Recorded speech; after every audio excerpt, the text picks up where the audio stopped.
Ladies and gentlemen, welcome to the 4th CEO Summit of the Americas. In the Americas, we're facing unprecedented challenges, but businesses are driving solutions and sustainable growth. Working with governments of the hemisphere, we are strengthening our nations through trade and commerce, building resilient health economies, advancing digital transformation, driving energy transition and sustainability, enhancing rule of law, and promoting broader inclusion of small and medium-sized businesses in trade and supply chains. Because we know that the Americas are stronger together. Please welcome to the stage Myron Brilliant.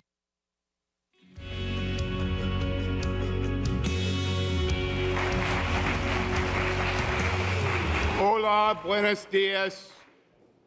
Hello, good day. Welcome and thank you for joining us here, either in person or virtually, for the 4th Summit of the Americas. In a lot of ways, hosting an event like this is like planning a wedding. It's a bit chaotic, but in the end, all the pieces come together. And we're so delighted you could all join us. Let me begin by thanking our sponsors with special recognition to our top sponsors, Amazon, Google, Meta, the Motion Picture Association, Citi, Microsoft, and Pfizer. Please give them a round of applause. I also want to thank Mayor Garcetti and the City of Los Angeles for being a wonderful host, with half the city tracing their roots to other countries in this great region. It's a perfect setting for this summit, the first in our country in nearly 30 years. From Cape Columbia in the north, you can applause, in Cape Columbia in the north to Tierra del Fuego in the south, our region is vast and diverse. With the birthplace of chocolate, one of my favorites, the creators of baseball, which I played, home to some of the most talented artists, I'm not one of them, Drake and Bad Bunny and Shakira, Jose, and the incubators of inventions like the color TV. Economically, we're a powerhouse, representing 1/3 of global GDP. When it comes down to it, we're also vecinos y familia. We're neighbors and we're family. Today, as we face complex times, we have to act as one big family and step up to help each other. It is stating the obvious, that this is a critical moment for us all. The COVID pandemic took the lives of 2.7 million people in the Americas, an outsized toll accounting for more than 40% of global deaths. The ripple effects we're still feeling, and this with other global challenges have made this way to our shores here in the Americas. Wheat and energy supply shortages caused by Russia's unprovoked invasion of Ukraine are driving increased prices and causing families throughout the hemisphere to struggle. And we're dealing with skyrocketing inflation and supply chain shortages. Beyond these realities, we need to confront long-standing concerns around the rule of law, inequality, poverty, and insecurity. It's in these extraordinary times that we need extraordinary leadership, not just to overcome our current challenges, but to find opportunities that will bring greater regional prosperity. We need U.S. leadership now more than ever, but we know we cannot do this alone. We have to take action together as a community. At the U.S. Chamber of Commerce, we're prepared to play our role, and we're delighted to host this year's CEO Summit. For more than half a century, we've been a tireless advocate for deepening America's commercial relationships throughout the whole hemisphere. We've done this through our bilateral councils and by working in partnerships with the American chambers across the region, with business federation partners, and the many business leaders that will be here with us throughout the summit. We're honored to leverage these deep roots to drive solutions that will lead to shared prosperity.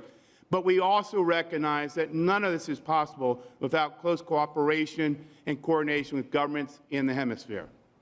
Let me preview 6 key areas that we'll discuss and focus on at the CEO Summit. First is trade. We believe the best way to generate economic opportunity is through enhanced market access and new trade agreements. For instance, why not pursue a digital trade agreement that would allow data to move across borders, prohibit forced localization of data, and bar customs duties on electronic transmissions? In the near term, we should at least take the step of increasing intra-regional trade by streamlining customs procedures and aligning digital regulations across countries. The second is health. The pandemic has made it clear that we need greater cooperation to strengthen health economies. This will ensure that hospitals and clinics have the equipment, supplies, and training to provide cutting-edge care that is accessible to everyone. Therefore, we welcome the forthcoming announcement at this summit of the creation of a structured, regular forum to foster collaboration among governments, the private sector, and civil society. The third is energy transition and sustainability. We have learned the hard way that geopolitical tensions, such as the one caused by Russia's invasion of Ukraine, will disrupt the flow of critical minerals, metals, and energy supplies. We clearly need to work together to secure our energy supplies while also taking steps to transition to more sustainable energy sources. Let's agree here at the summit to lower trade barriers to goods that keep the environment clean and reduce carbon emissions. And let's promote trade flows that allow renewables to rapidly expand. Fourth, let's advance the digital transformation. Only around 45% of Latin American homes have broadband access. I discussed this yesterday with the president of Chile. That's not good enough. That is not good enough. Limiting financial and employment opportunities for millions of people. We've got to bridge the digital divide and enhance transparency, connect people and ideas, and allow more businesses to share their products and services with people that wouldn't have access otherwise. One key next step for us is to develop a next-generation ICT networks and infrastructure that provides maximum coverage, affordability, and quality. Fifth, let's take steps to help small and medium-sized companies succeed. They are the heart of our communities and across the hemisphere. They're the backbone of all the economies, representing roughly 99% of businesses. So what can we do? Governments can enhance efforts to work with the private sector to expand partnerships that will better facilitate access to credit, technology, and new markets. We'll hear directly over the course of this summit from entrepreneurs who are making a difference and have insights on the policies and tools that are needed to help small businesses grow and thrive. Last is strengthening the rule of law. It's a top priority for American executives and for all the executives across the region. For businesses to make further investments in this region, they need governments to strengthen the rule of law, which will encourage risk-taking and spur job creation. We strongly urge governments to adopt comprehensive integrity mechanisms, implement good regulatory practices, and introduce digital tools to make systems more transparent and inclusive. And the private sector welcomes being a partner in this process from the beginning to the end. Let me say, this seems like a tall order. It's not. The good news is we have an existing foundation to build on. Businesses are the innovators, curing diseases, building cities, connecting us with the internet, and bringing us closer together through movies, arts, and sports. And I say that in the city of Los Angeles. And we fully recognize the critical role of government.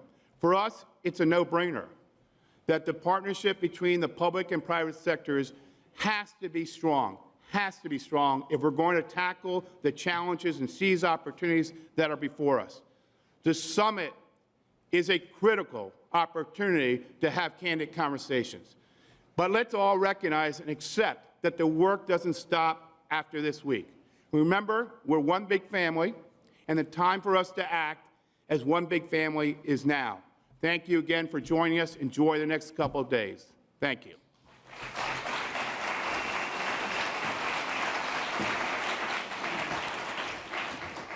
Please welcome Gabi Frias and Nick Clegg.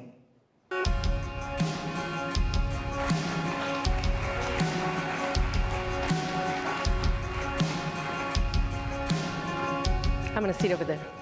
Good morning. Good morning. Thank you for being here. And good morning to you, Nick Clegg. I'm just trying to balance. Let's just sit. Yes, exactly. We didn't think there was water, so it's not that we're really thirsty. It's just that we weren't sure that there was water for us. Nick Clegg President of Global Affairs of Meta. You're really living in Silicon Valley. Are you blending in? Well, We don't see you with I don't jeans. wear this suit to the Silicon Valley office. No, that would look very out of place. Yeah. People don't wear suits and ties. This is the uniform I used to wear when I was in politics. So. For the occasion, right? Yes, right. This is for the occasion. Yeah. I was in Panama in 2017 for another summit of the Americas, and I remember Mark Zuckerberg was there. He met with a number of authorities and presidents back then, and the focus of back then Facebook was connectivity. Yeah. The project, internet.org. Fast forward to today, to this morning, and now we're talking about the metaverse as a priority, as it has been announced since October. What is exactly, because you also talk about the future, but not really because it's already here. Yeah. So in one sense, the metaverse is also all about connecting people, and it's all about how the internet is evolving to allow people to communicate with each other, to connect with each other in ever more direct and immersive ways. And if you think about the evolution of the internet, we moved from desktops to laptops, and now we all carry phones around constantly. We don't think that carrying phones in your hand is necessarily going to be the way that we interact with the digital world forever. We think it'll probably be something that you put on the bridge of your nose, maybe with some computing power around your wrist. So that sort of the hardware is developed in that direction. But if you think also about the form of communication, we used to communicate by text, and then we moved to photos and videos. Now short-form videos are very much the sort of most sort of fast-growing format. About 50% of content on Facebook is now short-form video. The metaverse, in other words, augmented and virtual reality technologies, they offer us the opportunity to do the next logical thing, which is to communicate with each other as if we really feel we are in each other's presence. And by the way, if this sounds like science fiction, I mean, I already, for about a year, have been holding my weekly meeting of my team in the metaverse. We wear our Quest headsets. I have my team distributed around the world, and we sit around a virtual table. And it really is remarkable. I mean, of course, you are an avatar. You look like a sort of cartoon representation of yourself. But you really do feel that you're breathing the same air as the people you're sitting around that virtual table with, partly because the audio technology is incredibly sophisticated. So it's how can I put it? It both sounds somewhat revolutionary, but it's actually a relatively natural evolution of where the internet has come from over the last couple of decades. So it's more sense of presence through avatars. Yeah, well, avatars, and then eventually, of course, holograms. So eventually, over the next 10, 15 years or so on, the ambition is that instead of having this conversation sitting next to each other in these somewhat wobbly chairs, that's a small memo to the organisers here, you need a fine sense of balance to do this. We would be able to meet in the metaverse as holograms with of each other, and we would be able to play chess. We'd be able to we'd be able to play board games. We'd be able to go together to see a debate or a concert or in another part of the metaverse. And this sounds very futuristic, but if for anyone who hasn't tried it, I would strongly recommend just try.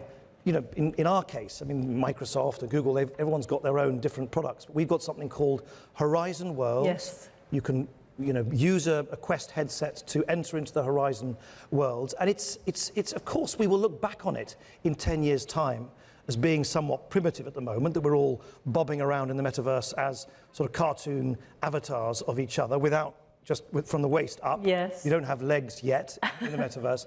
But it does, I think for anyone who hasn't tried it, I would urge you to try it, because it is remarkable how quickly it is easy to imagine that this will open up huge opportunities socially, culturally, economically. Just think about the potential for education. It means that teachers will be able to take kids from a school here in Los Angeles to walk the virtual streets of ancient Rome, to teach a class of 12-year-olds what ancient Rome was like. I think the potential is enormous. You said, I urge you to try it. Has anybody here tried it? Can you help me raising your hand? You have tried it over there? Amazing. Okay. How do you like it? Do you like it? Yes? You see? Okay, yeah. So we have people who know about what we're talking about, and it's important because you're developing that platform. It's in the works, and it's not only Horizon Worlds. It would also be Horizon Workrooms, since we're talking to CEOs and and businessmen, the business people. So yeah, so Horizon Workrooms is our product, which allows people to organize meetings. As the name describes, workrooms. Yeah. And as I say, I've been doing that for some time now, and it's remarkable how quickly the technology has developed. About a year ago or so, when I first started using it, sometimes it was a slightly disorientating feeling, but now the avatars have become ever more granular, their expressions have become ever more realistic, and the audio technology is quite unusual. So if you now use Horizon Workrooms, and you get up from the table to do something on the whiteboard, or you walk around the table, the people listening to you and you're talking, the voice travels just as it does in real life with the person. So I think it's a glimpse. It's a glimpse of what is possible. And remember, in the future, I mean, thankfully, no one company is going to build the metaverse. The Meta is not, Meta is not going to build the metaverse. Mark Zuckerberg is not going to be the emperor of the metaverse. It's much more like the internet. It'll be, no one company owns the internet. Yeah. And the key thing will be in the future, in my view, is to avoid the balkanization of the metaverse, such that you have, a Meta metaverse, a Google metaverse, an Apple metaverse, a Microsoft metaverse. And I think the companies either need to voluntarily or perhaps need to be pressed by decision makers to ensure that the whole web of interoperable standards function. So just in the same way that I can send a photo from my phone to yours, even though I might be using an Apple phone, you might be using a Samsung phone, and from iOS to Android and so on. We need the same web of interoperable standards, because if we don't, from a user point of view, it'll become a fragmented experience. And I think that's one of the big public policy issues that I talk to policymakers about. So that takes research, innovation, policy, among other things. But let's talk about what's also, I think it's juicy because it talks about opportunity, economic opportunity and progress. And you recently wrote an op-ed piece about that and Latin America. How does Latin America is already playing out, and exactly how, which countries, through which organizations, in the creation of this metaverse? Well, I think the remarkable thing about Latin America and the Caribbean is even when the Quest hardware is not yet available in the shops, it's amazing how many people are using AR effects already. I mean, around 100 million people in Latin America, that's what, roughly equivalent to the size of the combined populations of Italy and Spain, are using AR effects. Brazil and Mexico alone are amongst the top 10 countries who have creators who are creating these. I was reading about, just this morning, about a Brazilian sort of virtual artist who now produces these AR effects. When I mean AR effects, I mean, these effects where you can put this kind of sort of cartoon AR effect on your face and stuff like that. And he's now one of the leading developers for AR effects for the NBA here in the US. So I think there is a sort of creativity and a flair in Latin America, which you already see in the way in which people use, our AR technology is called AR Spark, and it's heavily used already in Latin America. And that, I think, again, is a glimpse of how much economic opportunity these augmented and virtual reality technologies will offer, because you'll in effect be creating a whole new platform ecosystem upon which people can create digital value, whether it's buying services or goods and services in the online world. And I certainly think by the sort of those early indications suggest that Latin America could benefit greatly. There was an independent research group. I mean, we commissioned it. I think they're called Analysis Group. I might need to check the name of the research group, but they recently estimated that they believe over the next 10 years the metaverse could bring a 5% improvement to Latin America's GDP if these online digital opportunities really do materialize. So I think the potential for the region, for the Latin American region, really is really very considerable. And you also mentioned the potential use for it, learning, Yeah. trade, Yeah. medicine. I mean, telemedicine, I think it's a key issue, especially in a continent where we don't have trains like in Europe. I mean, where really rural areas probably benefit. But affordability is also an issue. How are you tackling that? Yeah, I mean, affordability is but just before we get onto the affordability, I mean, you say the medical application. I mean, just imagine if you're I'm not making this up, you're a medical student in Sao Paulo, and you can do a virtual course with a surgeon in Frankfurt who is showing you in highly kind of realistic form how to perform complex open heart surgery, for instance. I think that the potential for education health really is great. But in terms of the accessibility, yeah, look, let's be honest about this. The moment you have anything to do with hardware, there is a barrier, and the barrier is the cost of the hardware. I mean, look at lots of the fancy phones that everybody's got in their pockets or their hands now. They still cost a lot, and they're not accessible to many people around the world. So we really are trying to do two things to address that. Firstly, to keep the cost of the hardware down as much as possible. Our central business model is not to make a very significant margin on the hardware. Our central business model is all built around commerce in the metaverse eventually. Yeah.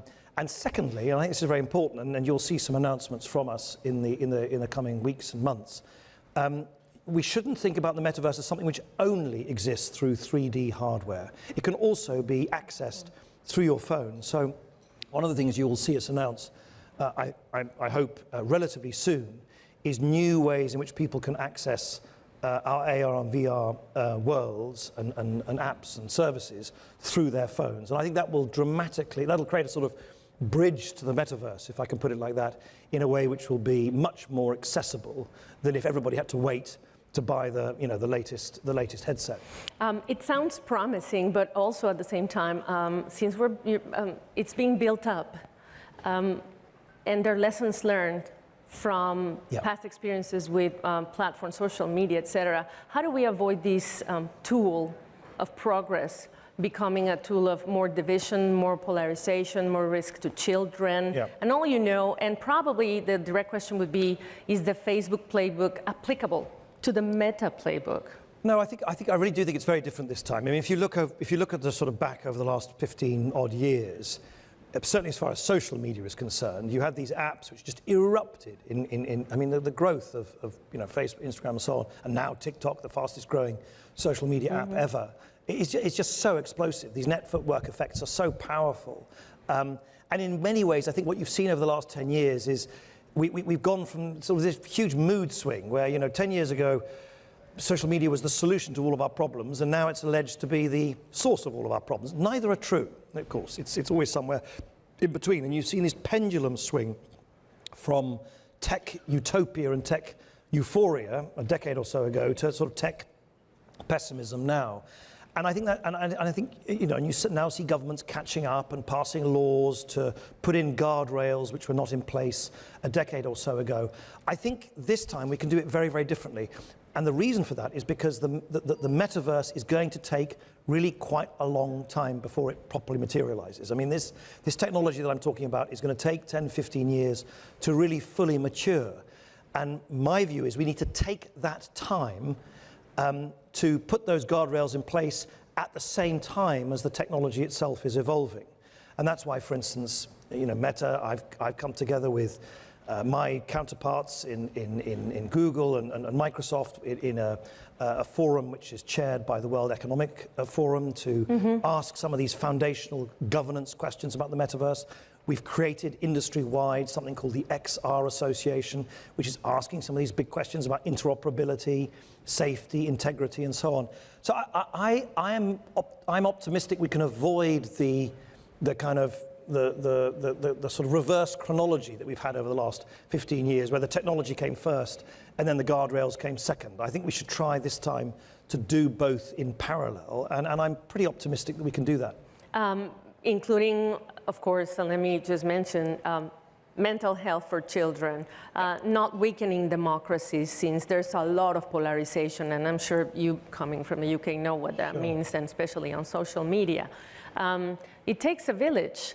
How are you getting Latin America to take part in the building of this? Well, one way is to fund research in Latin America on exactly these questions, on safety, on use, on child well-being, and we have established two funds, a $150 million fund to work with educational experts to develop the educational application of our AR, VR technologies, and a $50 million fund which we've already allocated actually to a number of universities and research institutes across Latin America to look into some of these foundational questions. But at the same time, again, I hope you will see from us in the next few weeks and months some further announcements we make about, for instance, about parental controls on AR and VR technologies. And of course, because of the nature of the technology, you can actually give, potentially at least,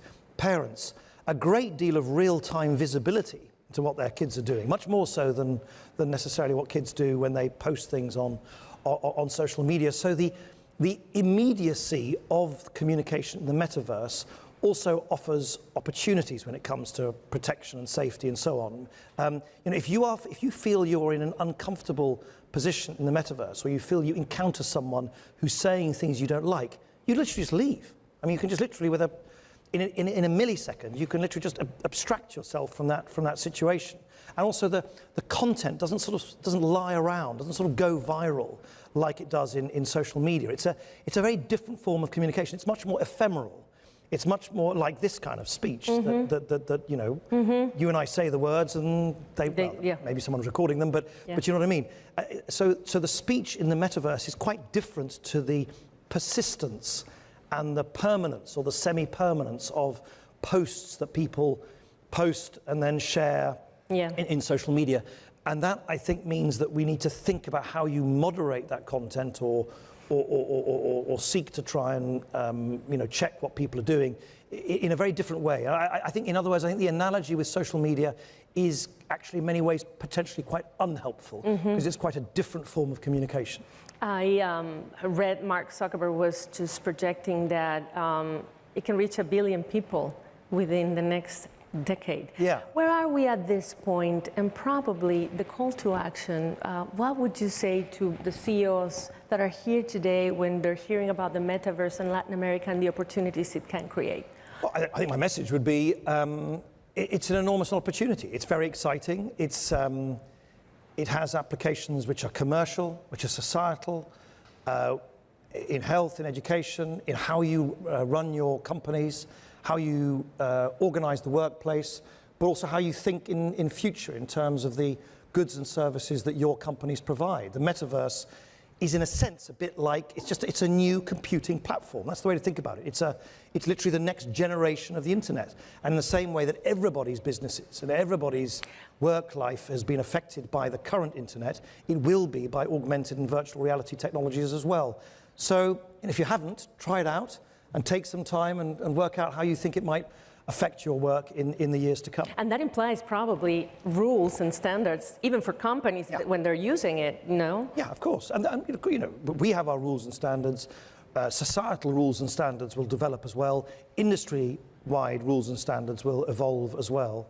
And I think we all need to kind of operate with a mixture of excitement about the potential of the technology and humility that we don't have all the answers yet. And we should be open about that this is a journey, we're in the early stages of the journey, and we need to work together, civil society, academia, regulators, lawmakers, governments, industry, to work out what the rules of the road will be for this new computing platform. Well, I guess I'll see you on the metaverse next time. Yep. I'm probably more Silicon Valley looking like and less of a suit looking. Nikolaj, thank you so much. Thank you. Thank you, and thank you. Thanks.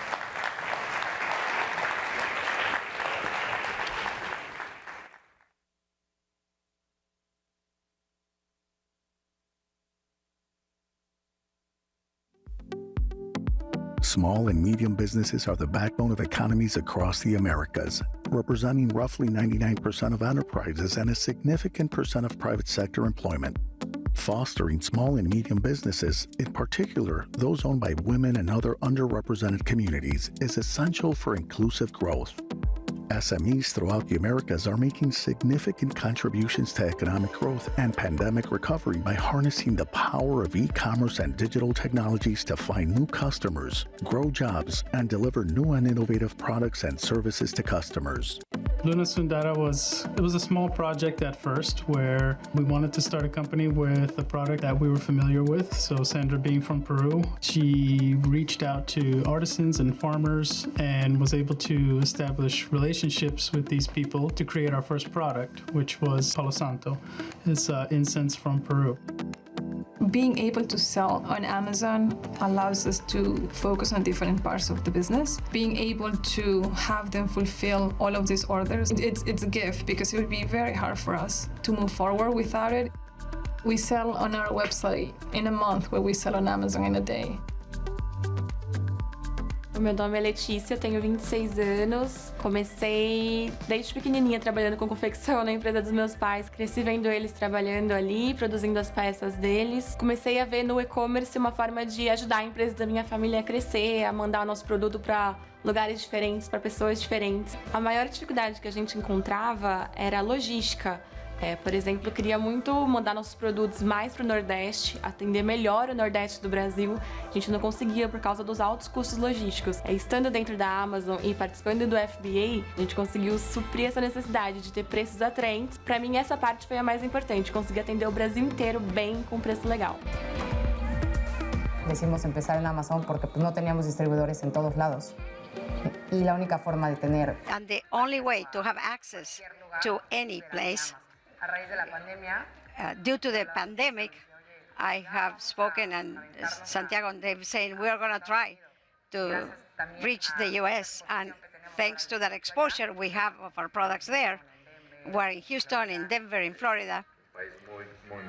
It's a very, very large country, and we have potential customers. The idea is that it will be an internationally famous brand that it will be able to be distributed throughout the world.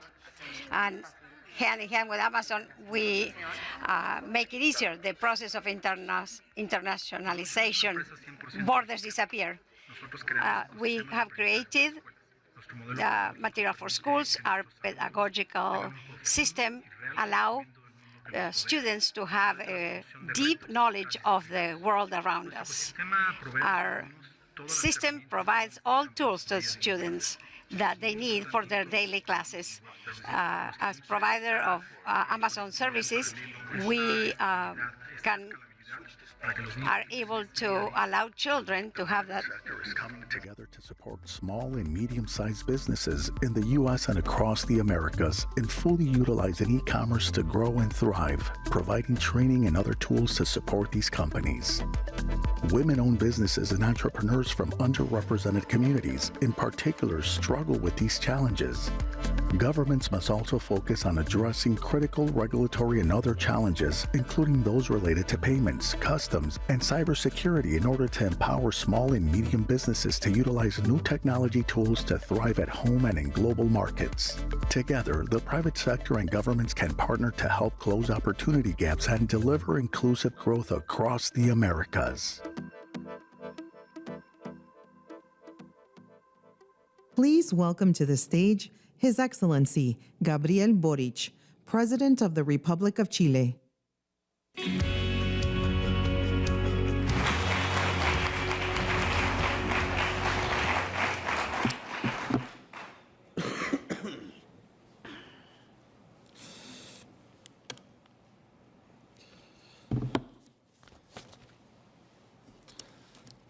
Thank you very much. It's a real honor for me to be here and have the opportunity to talk to you. The organizers told me that I could choose the language, so I'm going to deliver my presentation in Spanish because my English is, I think it's not enough to profundize on some topics I want to talk about. I understand you have instant translation, right? Yes? Okay. So we've been preparing this, this conversation a lot because we're really interested in Estamos interesados realmente en profundizar, working on en trabajar that we have. con los límites que tenemos, los vínculos que tenemos con ustedes. Es muy importante para mí el poder tener la oportunidad de conversar con ustedes el día de hoy To be able to speak with you today about the links that unite us cómo podemos and fortalecerlo. above all, how we can strengthen that bond. I want to let you know that Chile is a country Está that is integrado internacionalmente. quite integrated, internationally speaking. Creemos en We el believe in multilateralism. sabemos We know que nuestras relaciones our comerciales con nuestros commercial países hermanos relationship son with fundamentales our y que la colaboración entre el sector público y el neighbor sector countries. We know that the collaboration between the public and the private sector has been one of the engines that has helped the development that we have achieved. The world and the Americas todos bien saben, face, as all you know, a world context which is quite difficult. sanitaria The health crisis and social crisis that COVID pandemic caused, social y política. it's added to our social and political crisis that we had the past few years. We tried to resolve it with more democracy, more dialogue, and we think it's tremendously important. But the pandemic has made poverty more acute.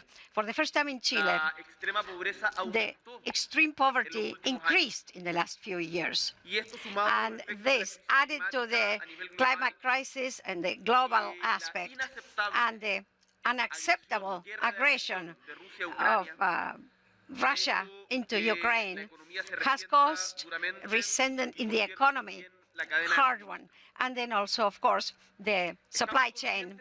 We are quite aware that every crisis represents an opportunity to reflect and change in the way we do things. And we know that the war in Ukraine has pushed developed countries to accelerate el término de su dependencia, the end of their dependency pero también a to reflexionar Russia, sobre la but also dependencia reflect about the dependency with authoritarian regimes, which are not foreseeable in the way they will behave. And I believe that about this, something is quite relevant. países democráticos, Democratic countries, we have shared values, el respeto a las instituciones, respect to institutions, la separación de poderes, separation of la powers, libertad de prensa, freedom of the press, el respeto respect a las reglas, to rules, the rule of law, Estado de el respeto a Derecho, los rule of tratados law, internacionales. respect to international agreements, treaties, and that, when we add it to the conditions that apply to our country, Chile, which has lithium, copper, Energías renovables. renewable energies, we will bet strongly towards Creemos que green hydrogen. We believe that if you go to Chile, atractivo. you will consider it an attractive country for the future. La diferencia The quizás difference, perhaps, regarding the previous decades is that there is more awareness that we have to elevate los estándares the medioambientales, laborales y el crecimiento labor and Uno de los standards, problemas que and tenemos en nuestro país growth has to be inclusive. One of the problems we have in our country that we have to face very decisively is inequity. el In 1% Chile, más 1% of the concentra el most 27% rich del concentrates 27% of the Eso product. finalmente no solamente That not only is unfair, morally speaking, but also, as we saw in 2019, a fractured society tiene muchas más it dificultades has para much poder more crecer difficulty to en be el able largo to plazo. grow long range, long term. Para esto Uh, necesitamos diversificar For this, nuestra we need to economía diversify our economy, iniciativas and we have initiatives like the son tremendamente importantes. companies that you represent are tremendously important. We are investing to to strengthen small and medium-sized companies, which we know, like startups, that provide a great service locally, and it's part of the system that makes it possible, the economy and foreign investment. We want foreign investment to which we open our doors, come together with technological transfer, territorial diversity, so that together, you and us are able to take advantage in the best way of the opportunities we do have. And no doubt, as you know, and what you represent, trade and the economic bonds within Latin America is an important way of materialize this drive. We have been doing this for many years, driving freedom of commerce with Canada, with the United States, with countries of Asian Pacific, with Europe. And we have been increasing in a very substantial way in the last few years. Trade. In fact, the United States, the country which is hosting all of us today, is a very important trade partner between 2012 and 2020. $77 million, and now several of the U.S. companies participate in several sectors of our economy with service, technology, bank, transport, services, pension, highways. Yesterday I had a very good meeting with CEOs of strategic companies, and it pleased me that there was a diversity of, I had the opportunity to meet with business people from Canada, which was very advantageous, very, the thing about the U.S. is the diversity. Canada, mining companies, and investors in pension funds. Here we have technology, we have pharmaceuticals, we have investment in pension funds, we have food, services, transportation. And we want to invite you, all of you, to continue to participate in our project of a more inclusive development. Chile is changing, and it's changing, I believe, and this is what my conviction that helps me for the better. The process, constitutional project which we are carrying out in our country tries to make our institutions to be adequate to the reality we live today. And I can assure you that the principles which have inspired the development of Chile in the last few years, as certainty in the judicial system, such as the rule of law, respect of all international treaties. These are independence, respect to judicial power, respect for human rights. These are principles we will maintain, and our government is fully committed to all of this. That's why the message that I hope to convey to all of you is that our country has the correct environment to promote prosperity in business and to become a hub for green innovation in Latin America and the world. I do not know whether you know our country. I come from the south, from the Patagonia region. I was born and I was raised close to the Magallanes Strait, the big old channel where Darwin went in 1830.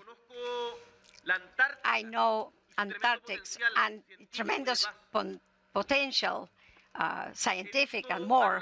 I have seen through our country the marvels of nature that we have to offer the world, and we need to take care of them.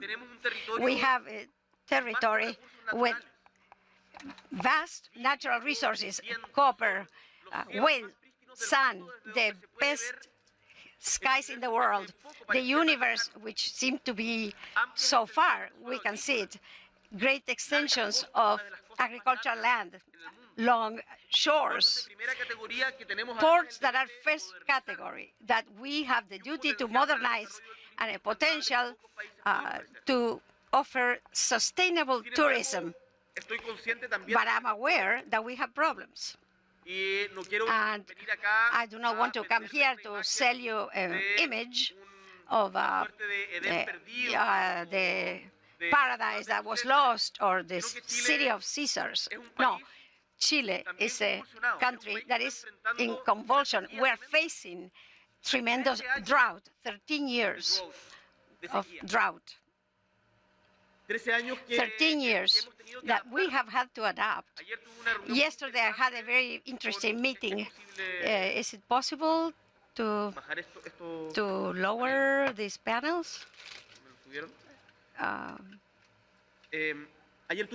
Yesterday we had a very interesting meeting with the mayor of Los Angeles, in which we exchanged knowledge and we learned, our delegation learned a lot about how to recycle, the treatment of water, talking about the drought that affects California. In Chile, we have problems, political problems, as you well know, but as I told you, we decided to resolve them with more respect for our institutions and more democracy. We're a country that is linked, connected, and virtually and with highways, with a huge internet network. We are about to complete the Humboldt project, which brings cable Humboldt from Australia to Chile, Valparaiso and the south. We count with a network, electrical network, which is credible and is growing, with a central bank, which is autonomous, and the project of new constitution, it holds, and the autonomy of the central bank is respected. Our Minister of Finance was elected at the beginning of this year because he was the president during the past 6 years, Mario Marcel, of the Central Bank of Chile, and he was elected selected as the best president of a national bank. And we're trying to improve these conditions through an active participation of the state, focusing into programs towards those advancements, doing away with the barriers to access. The CEO of Google, Amazon, Microsoft, they were talking to me about insist in digital transformation, which is something that we want to work together with companies that are linked to this or connected to this, so that they can come to have their headquarters in our country. And we want to do it with clean energy. We're investing for this reason in renewable energies, in which, you know, we occupy a place of first class. Not too long ago, Al Gore was mentioning in un TikTok the importance of solar energy in Chile, the way it has grown, the use of solar energy, but not just solar energy, it's hydraulic energy, wind energy, and above all, as I told you, we want to bet strongly from the state, together with the private sector, in green hydrogen. Only in the region where I come from, which is Patagonia, Magallanes, has the potential if we do things correctly. If we do it together with communities, if we elevate the environment standards, 13% of green hydrogen could come from Chile. Antofagasta, we want to work there. Valparaiso, we want to work there. Concepcion. And towards this, investment has a role which is no doubt very relevant as an engine to growth, strengthening the productive chains of supply. something we want to improve in Chile is diversity of our economy, because the concentration of the economy, we see it as a problem. 87% of sales is concentrated in big companies, but small and medium-sized companies are the ones that they get close to 50% of employment. So how can we have clear resolutions? That's one of the responsibilities we have assumed as a government. We know it's key, our regulatory framework and governance. We are working to consolidate the promotion of human rights, regardless the color of the government that violates those human rights. As a certainty to inversion, we need rules of the game that are transparent and lasting. Chile, in these last few years, we are stuck in productivity 10 years with our productivity, which has been at zero progress, and that has been decreasing our opportunity of growth. One of the tasks I gave our Minister of Economy and of Finance, together with the private sector, we need to remove all barriers and have an agenda of productivity. Following the advice of previous governments, we are quite aware of one thing: the world is not invented from one day to the next. And just because I'm young, I have all the answers. Not at all. The virtue is, the way I think, is to gather the best of the experiences and failures of those who came before us, and to understand that building a country that is solid and stable, you do it step by step, progressively. That's why we have committed ourselves to a substantial change, and substantial changes, you need to do them with fiscal responsibility. In Latin America, as you know, there have been a lot of problems in that regard. I have the conviction that fiscal responsibility, seriousness in finance, is not just technical. It's not like, right, I am a leftist president. You have to embrace fiscal responsibility. It's the only way to do things correctly. Is a guarantee to be able to sustainably advance in time, so that the quality of life of our people can improve. We have many examples in our continent of frustrated economies, which are a product of irresponsibility in the way that the economy was managed. We're going to be serious about it. We believe in transparency, clear rules, in having an environment that is safe, to foster dynamics that help our markets, respect our environment, and development where no one is left behind. It's important to say that countries, we need to be attractive for investment due to their social and political stability, because of all the innovation in what renewable energies has to do, but not because of low measures of protection to the environment or discounts in taxes. We want to work together with the rest of the world, rest of the countries, and with President Biden, I think we have a common agenda. We want development where no one is left behind, because I insist, societies which are socially fractured have much more difficulty to be able to grow sustainably long term. This is the project of society which we are inviting today for you to invest, one that considers foreign investment as top priority, sustainable development, focusing in as a tool that is relevant to inclusive growth, which we want for Latin America and for the rest of the world. The world today needs Chile, and Chile needs the world. And from our government, I want you to know that we're going to be up to the circumstances, and we will act in a responsible and committed manner in order to, hopefully, humbly, to be an example in the region that we can grow, we can develop with equity and justice. Thank you very much.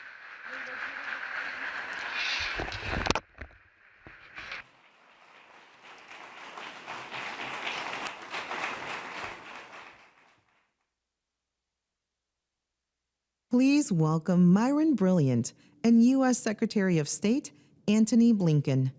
Please welcome Claudia Uribe.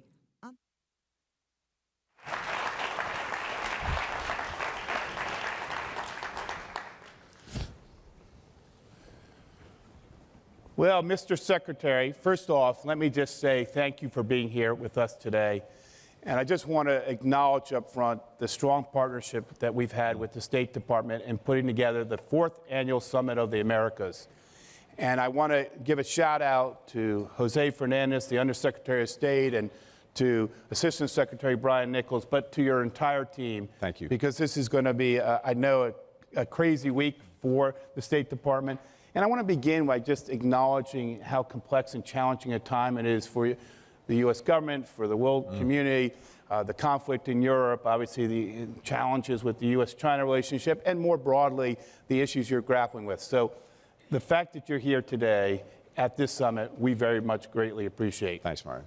I want to ask you, Mr. Secretary, at the outset, as you look at this Summit of Americas, and not just the CEO Summit, but the broader summit that President Biden and you are engaging with all these leaders from the region, tell us what's important about it. As you look at the foreign policy agenda of the administration, you think about it regionally, you think about it globally, how does this summit fit into it?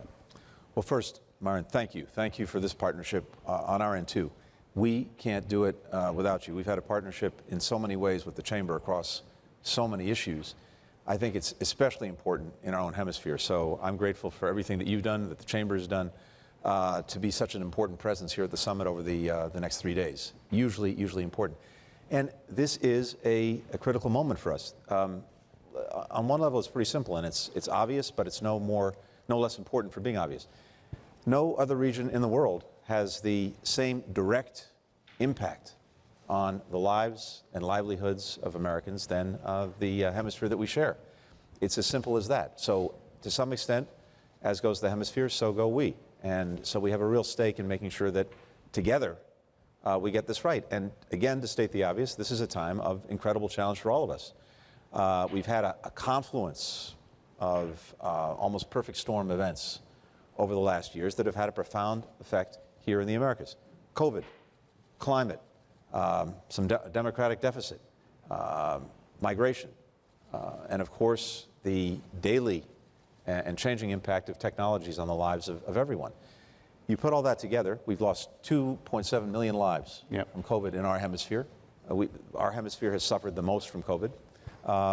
At the same time, it's 30% of global GDP. If we get our act together and mobilize that effectively, there is so much we can do. The leaders have not met in more than 4 years. It's time. But to your point, and this is what I find so vital about this summit, as important as the government-to-government work is, that is far from the sum and substance of this gathering. We have the business community. We have civil society. We have young people. We have all the different stakeholders in our hemisphere.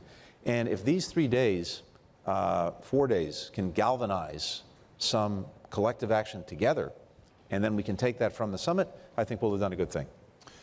Well, Mr. Secretary, thank you for framing it in the context of all the things that this region has to think about, the pandemic, the return to health, and the return to stronger economies. You have an economic plan that you want to talk about at this summit. Can you give us a preview about what that economic plan looks like and a little bit about how the private sector will play into that economic plan? Well, first, never get ahead of your boss. So, just a little bit of just a little bit. The President's going to be speaking to this later today, and I'm very excited about that. It dovetails with a number of things that we're doing here. First, we have, with our partners throughout the region, we have a number of areas and issues that we're trying to drive together. There's going to be a lengthy summit declaration that you'll see that actually focuses in our work together on a number of areas. And the president's economic plan dovetails with those areas. So, for example, we need to build greater health resilience in our hemisphere in two ways. We need to be better prepared to manage a future pandemic, but also in the daily lives of people. We need to be able to provide better basic health services. There are huge disparities. One of the great things coming out of the summit, and this is where the private sector also is critical, is we have a commitment over the next couple of years to train 500,000 health professionals, generalists and specialists. That's going to make a huge difference if they are effectively deployed throughout our hemisphere in raising the basic level of health services. That's one, but the president's going to address some of that. Second, on the climate and energy agenda, there are huge needs, but also huge opportunities to come together in a way that actually is beneficial to our economies and also beneficial to climate, beneficial to our energy security and infrastructure development. He will speak to that. We have to do more, and we will do more in a positive way to bridge digital divides that exist within our countries, but also within the hemisphere itself. Facilitating digital trade, doing it in a way that's secure, that upholds basic democratic principles, but that also is much more inclusive so that we bridge some of these divides. That's going to be a big part of it. But also, and this is really imperative, and this is again where our partnership with the private sector is so important, we have to find ways together and make good on commitments together to create an environment in which business can really work effectively. So we know there remain huge challenges when it comes to everything from regulatory frameworks to corruption. It is vital that all of our partners and we work together to deal with these because, for example, as we've discussed, there's a lot of capital out there, but it's not going to be deployed if the environment in which you want to deploy it is simply too risky and too complicated. We have these conversations all the time with our counterparts. Hearing it from us is one thing. I think hearing it from the business community directly, that's important too. So the president's going to address all that. There are huge infrastructure demands throughout the world. There are huge infrastructure demands in our hemisphere. How do we facilitate making sure that the government is playing its part in helping to support viable projects, in helping to mobilize capital? All of that will be there. I don't want to get too far ahead of where he's going to be. Stay tuned. Always smart not to get ahead of POTUS, the Yes. president, your boss. It's a good rule. Look, you talked about energy security, you talked about the digital transformation, you talked about digital trade. All these are important areas for business to be in partnership with government, and not just our government, but governments around the region. How receptive is the message being heard in the region? Now, I know you're going to begin your bilaterals over the next couple of days. You'll have the big summit. Do you see government leaders across the region understanding that this is a critical moment to come together? Because we see quite a bit of change politically in the region. And I wonder how that factors into what you're trying to achieve. Well, look, one of the, I think, strengths in a sense of our region is, look, there are political differences. We have democratic governments of the left, of the right, and of the center. But despite what political differences there are, if the fundamentals are there, we're going to be able to work very, very effectively together. And whether it's of the left, the right, or the center, there's a common challenge for every single democracy in our hemisphere, and that's to actually deliver concrete results for people.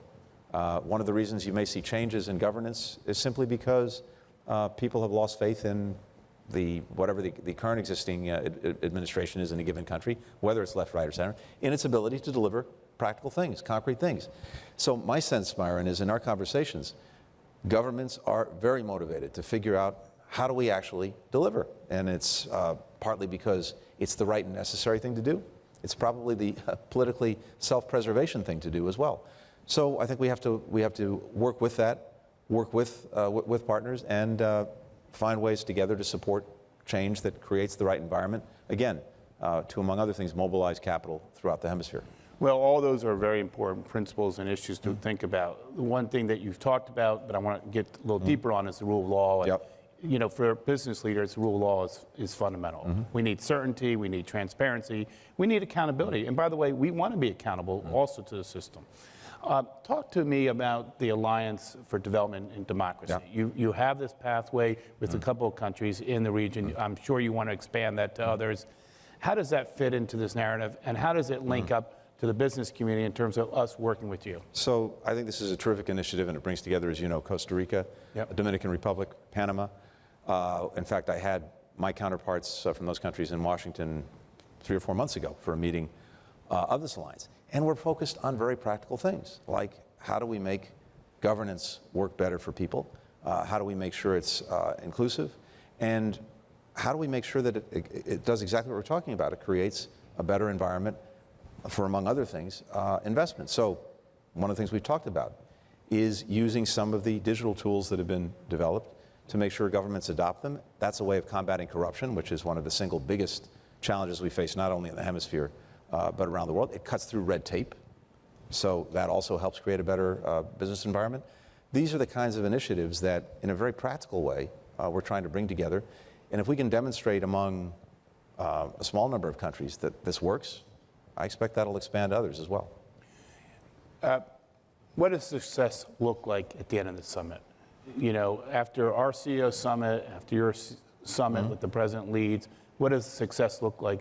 And how do we go forward to make sure that whatever is discussed here, we take into action? And here you can challenge the private sector. We need to play a role. But what does success look like? Look, I think the private sector is a critical partner on virtually everything that we're doing. And in fact, one of the greatest strengths we bring to the table is our ability to work together with the private sector in ways that other countries don't or can't. So we want to see that mobilized to the greatest extent possible. I think when it comes to the issues we've talked about, when it comes to basic good governance, when it comes to transparency, when it comes to rule of law, when it comes to combating corruption, I think that's something that the private sector rightly should and must insist on. And hearing it directly from the private sector makes a big difference. Certainly our partners hear it from us. And of course, we have to deal with our own challenges as we are.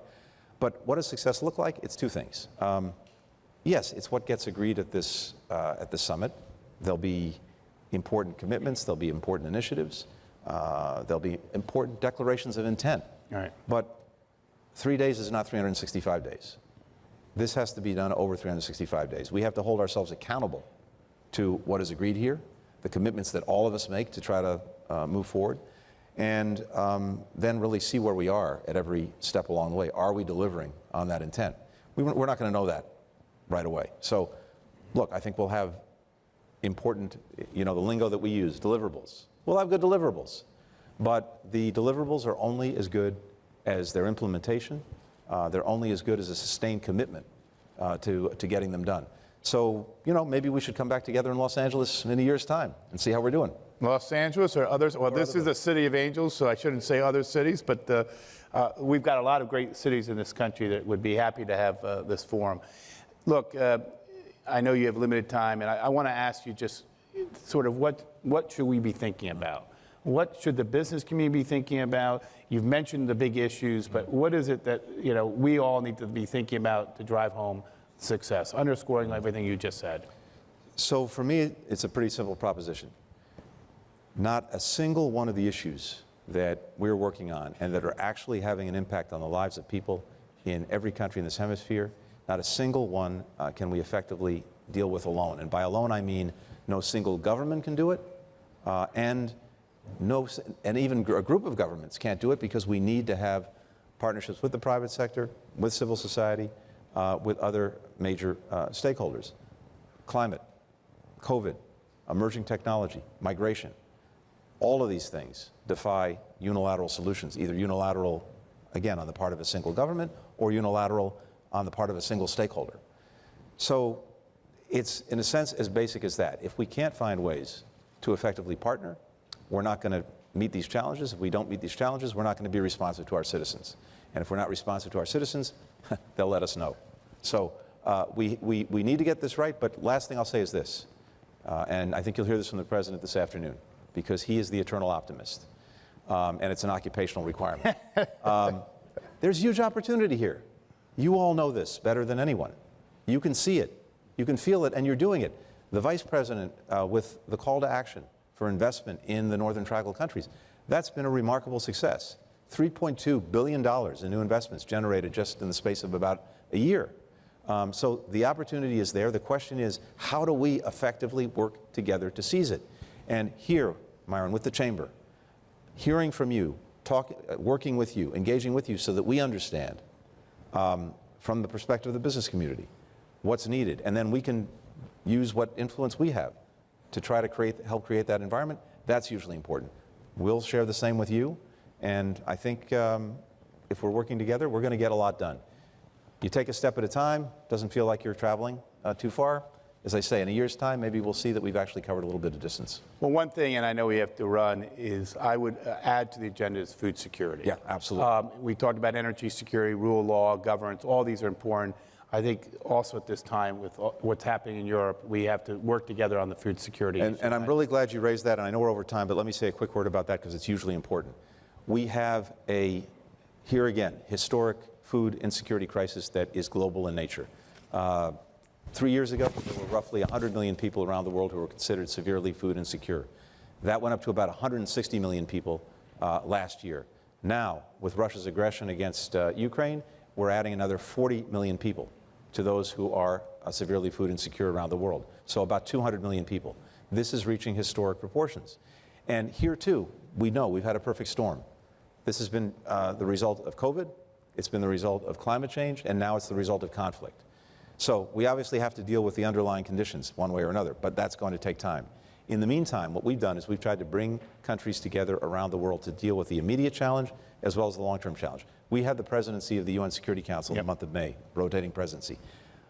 We decided to dedicate that presidency to focusing on food insecurity. I went up to New York, spent a couple of days there. We had about 40 countries coming together on this, 40 foreign ministers, the Security Council itself, looking at the resources we need to put right now into the organizations that are helping deal with those who are food insecure, World Food Program, Food and Agricultural Organization, and others. We looked at what can be done, and the President has done it, to generate, for example, the production of more fertilizer, $500 million from the United States, to make sure that our folks are producing more. If you don't have the fertilizer on the market, crop yields go down, prices go up. So we're doing that. Janet Yellen, our Secretary of the Treasury, is mobilizing the international financial institutions to help alleviate some of the financial burdens on countries that are dealing with this. And at the same time, of course, we're working, for example, to get wheat out of Ukraine. There are 25 million tons of wheat that are sitting in silos at the ports in Odessa. There's 85 ships filled with grain that can't get out because of the Russian blockade. We're working to see that that gets lifted with the United Nations, and we're also working at other ways to get grain and other goods out of Ukraine so that they can get onto markets, people can have food, prices can go down, all of this coming together. But it takes continued action. So we're going to be working, for example, with the G7 countries to make sure that we are getting sustained action on this. We had there too in New York at the UN, now more than 80 countries have signed on to a call to action that has specific things that each of us need to do to address this crisis. Well, I know we're running up against the clock, and I know that you've got staff that's ready to pull me. We've literally run against the clock. And I would simply say, look, it may not be a fun job right now, but it's certainly an interesting job, and we are so grateful for your leadership and for the President's leadership at this critical time. And I would just simply hope that you're getting a little bit of a break periodically from your busy schedule. But thank you so much for being at this summit and for offering your perspectives, and very much appreciate the partnership that you expressed about the private sector and the Chamber in particular. So please give them a round of applause. Thank you very much. Thank you. Thank you, Michael. Appreciate it. You're welcome. Thank you.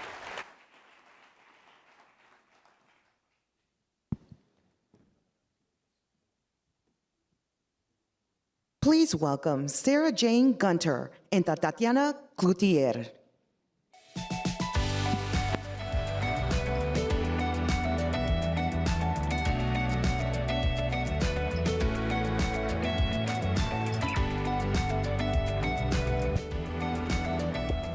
Well, do you split the water? Or do you... Okay, that's not the water we're going to be drinking. Ready? Yes. All right. Well, good morning.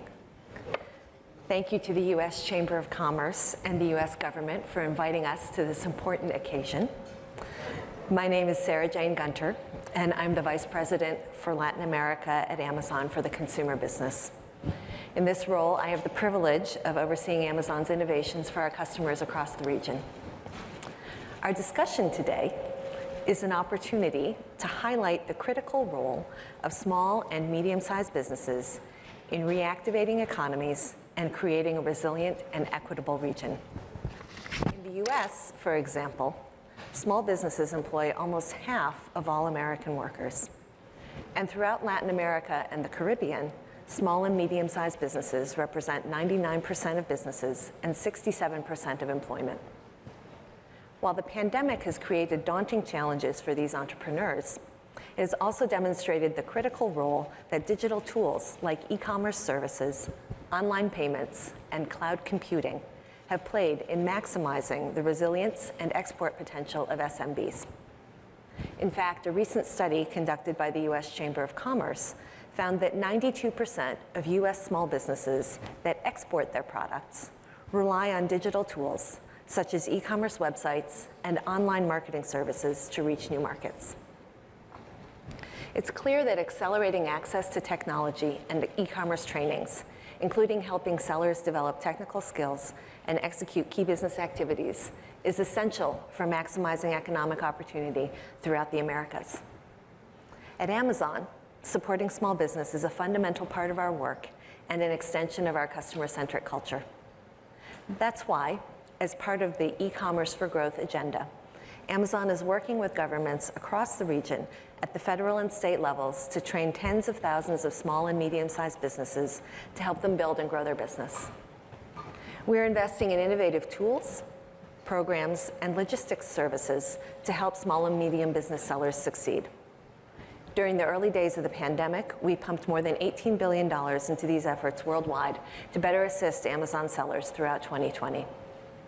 In Latin America, I'm particularly excited about our Women's Accelerator program in Brazil that aims to help women-owned businesses in the country succeed as independent sellers on Amazon. The project is part of our broader gender equity and women's empowerment programs throughout the region, and we're very proud to be supporting these efforts. But today, we have an opportunity to discuss what more can be done to help entrepreneurs throughout the region maximize their potential as e-commerce sellers. How do we unlock the full potential of digital trade and e-commerce, particularly for underserved communities, including women and minorities? We know that in order to truly maximize the impact of e-commerce in the Americas, small and medium-sized businesses need support from governments to manage the most cost-prohibitive components of operating an e-commerce business. And so with that, I'd like to turn to our distinguished guest, Secretary Cloutier, to learn more about the efforts that she is leading in Mexico and the region to support small businesses. Secretary Cloutier, thank you for joining us. Well, very happy to be here and be able to share with everybody what we're doing in Mexico and what can we done together with the private sector. I think the private sector has been a great partner in accelerating the digitalization of the SMEs, and that we have a lot to learn and to do together, especially for the Latin American region. Absolutely. I'm looking forward to our conversation. Okay, great. Well, as we had a chance to meet a little bit yesterday, and as we discussed yesterday, over 99% of all businesses in Mexico are micro, small, and medium-sized enterprises. A recent survey from The Economist showed that over 2/3 of Mexican SMEs are optimistic about Mexico's current economic recovery, given the effectiveness of digital tools. Could you tell us more about the efforts that you're leading in Mexico? Yes, actually, COVID did like a push up as to make faster the acceleration of digitalization, e-commerce, and everything that SMEs needed to use technology as a means to continue alive and not stay and not die. That would be the word that I would be using. And actually, on the year 2020, the SMEs, at first, we all were shocked what's going to happen with this pandemic.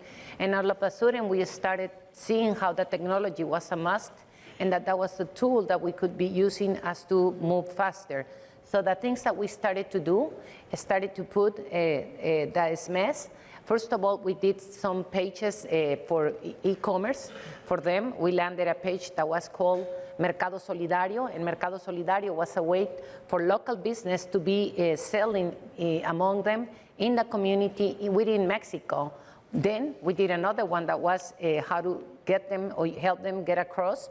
And we did another page that was called Comercia MX, which helped not only SMEs, but all kind of business put their product in the line and see who was looking for your product, or the other way around. I'm looking for this, and this is the way you can be looking for me.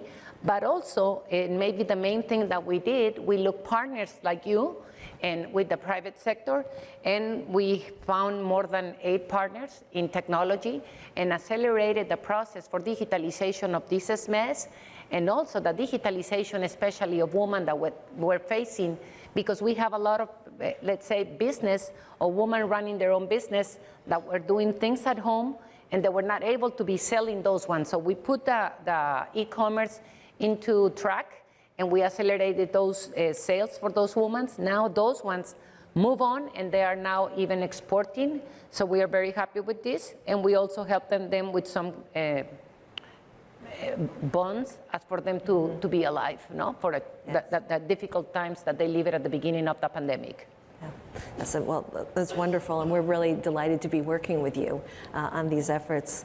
You've also led some of these efforts beyond Mexico. Could you describe how you're working within the Pacific Alliance to unlock the potential of e-commerce across the region?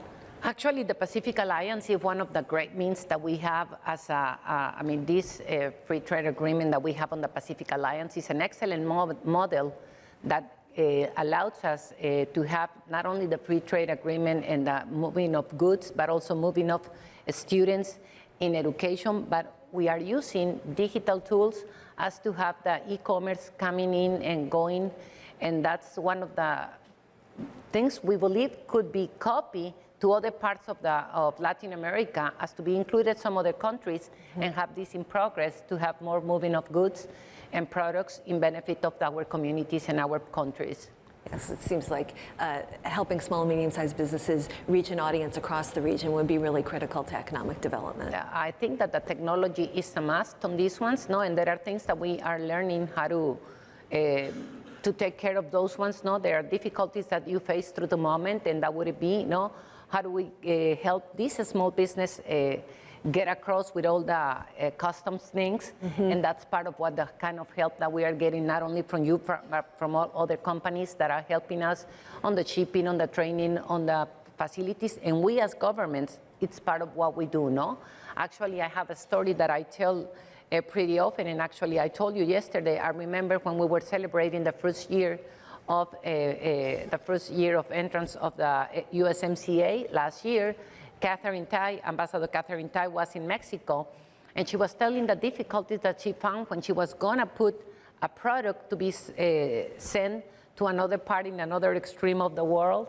And she says, wow, this is what they really face. So those kind of issues are the ones that we help them do through private sector, through the government itself, and how do we help them know how to fill up the forms, how to fill customs, how to get easy ways and cheaper ways to get across. Yes, yes, and certainly technology can play a part in helping facilitate those kinds of exports. Not only can, it is a must. Yes. No? We could not be doing this without technology. No, I think that technology, when it is used in favor of you, you can get across so many, many, many things instead of letting technology use you. No, we have to take a hand by hand with technology and take the benefits of these ones.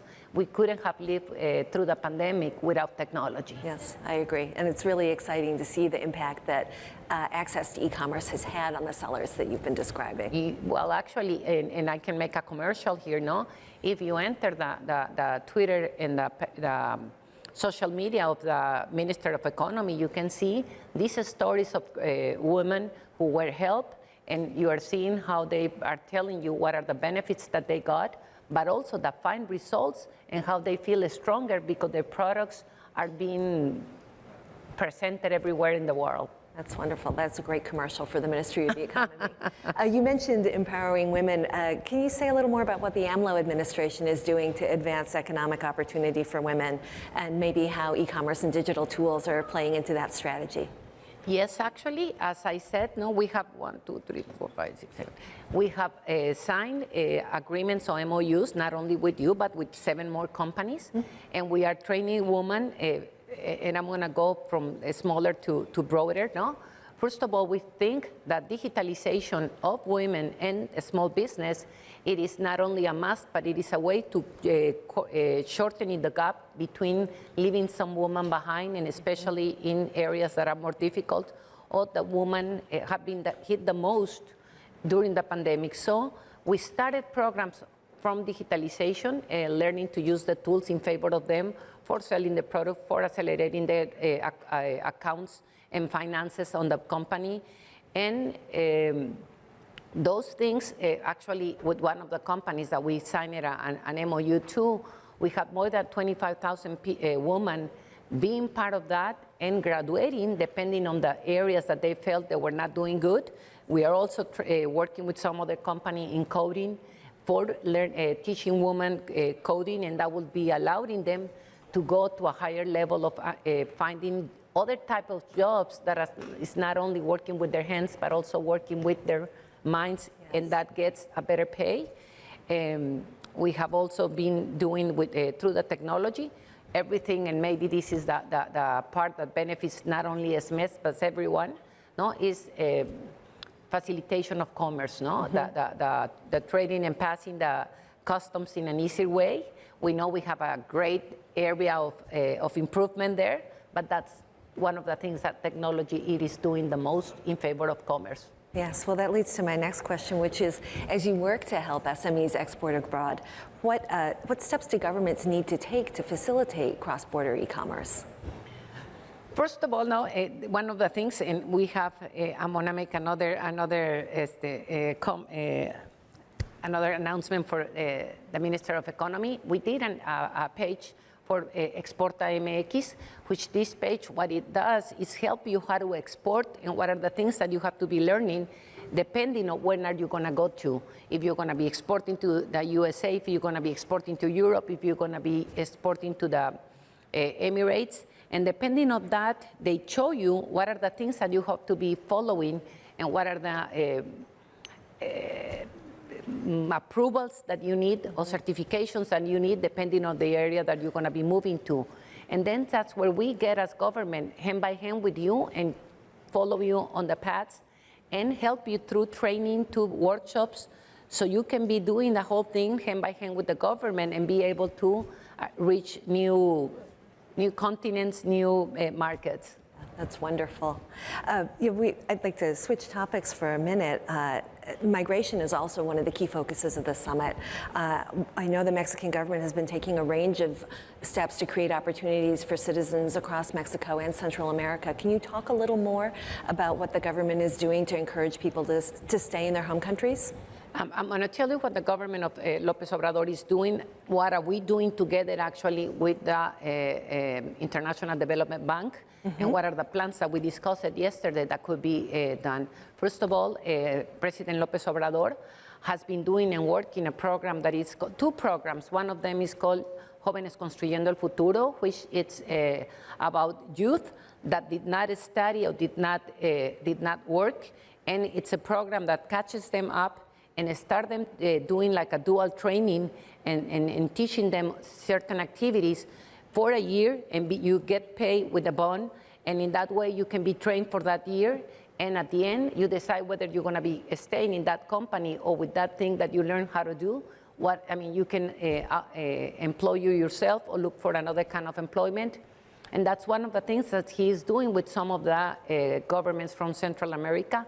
And in that way, you can keep the kids in their place, in their country, and not make them move towards wanting to go to or come to the U.S. or any other place. On the other hand, there is another program that he has, and has a lot to do with sustainability, no? And that's Sembrando Vida, which is a program that grows trees and vegetables, and that's part of, you pay the growers, let me put it that way, no? And you pay them so they can be taking care of the crops, they can be taking of their trees, and it helps in two ways, not only having self-sufficient food, but also having future air for everyone, talking about sustainability and talking about environment. And those are two things that they're doing. On the other hand, yesterday we were talking even with some companies on textiles that we are very good at textiles in our countries, are in not only Mexico, but some of the Latin American countries of the Americas. And we're working with the International Development Bank. How can we be doing a supply chain that will be supporting from the ground to the store this development, and having these people being not only picking up crops, but also doing the whole process as to get to the store. And that would be a way to, in the supply chain, giving value to the process, giving work and making people wanting to stay at home because they have something to work in, and having improvements, since the sales are already in a way done, because you're going to be putting them in a final store. Yes, that sounds like a wonderful program. You mentioned banking at the beginning of your response, and we hear from customers, both buying customers and also our seller customers, that actually access to the formal banking sector is one of the barriers to participating in e-commerce. Could you talk a little bit about what the Mexican government is doing to promote financial inclusion? Yes, actually, on finances for SMEs, that's, you go everywhere, or at least in our country now, and they tell you, we do not have access to finances or to borrow money. And that's, you talk to the formal banks, and we are doing something with them at this moment. But I tell you what we have done.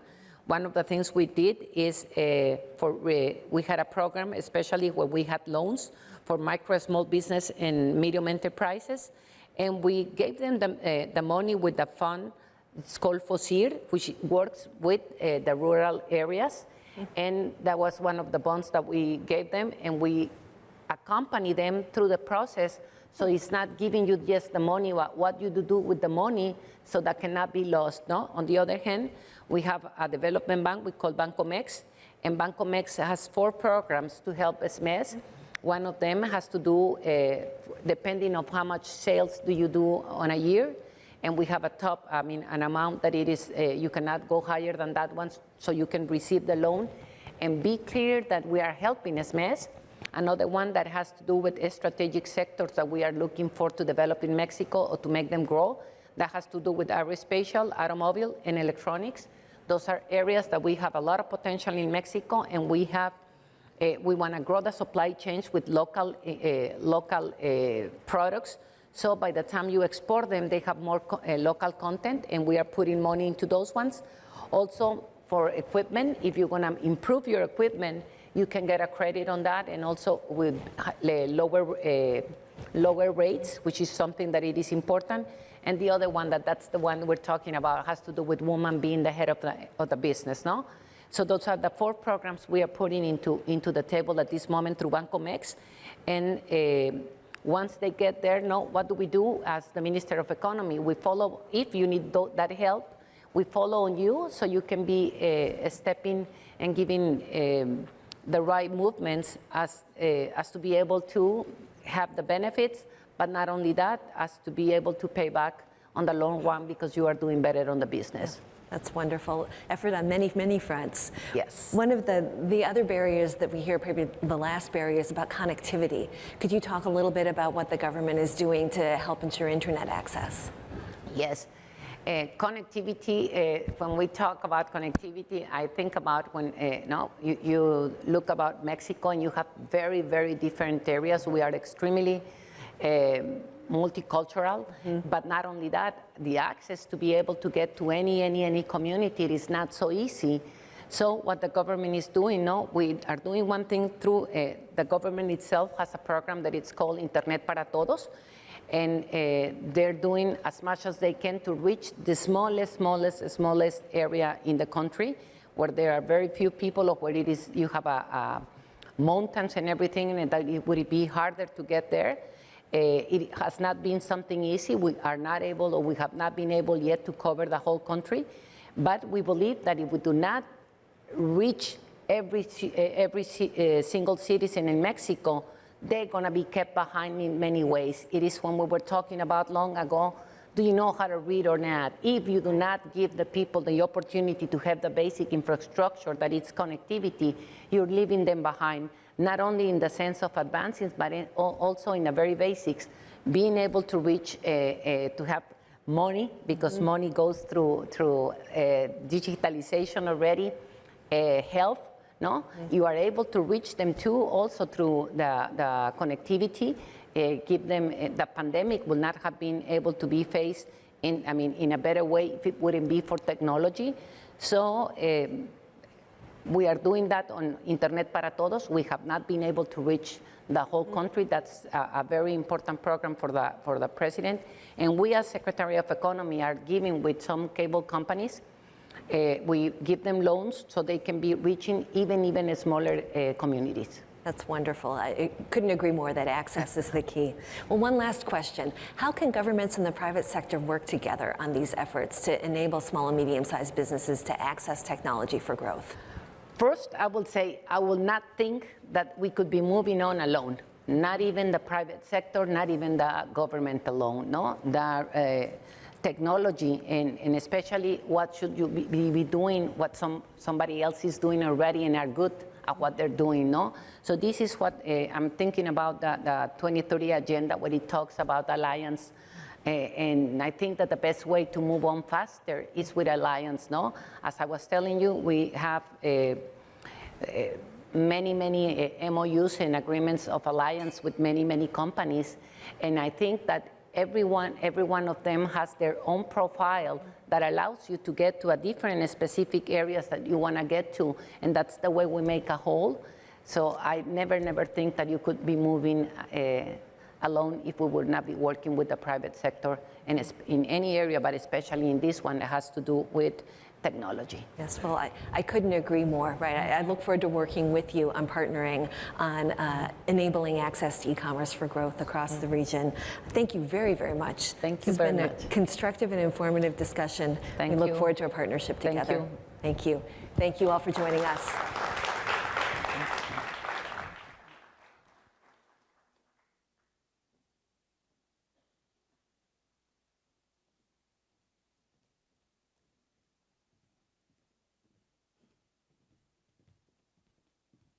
Please welcome Claudia Uribe, Anthony Alcazar, Leticia Ramos, and Regina Velasco.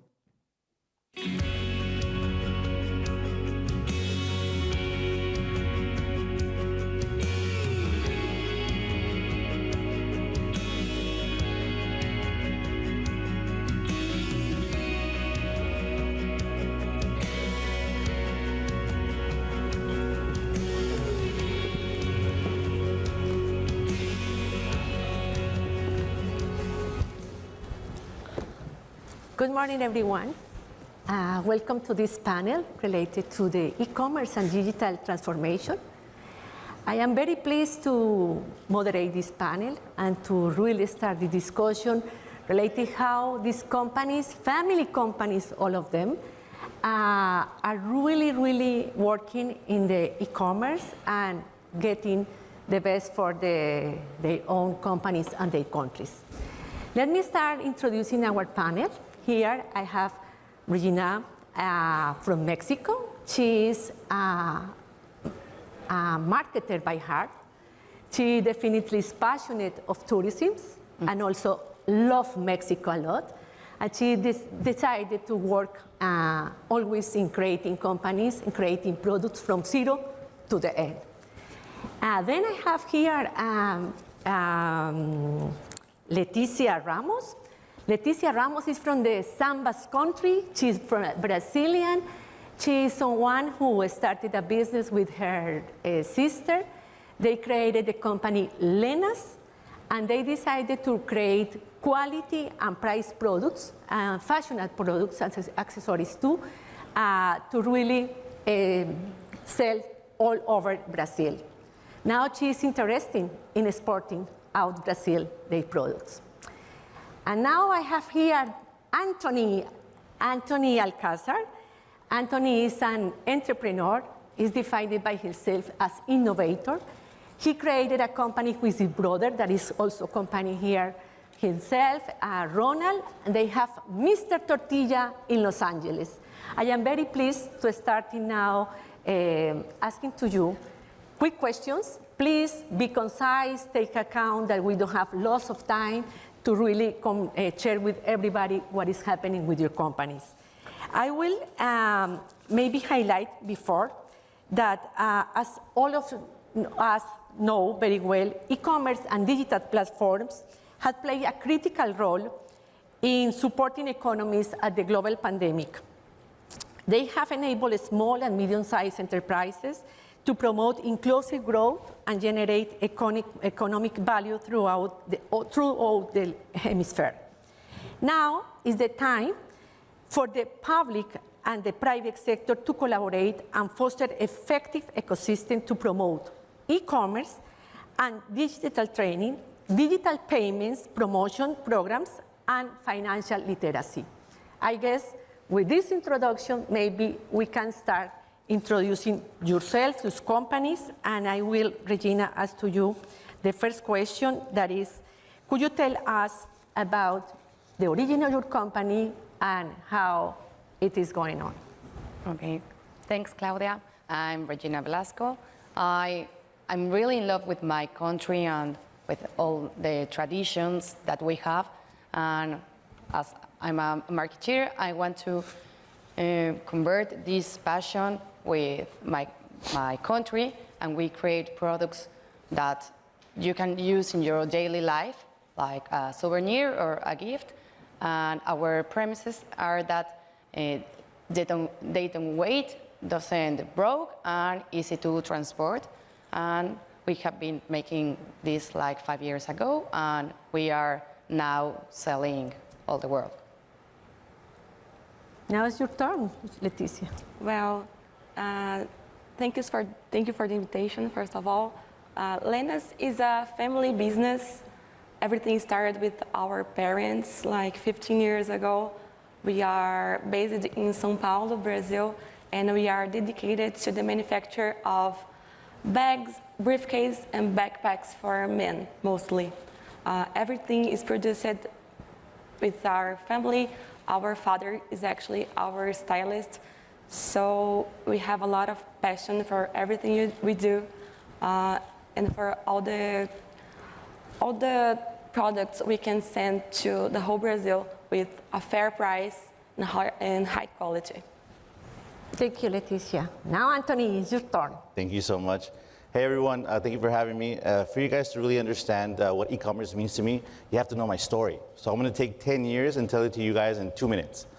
One night, my brother and I decided to get tacos. And after eating a bunch of tacos, we came up with the idea, hey, what if we can make tacos healthier? If we can make a tortilla that's low carb, low calorie, and tastes delicious, this will be a game changer. Even diabetics can enjoy it. But just like small businesses, we were very naive. We thought, hey, you know what? You make a good product, you go to the supermarket, and you get on the shelves. What we didn't know is that our industry was dominated by the big guys. And so we spent years and years trying to get on the shelves and just couldn't understand why we didn't make it. And when we finally made it, we made it to the bottom. And you can't compete that way as a new brand. So that's when we realized, there's no way we can compete with these big guys here. We have to pivot. You know what? Let's pivot and let's go to, let's get a military account. So you spend years and years going to visiting bases, finally getting a military account through a distributor, growing, being able to pay the bills, and then the big guy came again. And now, since the big guy pays the distributor millions of dollars in rebates, when the big guy speaks, the distributor listens. And from one day to the next, that account was taken away. Well, pivot again, we're gonna go out of business, let's pivot. Let's go to restaurants. So now we're in the restaurants, starting to grow a little bit, and the pandemic happens. Restaurants are going out of business. We're almost out of business. So I say, you know what, maybe now that there's a need for the product, we'll be able to go to retail. And even during the pandemic, we weren't allowed to sell our tortillas on empty shelves. So I didn't know what to do. I look up to God, God help me, and my brother says, Anthony, Amazon.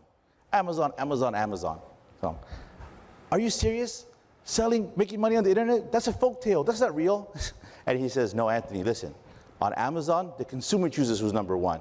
We have to pivot. So we pivoted. We created a new business model that was not existent of selling tortillas on the internet. We learned digital marketing and social media on the fly. And we grew 3,000% to become number one on Amazon. I want to share something very personal with all you here today. When I was in elementary school, I was bullied out of elementary school. And when I left, I made myself a promise that I would never be bullied again. But these last 10 years have been nonstop bullying. It's been very difficult for me and for my family, but especially for me. Because, see, it's not what the bully does that really affects you. It's that inability to defend yourself that really eats you up daily and ate me up daily. So sitting here with you all, sharing my e-commerce story, there's only one thing I have to say. Thank you, God, for e-commerce and this miracle. Thank you, God, for Amazon, Google, and the SBA. And lastly, thank you, God, for allowing us to live the American dream. Thank you, God. Okay, thank you very much, Anthony. This is a very impressive answer. And actually, what is incredible is that he already responds the second question. But I will go to your colleagues because you already mentioned to us what was the impact of the global pandemic in your company, how it allows your company to grow if it happens. Yes, in our case, we sell the most of our items in retail, in tourism, stores, in hotel boutiques, in museums. So all they get closed. So we were thinking we're not going to survive.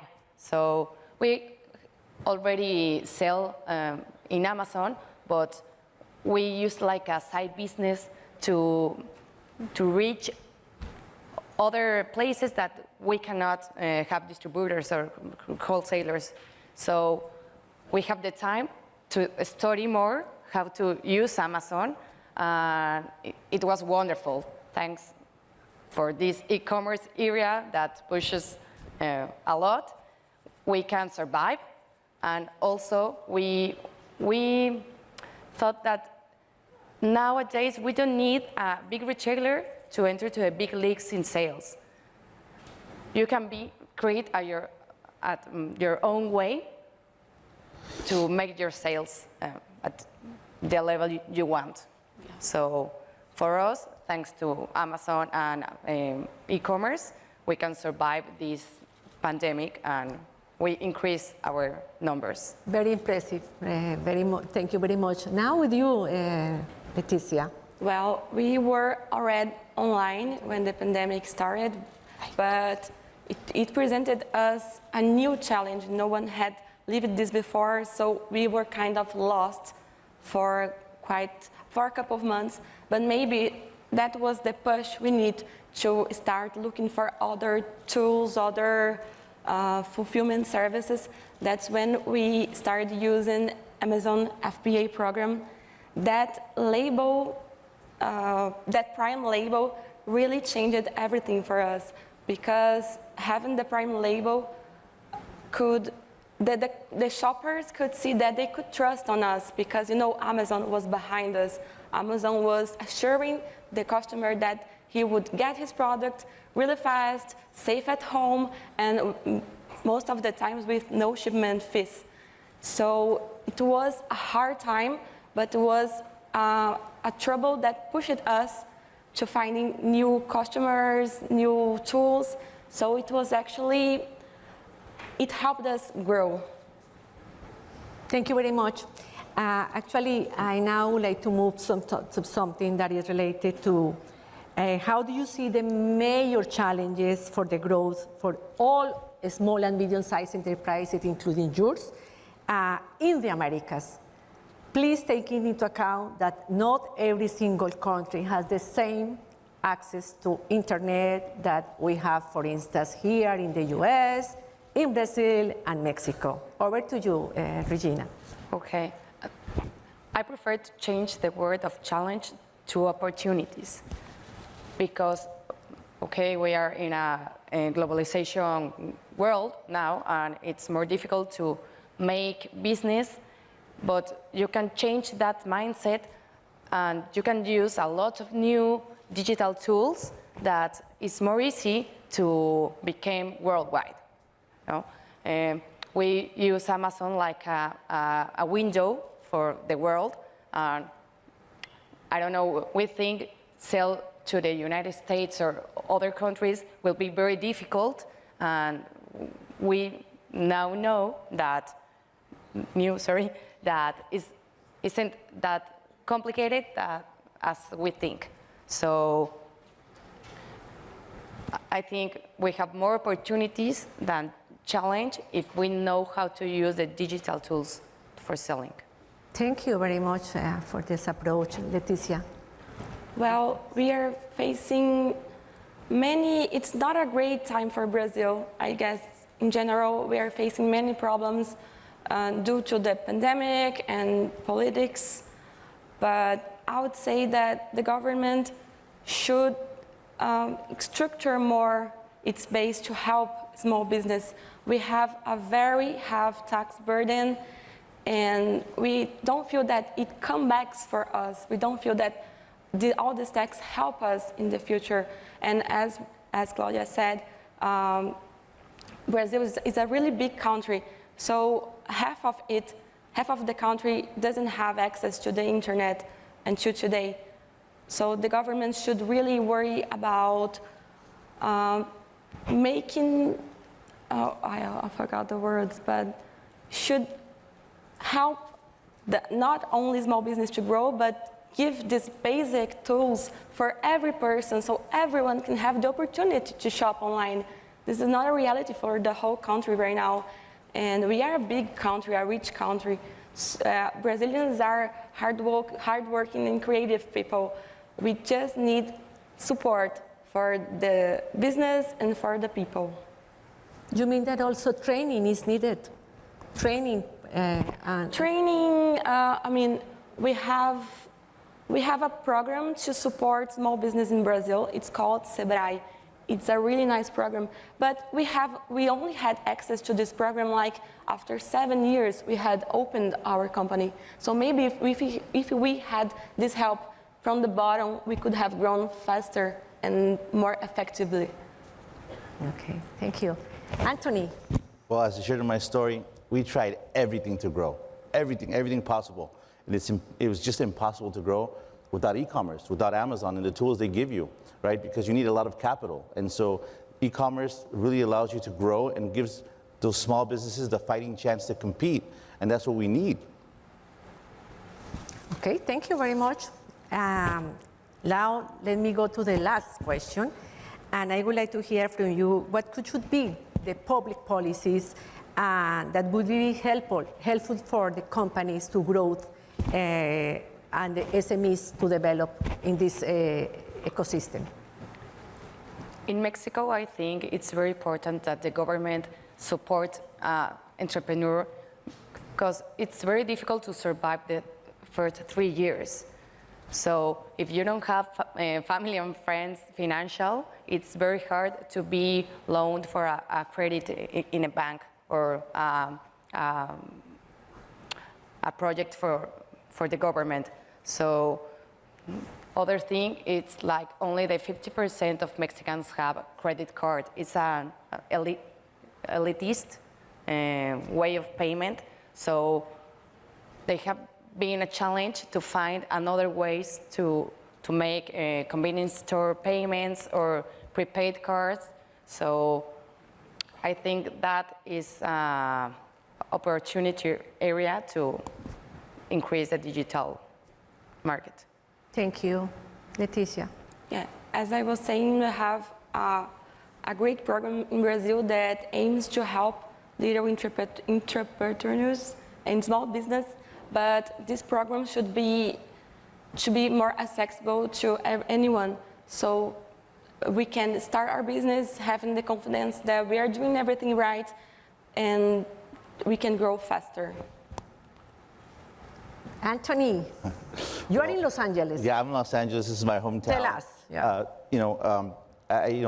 The thing about e-commerce and Amazon is that you're able to grow. For example, we became #1 in the US, and then we always wanted to go international. And so thanks to the tools that Amazon provided, we were able to sell on Canada frictionless, easy, fast. Within a few weeks, we were able to send product to Canada, and we became #1 in Canada. Now, we would love to be able to sell our product all throughout the Americas, right? Through Amazon, through e-commerce model, because we would be able to get quality products to the consumer's hands. And vice versa, I think a lot of the Americas will be able to sell their product here in the United States, and it'd be amazing. Maybe I can ask you something. You are with Amazon, you are extremely successful, you are #1 here in US and in Canada, and also is the #1 in internet related to tortillas market. But my question to you is related to the government, public support. You think that the Los Angeles city or maybe the county or maybe the government has to do something for other small and medium-sized enterprises, or you are okay just what you have? You know, I think that the government needs to understand that they have to empower e-commerce businesses and put a lot of focus of helping small businesses, because small businesses are the 99% of the economy, right? And these tools allow small businesses to grow. So by empowering them and allowing different methods of programs to really access growth, that would be amazing to small businesses. Well, thank you very much.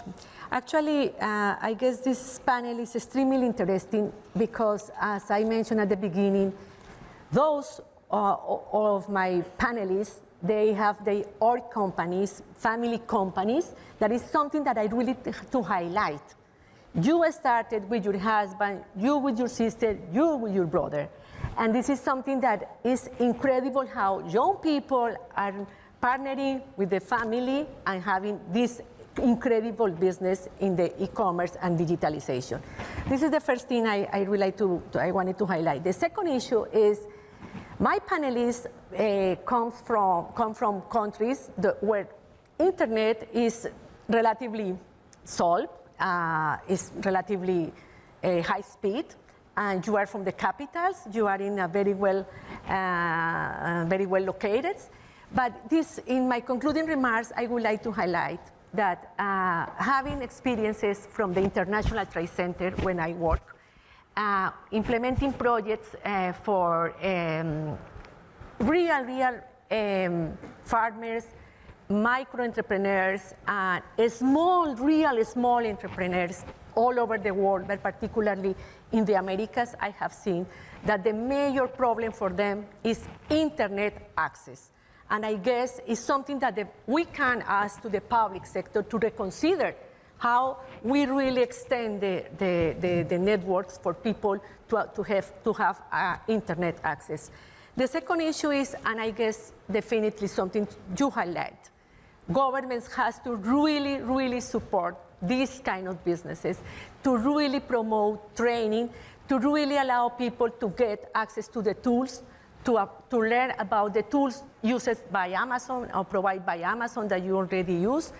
And I guess it's something that definitely is another takeaway from this panel. And finally, I guess the ecosystems in the countries are very important. Technology is a request of infrastructure, is also or training, educational, and these kind of things. But it is also needed to allow people to get information about this. Something that happened a lot in the region, according to my understanding, is electronic payments. And maybe I will come back to you. You mentioned something before, Regina. I don't know what about you, Leticia, in your country, but I understand there are too many countries in the region, in the Central America, in Colombia, even other countries that electronic payments are an issue that maybe we need to really think about what to do with that.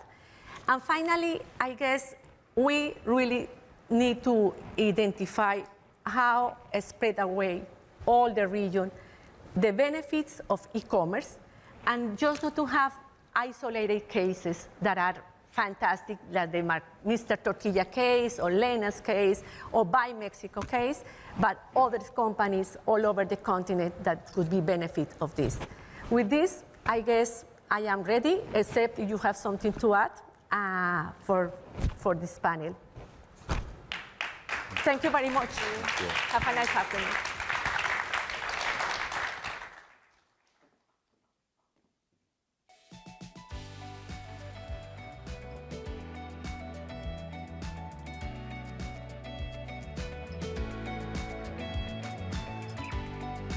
Please welcome Neil Harrington and His Excellency Guillermo Lasso, President of the Republic of Ecuador.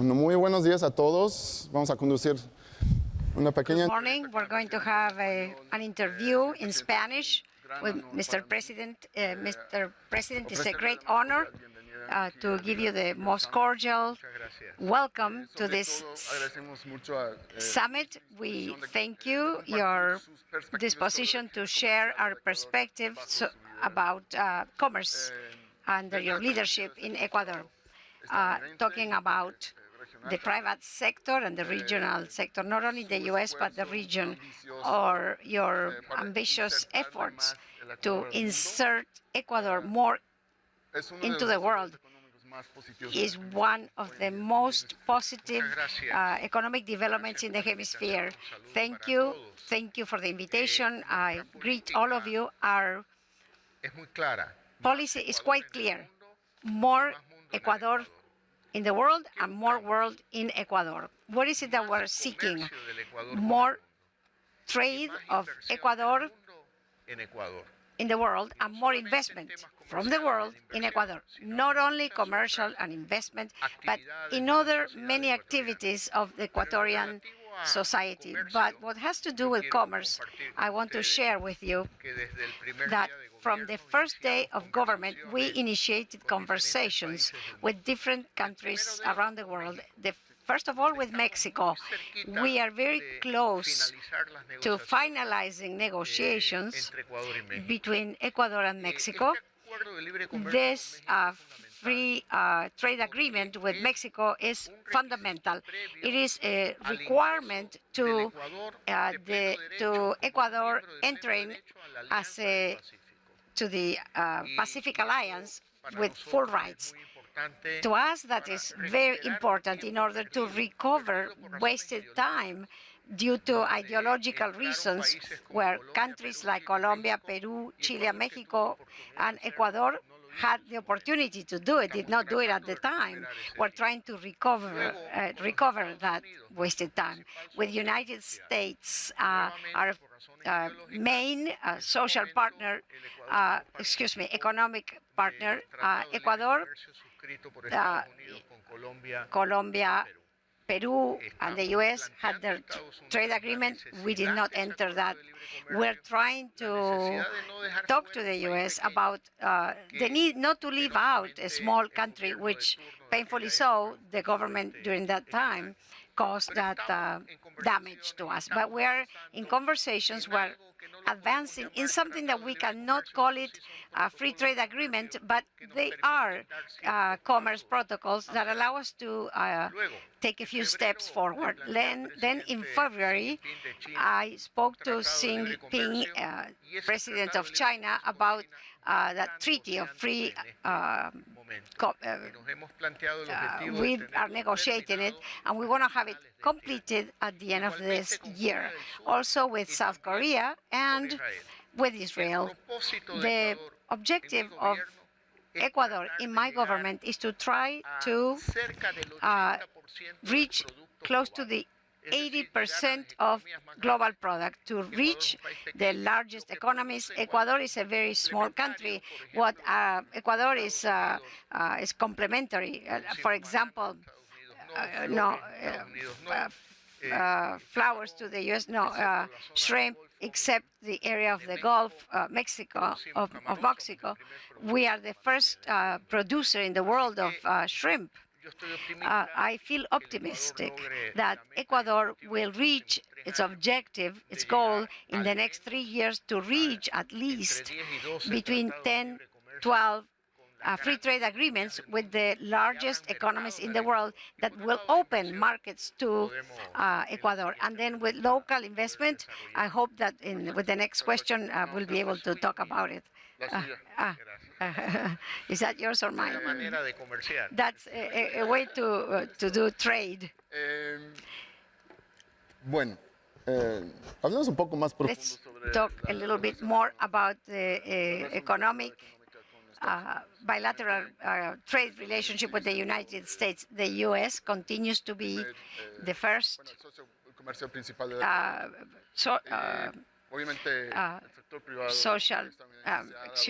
economic partner of the U.S. The private sector has realized and is following quite closely this closer relationship between the United States government and your government. And that has to do not only with commerce, but issues that have to do with security. Tell us a little bit about that. Well, in the first place, good relations with Ecuador as a country with the American people is historical. There is sometimes when they were closer, and other times ideological, political ideology interferes. But now there is a closer relationship between the government of the United States and the government of Ecuador. But we talked about commerce, but also bilateral. Security is the top priority because Ecuador is threatened now by organized crime, by drug trafficking, given that in the past 15 years, to be soft about it, there were permissive governments with this illegal activity of drug trafficking through the Ecuadorian territory. We have confiscated 300 tons of drugs, which is equivalent to the added number in the past 5 years. That's why my government is determined not to negotiate with drug traffickers, not to look the other way, not to be permissive, but face them straightforward. This has created problems because obviously we have hit them in their pocket, which is what it hurts most, almost $6,000 million in 1 year. The reaction has been street delinquency, more violence in the streets, still lower the level of deaths in Ecuador compared to Colombia or Mexico. But then again, what's happening in Ecuador then is not a scandal considering the other countries in the region. But we have to be clear with our good friends, the United States. I bring a very message that is very clear when I have the opportunity to speak with him. We need the support of the United States and also of the European Union. Why? Because this is a shared problem. They use the territory of Ecuador to traffic drugs, send them to the United States, and send them to Europe. This time, there's a government that is ready and willing to fight face-to-face with drug trafficking. But we need the support and the help of the United States. We're a country of middle income, so it is fair to share the expenses, knowing that the benefit of this fight will be reflected in the American U.S. society. So we are working on that at this time in Ecuador. And well, we have received the support of Colombia, also Peru's being available to help us on this subject is a way to share intelligence information. But there was a time when there was a Plan Colombia before the U.S. Right now, my intention is to bring to the United States a Ecuador plan. We need to have the good friends of the United States and Europe to face this, to tackle this problem. It's very understandable, the bilateral relations. Let's talk about another subject that has to do with security. Judicial security. You have prioritized that in your administration. Please tell us about the connection of judicial security and the increase of investment, the investment that you're seeking in Ecuador. Well, judicial security is fundamental for an investment process, to have clear rules and to know that judges are acting following those rules. Ecuador is a country, a democratic country. Above all, under my government, there is independence of powers, justice. The judicial system is independent from the executive branch. But when you have the need to strengthen justice, like in the European Union that wants to support the creation of new judges to be able to judge organized crime. Evidently, my government lets the use of everything they have so that that can be accomplished, the judicial branch of power, but painfully so. I'd like to see more effective and fastest results. The problem is that the effort that I have to make is to take the nails of the claws from the politicians. If we have professional judges without intervention of politics, then we will be able to strengthen justice. And I find myself in that objective. And it's not that easy because one has to face political powers which have been used to be the ones who call the shots. They are not the ones who call the shots now. But for those politicians, my government means an obstacle. So we need to remain firm. And sometimes it seems like, let's say, traction, opposition are very strong, but the reasons are that we are removing the claws to politicians, making sure that they remove their hands from justice. But we're going to generate everything that's necessary so that the justice system can be independent and to generate stability, not just for all Ecuadorians, but for potential investors. Thank you, Mr. President. Más profundamente Now, sobre talking a little bit more in depth los about sectores principales que the usted está main sectors priorizando that you para are atraer inversión. prioritizing to bring investment to Ecuador. Ecuador tiene Ecuador right now has presencia muy fuerte en el sector hidrocarburo. Sé que usted hydrocarbons, their objectives, infrastructure, mining.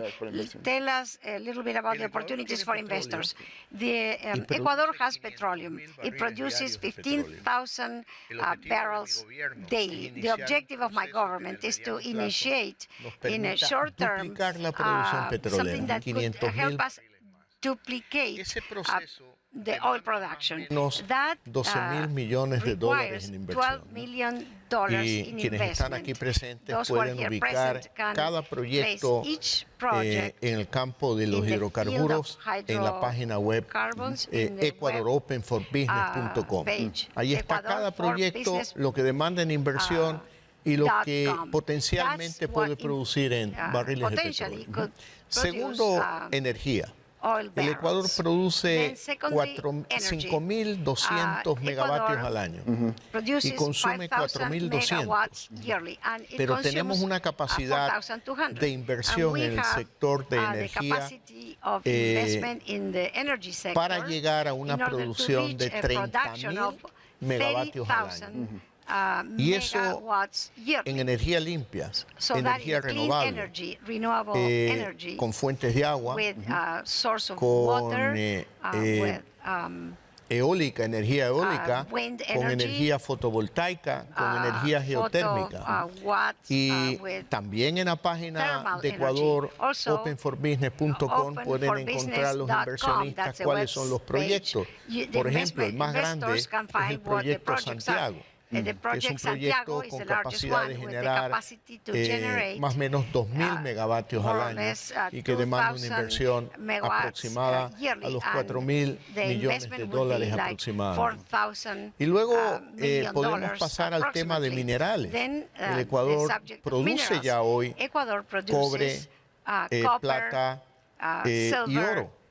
Pero el potencial de Ecuador, para que tengan una idea, es comparable a una franja entre teniendo como piso lo que exporta Perú, que son 20.000 millones de dólares al año, y más o menos un techo como lo que exporta Chile, 40.000 millones de dólares. Esto en el largo plazo, probablemente lo que me corresponde a mí es promover estas inversiones y será en 4 o 5 años más adelante que veamos los resultados. Ecuador exporta 900 millones de minerales en el año 2020, que fue el primer año de exportación de minerales formalmente, oficialmente contabilizado. Y en el año 21 subimos a 2.100 millones de dólares. Y estamos en este año muy pronto a firmar concesiones para explotación de 3 grandes minas en el Ecuador. Y aparte de esos proyectos hay una de las minas más grandes de cobre en el mundo que tenemos hoy en el Ecuador. Eso lo pueden ver también en esta página web. Luego, en materia de infraestructura, hemos ubicado cerca de 5.200 millones de dólares en proyectos de carreteras, puertos, aeropuertos, distribuidores de tráfico que abaratan el costo de las exportaciones por razones logísticas y estamos claros en impulsar todos estos proyectos en alianzas público-privadas. Bueno, usted ha sido muy generoso con su tiempo. Según nuestro... por favor, la última palabra. Eso en los sectores estratégicos en la relación con el gobierno. Pero el Ecuador pues, ofrece muchas oportunidades de inversión en turismo, en agricultura, en ganadería. Para quienes no conocen Ecuador, les quiero decir que es un país pequeño, mega biodiverso, que es un país extraordinario, con 4 regiones muy claras. Las Islas Galápagos, que son las más populares en el mundo, pero tenemos también la Amazonía. Extraordinaria para turismo, extraordinaria para ganadería, extraordinaria para agricultura y muy poco explotada en todos estos campos. La costa con unas playas magníficas también, donde yo imagino todos los hoteles que se pueden construir a lo largo de toda la costa ecuatoriana hacia el Pacífico. Y la sierra con unos nevados extraordinarios, con una capital que tiene el centro histórico más grande y best kept of all Latin America. Church tour that, what can I tell you, is marvelous from the colonial times. So I invite all of you to come to Ecuador. Y esta será la última palabra. Muchas gracias por la presentación. Gran placer. Thank you so much for your presentation, President Lasso. Spanish.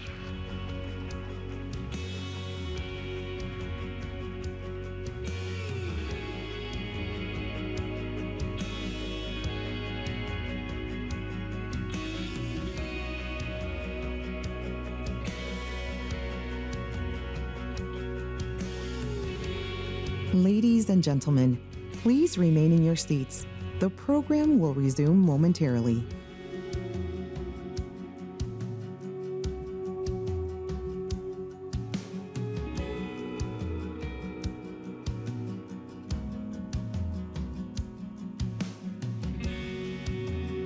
Please welcome Phil Levy, Kathleen Quirk, Guillermo Vogel, and Manuel Macedo.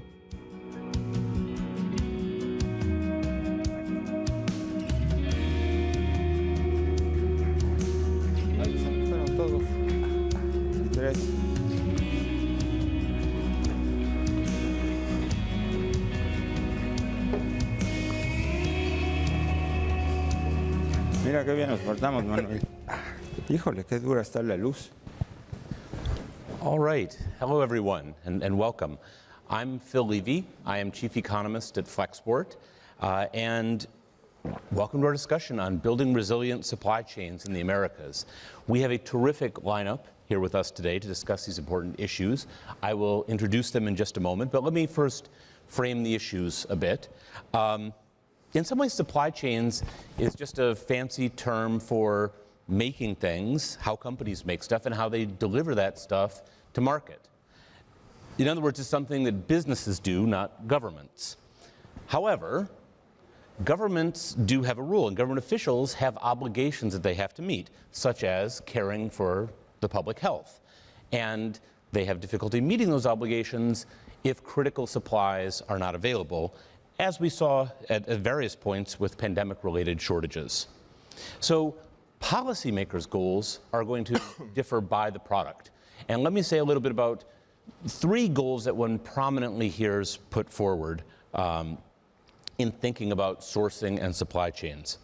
For a narrow range of products, you'll hear suggestions of onshoring, and it could potentially be the right objective. In the US, for example, it's been required by law for years for a host of defense industry products and key inputs that those inputs be made domestically.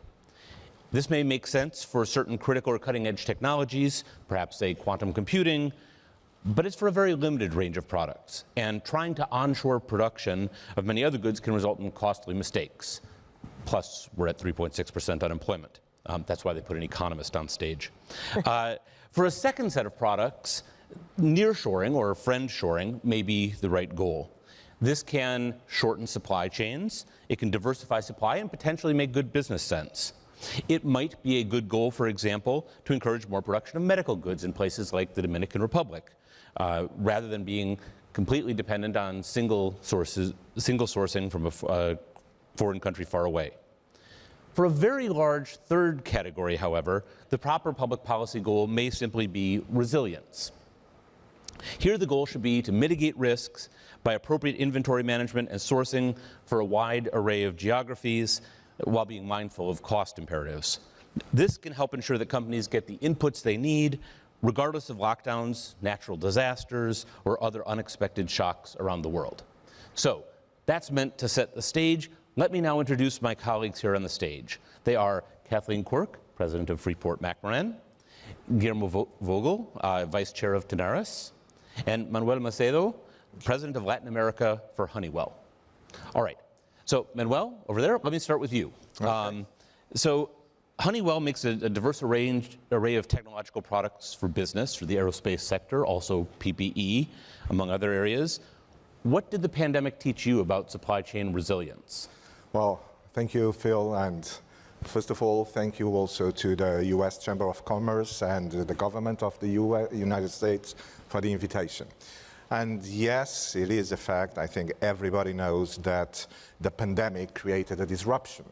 But even before the pandemic, we had also trade tensions.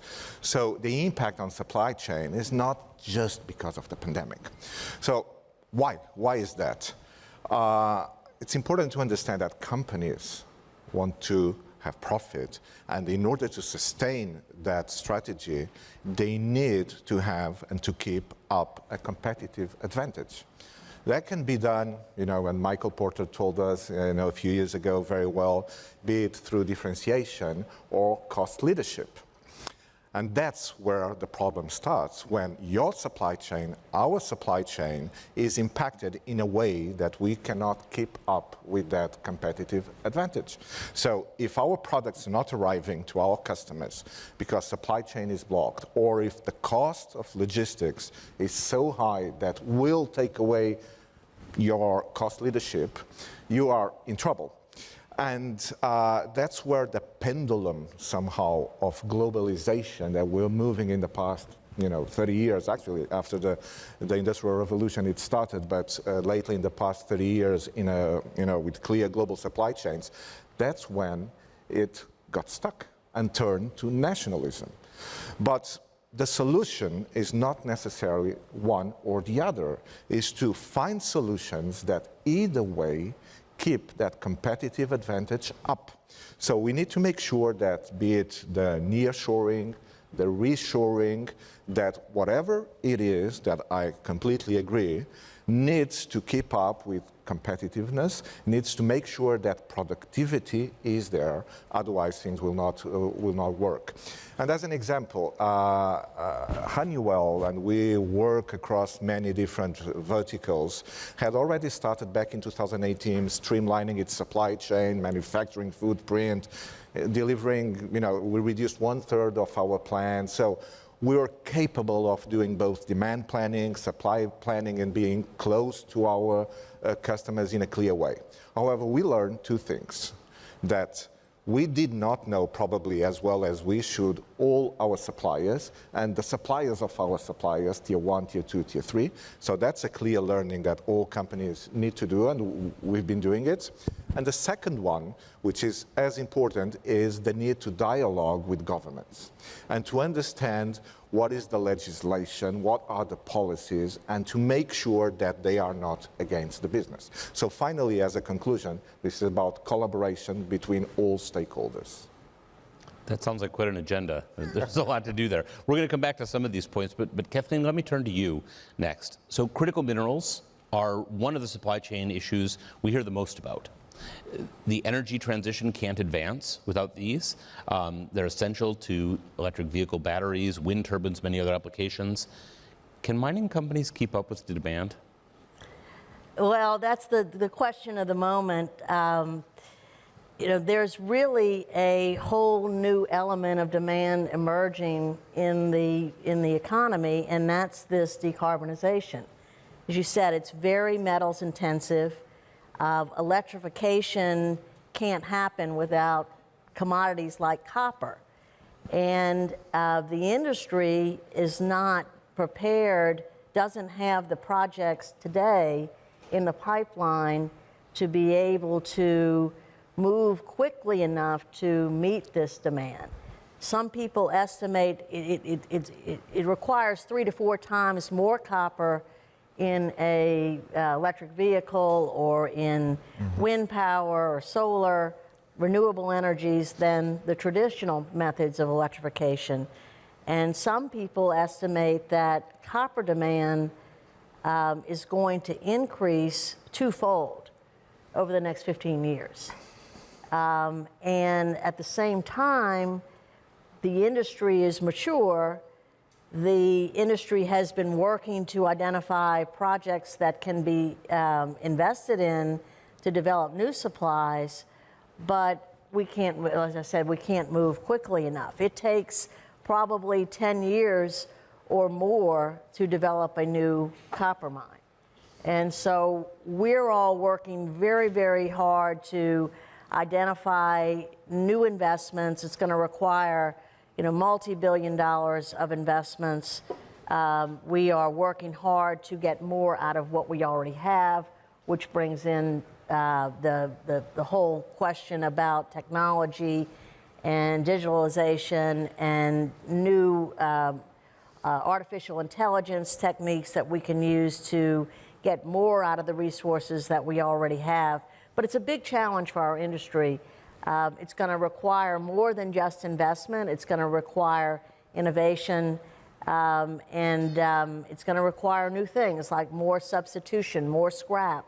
It's going to take all kinds of things, collaboration, to be able to meet these 2050 goals. And there's a mad rush to do it. We're a leader in we focus on copper mining. We're a leader in this, and we're excited about it, but it's quite a challenge because at the same time, while we're looking to make investments, we're also looking to reduce our carbon footprint. So even though copper is very important to facilitate decarbonization, we also have a carbon footprint in our mining activities.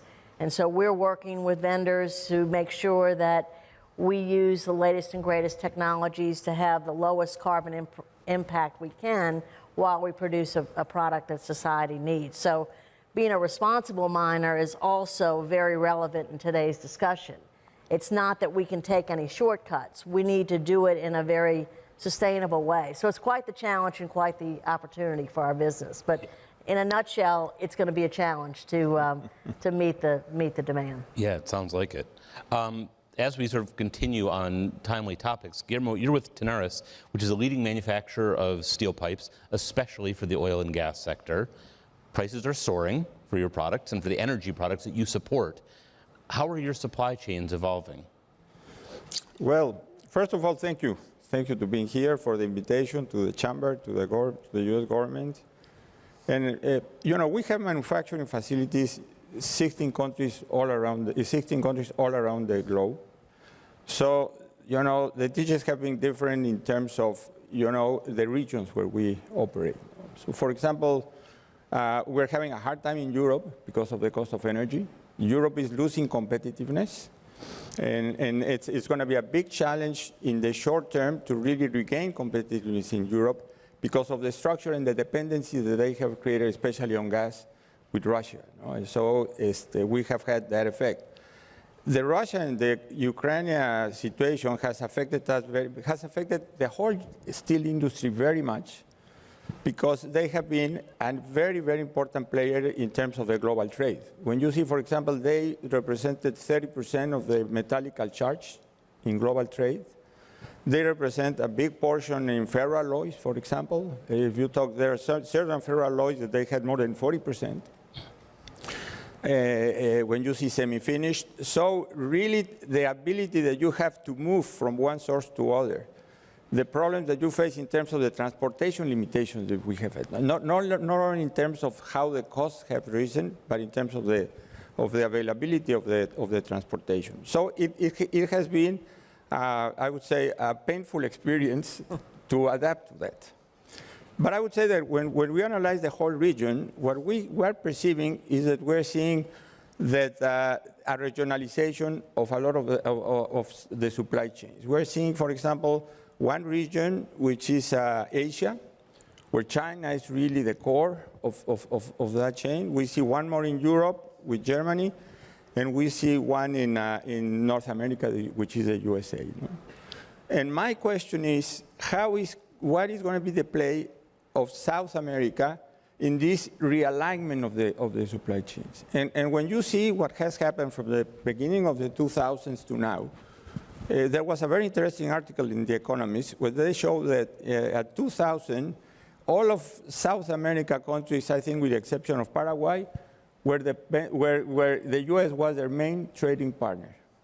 Today, when you see the map, China is the main trading partner, with the exception probably of Colombia and of Ecuador. So you see that thing moving. Then you see that the political efforts that are being done. We saw the USA, closing this Indo-Pacific economic framework with 12 countries, a little bit in front of the TPP as an alternative to TPP. With a strange thing, because the TPP, Canada was part, Mexico was part, Chile was part, Peru was part, and there is no part, and today, we are not part of this new agreement. So we have to understand, and I was very, very much happy to hear Mr. Blinken saying that this new focus in terms of integration. I think we have a very good opportunity, but we have to work hard. I think we have neglected to somehow this much stronger integration, because now we don't want to be dependent. And I think America, I'm not talking about the USA, but the whole continent, we can create independency for the West in foods, in energy. When you see the Vaca Muerta resources together with the fracking resources in the United States, so we have an opportunity, but we have to work in that sense.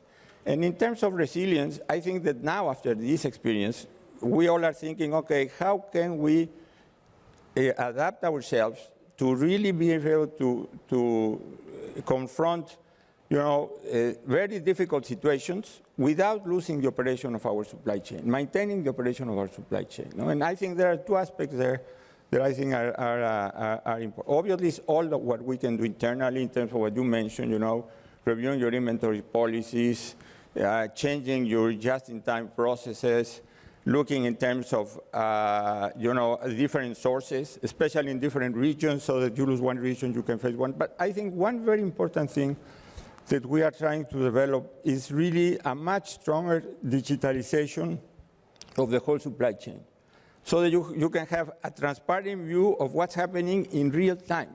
And if you have a problem, you can react, you can really take data-driven decisions on real time by looking at the alternatives that you have and by knowing exactly where your suppliers are. And the second thing, Mr. Blinken was very, very open in terms of saying we are working with the private sector. And I think Manuel made a very good referral in terms of how to manage the regulation, the working with it.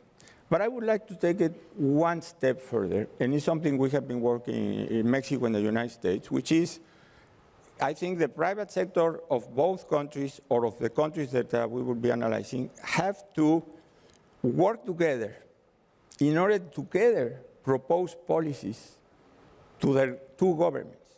Because I think that makes much easier the adaptation and to be able to really benefit from the competitive advantages. You know, things like data flows, things like cybersecurity, to have one protocol instead of having one protocol in one country, another protocol in another country. In Mexico, we have been working, for example, both private sectors in the border in order to create a much efficient border, in order to say not only investments in infrastructure, but in automation and in smart borders. And I think this is very important. And for example, in Mexico, I participated at the time of the initiation of the pandemic in terms of how to prevail what were essential chains. How we will make the essential chain. And we started from a very weak position, because even the definition of essential chains was one in the States and another in Mexico. Yeah. But the ability that we had through the U.S. Chamber and through the CCE, which is the most important representative of the private sector, which Mr. Francisco Cervantes is here, our president, and the ability that we have, the U.S. Chamber to operate, you know, with its stakeholders, and us to operate with Secretary of Economy, which was very supportive, Chancellor Mr. Ebrard was very supportive. I think we were able to react fast, and we were not able to eliminate all the pain, but we were able to reduce a lot the damage by making sure that those chains won't close once they had met the health requirements that we needed to make the people happy. So I think that it's very important, this contribution, private sector, public sector, in both countries. All right. You've given us all kinds of interesting stuff to think about. We are short on time, so what I want to do is a lightning round where I'm going to give each of you, first Manuel, and then I'll let you close this question. What are the key things that we need in the region to help it succeed as a supply chain source? You've already talked about trade policy a bit. Yeah. Would you like to add? Yeah. I mean, there are several things, and Guillermo have mentioned many important aspects. But I'd like to bring to your attention that the growth engine in Latin America is very much dependent on transfers of labor as a way of growing GDP and not so much productivity enhancement. So whatever we do regarding supply chains, the nearshoring, onshoring, needs to keep that in mind, that this is not about transactional activities. This is about bringing to the region, developing within the region, you know, suppliers that can actually add value and contribute to the GDP growth. It is true that, and I speak for myself, that our teams, our procurement teams, had a mindset that was very much trans-Pacific and transatlantic, in the way that they knew many times the trade rules that were taking place over there and the logistic arrangements in a much clearer way than in the Americas and in Latin America. So now we need to develop the local suppliers in the way I said, with added value activities. We're doing that throughout all Latin America, countries like Costa Rica, Colombia, Argentina. We're going there in our aerospace business, our building technology business, all our business, in fact, and engaging also with governments in developing, in a very clear way, suppliers. In Mexico in particular, where we have a very big manufacturing footprint and also technology footprint with development and research centers, we're working with the Secretary of Economy as well in trying and helping in developing the South and Southeast, which is a priority also for Mexico, exactly in the same way. But I highlight, this needs to be done in a non-protectionist way with free trade. So this is not about creating hurdles, but taking them away. And while talking about that, I will mention as well the trade agreements. You mentioned about them. So we have many trade agreements. There are countries in Latin America that have, you know, they're champions in that. That's good, but they need to be integrated, as Guillermo mentioned. So we cannot have things that just are, making sure that things are not fluid, like origin. the rules of origin, restrictive rules of origin between products. So we cannot sell them from one country to the other within the Americas. It needs to go through a third one. We need to take, that away. And as Guillermo also mentioned, we need to make sure that countries in the Americas align when there are pandemics on the rules, that the essentiality of certain goods is the same, and that we are not just creating, even if it is not a global supply chain, it's in the Western Hemisphere, the same problems that we saw with global supply chains. And just to finish, I remember that back in '94, there was the FTAA, right, the free trade area in the Americas, which finally did not succeed. Maybe this is the moment while we discuss nearshoring, onshoring, to bring this back, because that's the perfect way to integrate things. I like the optimism. Kathleen, you get the last word. Okay. Key thing to think about for the region and supply chain. Well, the region is so important for metals production. Between Chile and Peru, that's 40% of the world's copper. The U.S. also has a significant amount of copper production.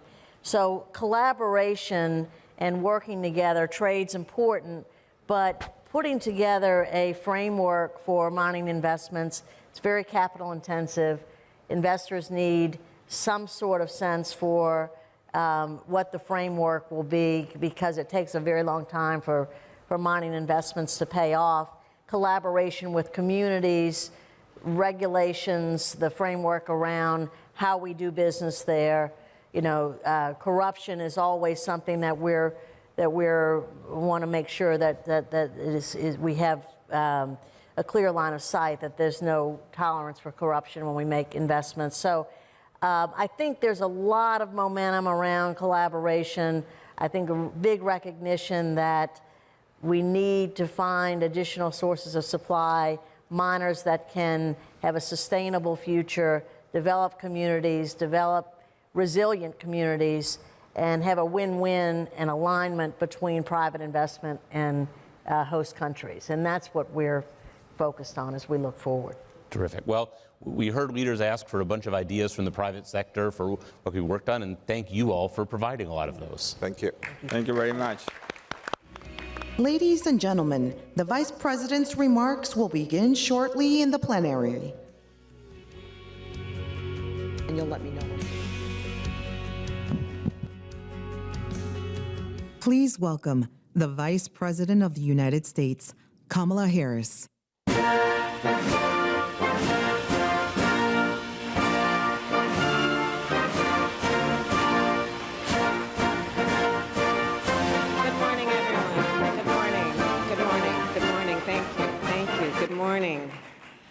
Well, first, I want to thank the Chamber of Commerce for organizing this CEO Summit and for bringing together so many leaders from business across the hemisphere. We gather today in pursuit of a shared goal: to build a prosperous and inclusive future for the people of the Western Hemisphere. This is a priority for President Joe Biden and me, a priority I know that everyone here shares. The economies of the Western Hemisphere are deeply intertwined, and the work we do to strengthen these ties directly impacts the American people. Our neighbors in the Western Hemisphere comprise the largest market for American goods. The region accounts for nearly 50% of all American exports. And when we have resilient and secure supply chains that are close to us, disruptions will be less frequent. More goods will be available, and prices will come down. From Canada to Chile, a prosperous region benefits all our economies and creates more opportunities for our people. Here's how I see it. To realize a more prosperous future for our hemisphere, public-private partnerships are essential. Partnerships that combine the private sector and its experience and expertise with the reach and capacity that only governments can provide.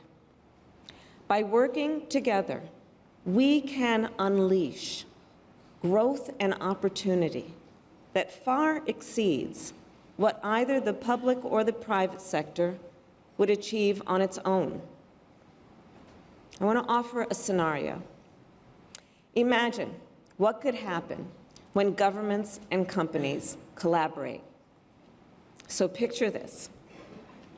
Imagine a woman in Honduras who lives in a small rural town. She's a single mother. She has 2 children. She does not have a formal education and has never had steady work. Instead, she takes on an odd job here or there. She often lays awake at night, worried about whether she can put enough food on the table, wondering if her children can break the cycle of poverty that is all too common where she lives. Then let's imagine a beverage company announces new investments sourcing coffee from her hometown in western Honduras.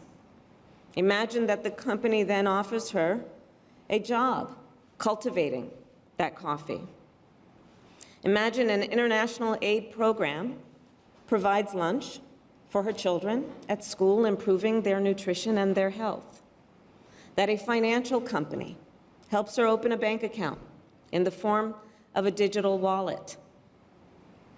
Imagine that she now has some disposable income, and she saves, and she starts moving up the economic ladder. And then a telecommunications company makes an investment and connects her town to the internet. And she gains access to new information and online tools that will help her really reach into her imagination about what she can achieve. And so she then starts to think about an entrepreneurship based on her vision for herself and her community. Imagine that USAID provides her with a grant to establish her own ecotourism business, and that she accesses credit for the first time, and she hires employees, and her business grows, and she thrives. This story illustrates what I believe is possible when governments and business truly integrate our approach. This scenario is then our vision for millions of people as part of our strategy to address the root causes of migration from Central America. Last year, I began work to lead this effort, and I approached this task with 3 basic principles. First, I do believe most people don't want to leave home. They don't want to leave their grandmother. They don't want to leave the place where they worship and the community that they've always known. And so when they do, it is usually for one of 2 reasons. They are fleeing harm, or to stay means they simply cannot satisfy their basic needs or the needs of their family. The second principle that is informing our call to action and this approach is my and our belief that governments alone cannot address this issue.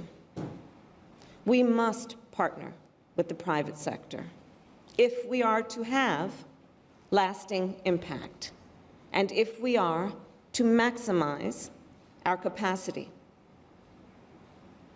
Third, I believe that to attract meaningful investment, part of our agenda and strategy must include a priority that is to combat corruption, promote the rule of law, reduce violence, and empower women. So these are the guiding principles that inform our root causes strategy.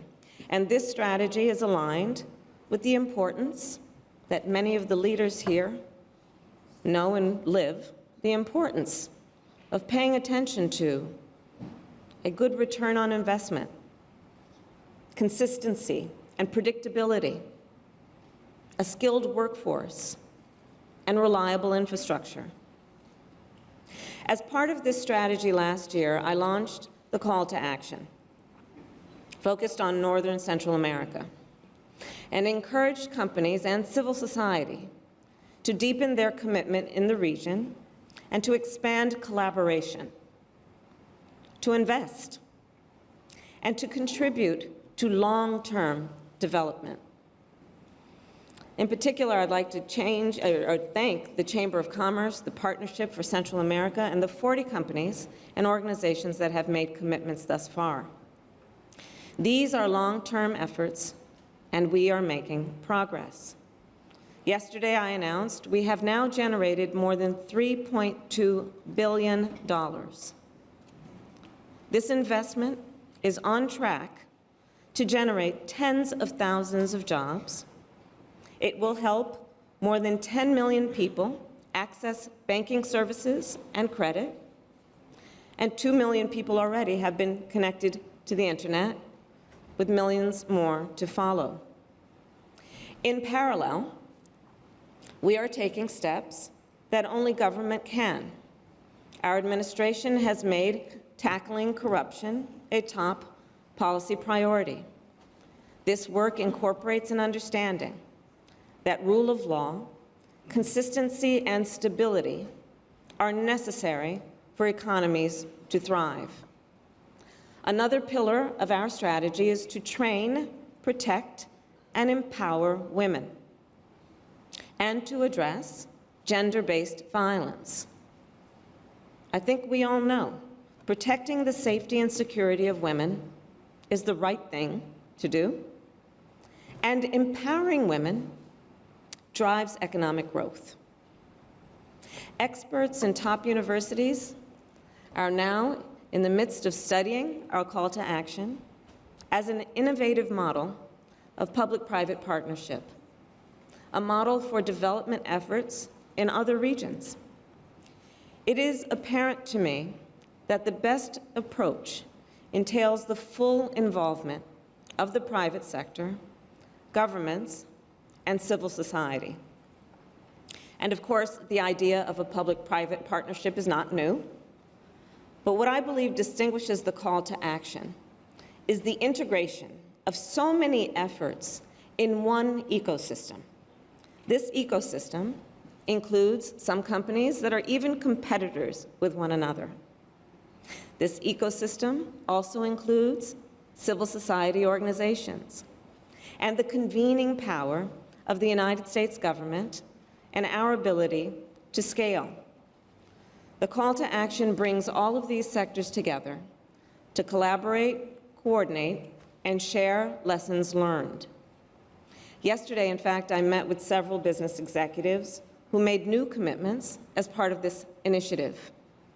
We discussed how powerful it is to see how each investment fits into the larger picture. In corporate speak, we identified many synergies. And this coordination allows us to address the full spectrum of needs in a given region under one integrated plan. Together, we are creating an ecosystem of opportunity. And any good public policy, of course, must then be designed with an eye for application.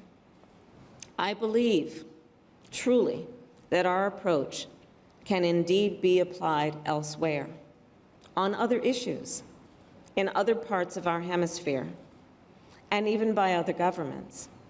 When I think about all the challenges we face in the Western Hemisphere, I know that they will require new and innovative coalitions between the public and private sectors. One size does not fit all, of course, but think about it. Economic inequality in our hemisphere is among the worst in the world. Women and girls in our hemisphere face far too many barriers and far too few opportunities. Many countries in the region are still struggling to recover from the pandemic. Health systems are strained. The climate crisis is mounting. And we continue to see corruption, migration flows, and democratic backsliding and violence. These issues affect all of us, and the solutions then must involve all of us.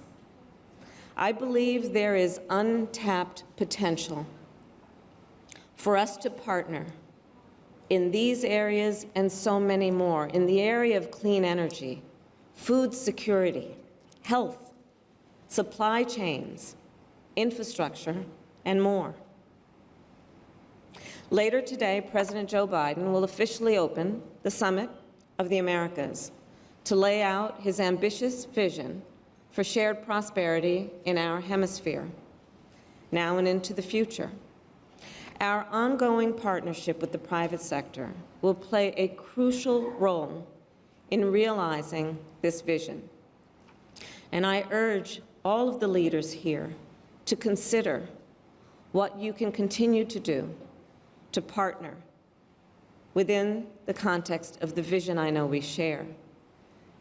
Needless to say, each of you here has the power to act, to help solve some of the most pressing challenges of our time. Our partnership can create new opportunities for individuals to not only succeed, but to thrive. For companies, it can create new opportunities to grow and to innovate. And for our hemisphere as a whole, it can create new opportunities to connect and to prosper.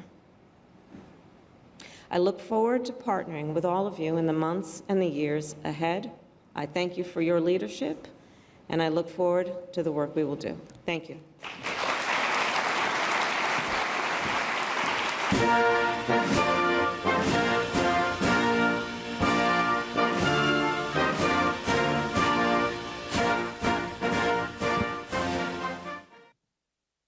Please welcome Susan Siegel and His Excellency Iván Duque, President of the Republic of Colombia.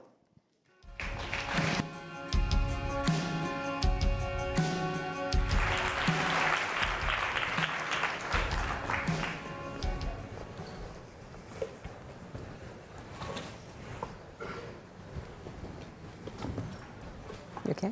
Thank you. Hello. Well, President Duque, this is an enormous honor for me to be able to actually get to ask you some very important questions as you look back on your administration. Not only that, you've been a huge supporter and a dear, dear friend of me personally and of the organization, and for that we will always thank you. And I hope to see you often in your new role. Well, you'll see me more often. It's a pleasure to be here, so thank you so much. So let's really focus on 3 or 4 different topics. The first one is climate change.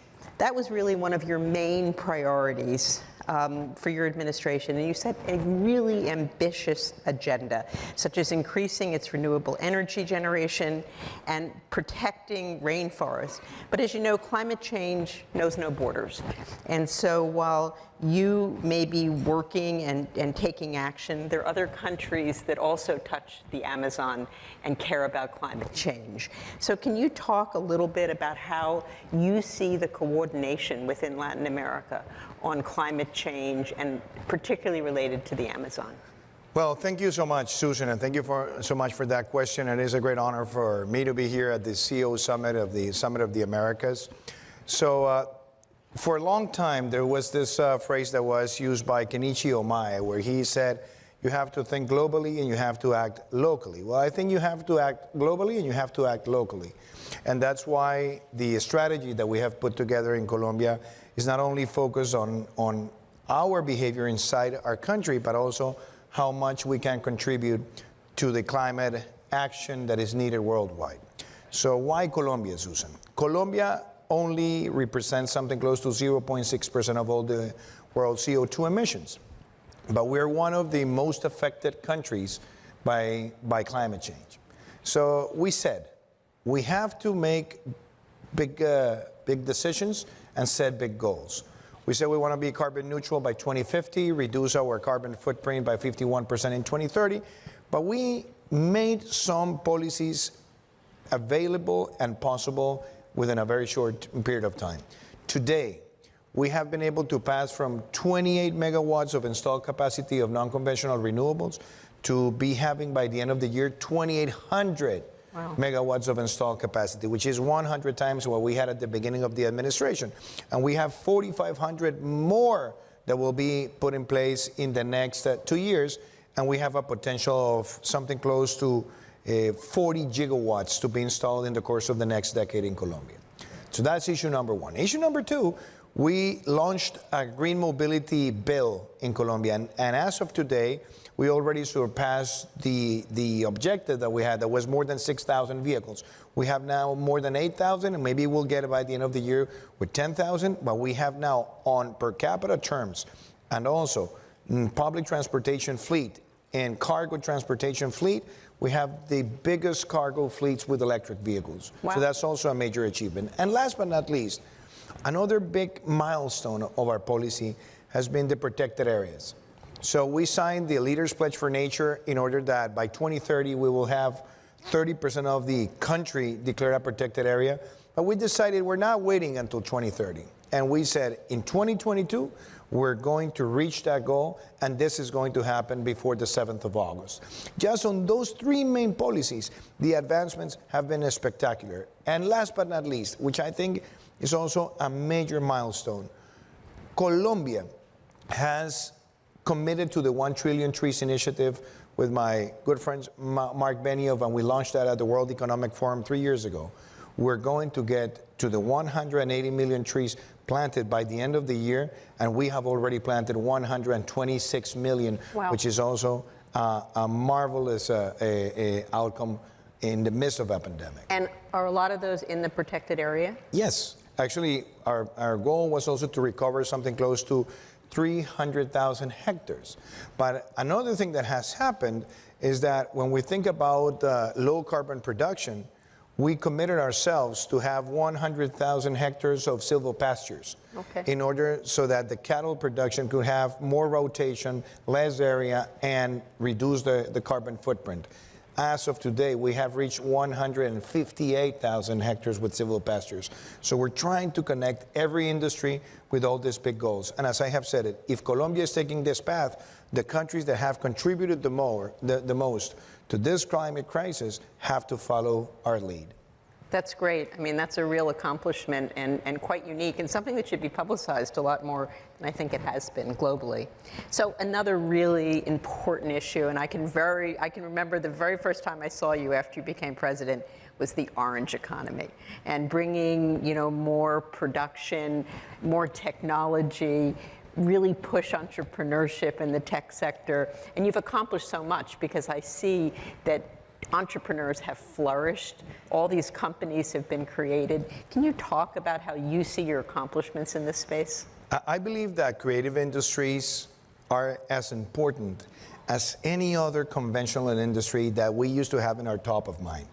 So people who don't regularly know that, for example, the orange economy that involves all the creative sectors is bigger than the mining economy in Colombia, or is even bigger than the coffee economy of Colombia. It almost 4% of the Colombian GDP. But it had to be put on the scope in a transversal way that we all consider that this is part of the future. So we created the National Council on the Orange Economy, and we got all the ministers set there under the leadership of the Ministry of Culture. And what has happened in the course of the last 4 years is that Colombia has emerged as a creative power. And maybe the best way to describe it is that we created the certificates for the audiovisual sector. So in the last decade, we used to have an average investment in the audiovisual sector that was something close to $10 to $15 million per year. This year, we're going to surpass $380 million. Wow. And we're having Hulu, Amazon Prime, Netflix, Apple TV, Amazon Prime, as I already mentioned, they all producing now in Colombia. And we have a 40% rebate for all these productions, which makes Colombia the most competitive market for the audiovisual sector right now in Latin America and the Caribbean.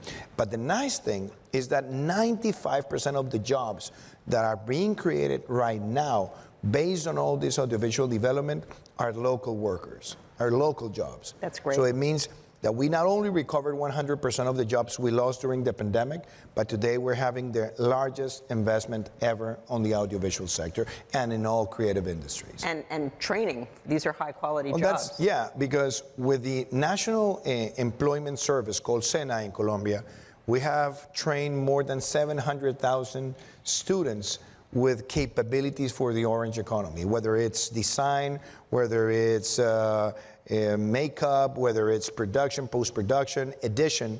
And we're creating this sort of new jobs, and those jobs are also being called from abroad. Right. So we're seeing now more Colombian talent from the creative economy that has been supporting other industries around the world connected to our orange economy. But you've also really made it easy for entrepreneurship and for small businesses to be created.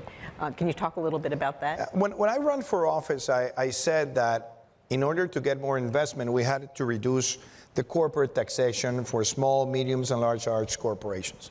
And I remember that I got a lot of heat and a lot of attacks from former ministers of finance who said, okay, if you embrace that path, you're going to have larger deficit, you're going to not be a good performer in terms of fiscal policy. But what happened is we got 100% of all the capex that takes place in Colombia is free of VAT tax.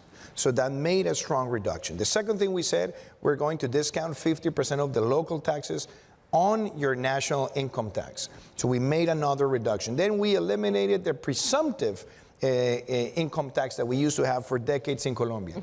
With that, we reduced by almost 20% the corporate taxation. And what happened is the economy started growing faster. We ended 2019 growing above the world average. We closed 2019 with the first primary fiscal surplus in 8 years since we had the fiscal rule. And we also made something very important, which was to increase by more than 15% the tax collections. Obviously, in 2020, we passed through the pandemic, but you know what happened? Based on these policies that were set before the pandemic, we got a V-shaped recovery last year. We grew 10.6%.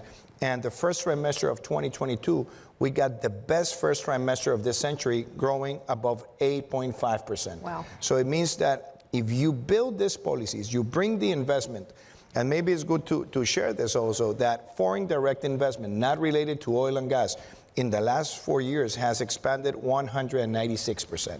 So sound taxation makes a strong sense, and I'll finish with this.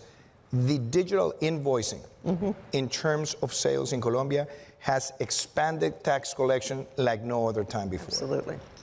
Congratulations. Thank you. So another really hallmark of your administration is Venezuela and how you have treated the Venezuelan migrant. We gave you an award and recognized you for that last October. And I mean, you still have a huge flow of migrants. You have treated them. You've created a card so that they can have jobs and health care. But we still have the root cause of people leaving Venezuela because they don't feel secure in living in the country under the current conditions. Can you talk a little bit about how you see all of these pieces coming? Well, thank you for that question, Susan. We have to acknowledge that the history between Colombia and Venezuela has a strong roots. And we're brothers, we're Siamese brothers. And we had our first constitution together. And that constitution had an article that was Article 83 that said that foreigners in the Great Colombia, and that was 1821, will have the same rights as Colombian citizens. Our current constitution in Article 100 keeps that in mind. And For many years in the 20th century, we had a lot of Colombians that went to Venezuela in times of despair, and they were received with open arms. So we decided since day one of the administration that we had to have an open door policy. And then when we started analyzing that we had 1.8 million migrants in Colombia that were invisible. Right. They could not open a bank account, they could not be in the healthcare system, they could not find a job easily. We said we have to make the boldest move. And we created a temporary protection status for 1.8 million Venezuelan migrants in our country. And so far as we're speaking, we have already given 1,036,000 temporary protection status cards to those migrants so they can be visible, open an account, look for a job, buy a house, and have the possibility to feel full of rights. And we have the next 800,000 who are going to receive those cards in the following weeks. So in my opinion, Susan, this is the most important fraternal policy ever embraced in a country in Latin America and the Caribbean. But my biggest message is that we can't take this for granted, and we just can't feel that this is over, because the main root, the main cause of this is the dictatorship of Nicolás Maduro. And I have been working with the international community as a president, and once I leave office, I will continue to fight for the cause so that there's a return of democracy to Venezuela, because nobody can exchange dictatorship for any good or service. We have to work to the return of democracy. I can think of no one better to work for the return to democracy than you, Mr. President. Thank you. So you've been very vocal recently about the impact of social media on democracy. And I think it would be really interesting for this group if you talked a little bit about that from your perspective. Well, when people ask me about social media and democracy, I think it has two characteristics. It can be a very useful tool, but it can also be a dangerous weapon. And I say this because algorithm manipulation, post-truth, polarization, and populism with social media can produce a tremendous damage on democracy. Why? Because all you need is a lie, and grow that lie exponentially with algorithm manipulation, and then you make it a true. And that is happening in multiple places around the world. So I strongly believe that we have to look at this seriously. I think there are a lot of autocrats around the world who are enjoying every day when they see that vibrant democracies are being affected by horrible polarization and creating this sense of social media civil wars where people attack each other when they look themselves as enemies. So I believe that the social media companies have to really make the ethical reflection whether they're really contributing to the essence of democracy, which is the right to choose based on sound information, and not the right to choose based on facts manipulation. So that's, I guess, is the major challenge we face. But I think we have to recover the sense of truth, facts, and obviously statistics and evidence.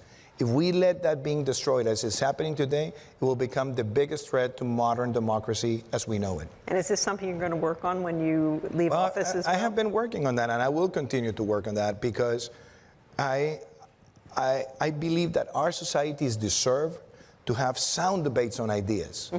But what is happening is that it's like truth no longer matters.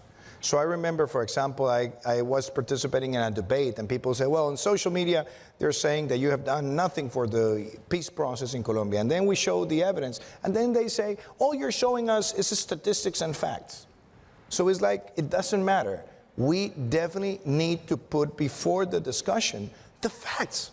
And it is in Colombia, it's in the United States, it's in Canada, it's in the rest of the Americas, and it's also in Europe. We have to recover the essence that democracy shall be based in the right to choose, but the right to choose with sound information, not lies, not manipulation. And what worries me is that when you hear the phrase that says that perception is reality, with social media manipulation, what matters today is the narrative and not the evidence. And I think that has to come to an end. So we have 1 minute and 20 seconds. Thank you. 20 seconds left. Thank you so much. I want to ask you, in the minute that's left, one last question. As you end your term, which has been just wonderful, generational for the country, your leadership during the pandemic was just notable, outstanding. How do you want to be remembered? What's your legacy? Well, I had that conversation with my daughter the other day. My oldest daughter is 15, and she said, tell me about how do you feel? And I said, well, I had to face the most complicated crisis Colombia has ever suffered. Healthcare crisis, worst recession, migration crisis, and at the same time, continue managing the challenges Colombia has. When I look at the end of the term, and I see that we have gotten a vaccination record of more than 85% of the population, when I see the economy reaching highest growth ever, lowest multidimensional poverty since we started using that indicator, lowest informality rate that Colombia has reached, and being able to expand the social safety net so that 11 million households have the resources to deal with such a crisis, be able to reemerge, and giving to Colombia, for the first time in our history, free public university education for the poorest of the poor and the emerging middle class, for me, that says the amount of satisfaction. Plus, having 85% of the National Development Plan fulfilled in the midst of a pandemic.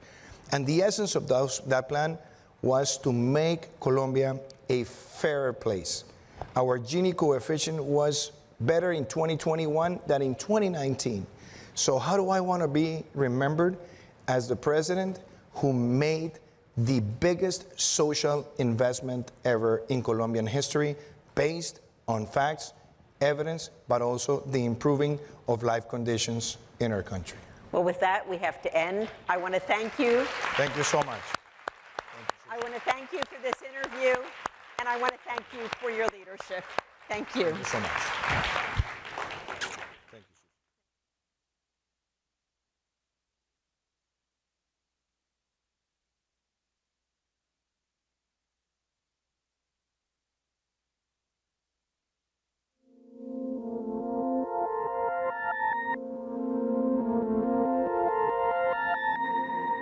Strong and resilient health systems are essential to public health across the Americas and will reignite economic recovery. The COVID-19 pandemic has made it clear that regional partnership and coordination is paramount in strengthening health economies across the Americas. This type of cooperation helps ensure countries have the tools and information they need to keep their citizens healthy while protecting economies. As we've learned over the last 2 years, strong public-private partnership is necessary to safeguard against public health threats. During such devastating times, Pfizer, being true to its purpose to bring breakthroughs that change patients' lives, stepped up to the challenge. Everything from our experience told us that it would be impossible to research, develop, test, approve, and manufacture a vaccine in less than 1 year. But the whole world was looking to the pharmaceutical industry, and we knew we had to find a way. Without cutting corners and with the people that we serve at the center of all of our decisions, we rethought the norm, removed traditional barriers and red tape, and gave our teams the freedom and the resources they needed to make the impossible possible. But this was not a solo endeavor. We had a strong alliance with BioNTech based on years of working together, followed by a close partnership with manufacturing vendors, regulatory agencies, and more than 179 governments around the world. In Latin America and Canada, more than 557 million vaccines have been delivered to over 30 countries, along with more than 430 million doses to U.S. And we continue working closely with governments to support their efforts to build stronger and more resilient healthcare systems. This collaborative spirit proved to be the best way to face such a catastrophic moment and set the groundwork to help be prepared for future threats. But for this, it will be critical to ensure that the region has the necessary mechanisms and policy frameworks to create and maintain resilient and healthy economies. Investing in health is a must-have for the region, as health is the cornerstone to advance economic growth, develop a more productive workforce, and ultimately unlock human potential. Industry leaders like Pfizer have led the way in not only COVID-19 vaccine manufacturing, but also distribution throughout the world. The business community has partnered with governments to ensure a robust response to the current pandemic and is ready to support readiness efforts against future threats. The goal is to enable people to live healthier, more productive lives.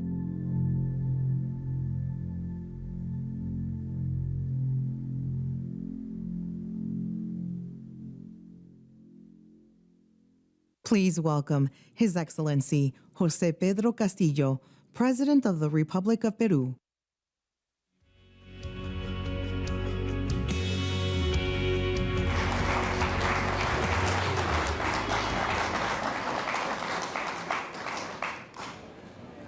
Distinguidos jefes de Estado que participan en esta cuarta cumbre empresarial de las Américas, distinguidas autoridades y miembros de la Cámara de Comercio de los Estados Unidos, estimados empresarios e inversionistas de todo nuestro continente, señoras y señores, el fortalecimiento de nuestro sistema de salud y el manejo responsable de la economía son dos aspectos esenciales para cerrar las brechas sociales en nuestra región.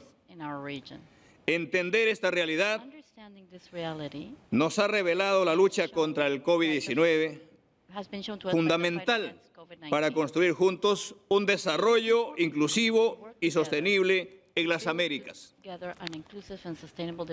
Durante la peor etapa de la pandemia, nuestro continente registró la tasa de contagios y muertes per cápita más alta del mundo, rebasando todas nuestras capacidades de respuesta.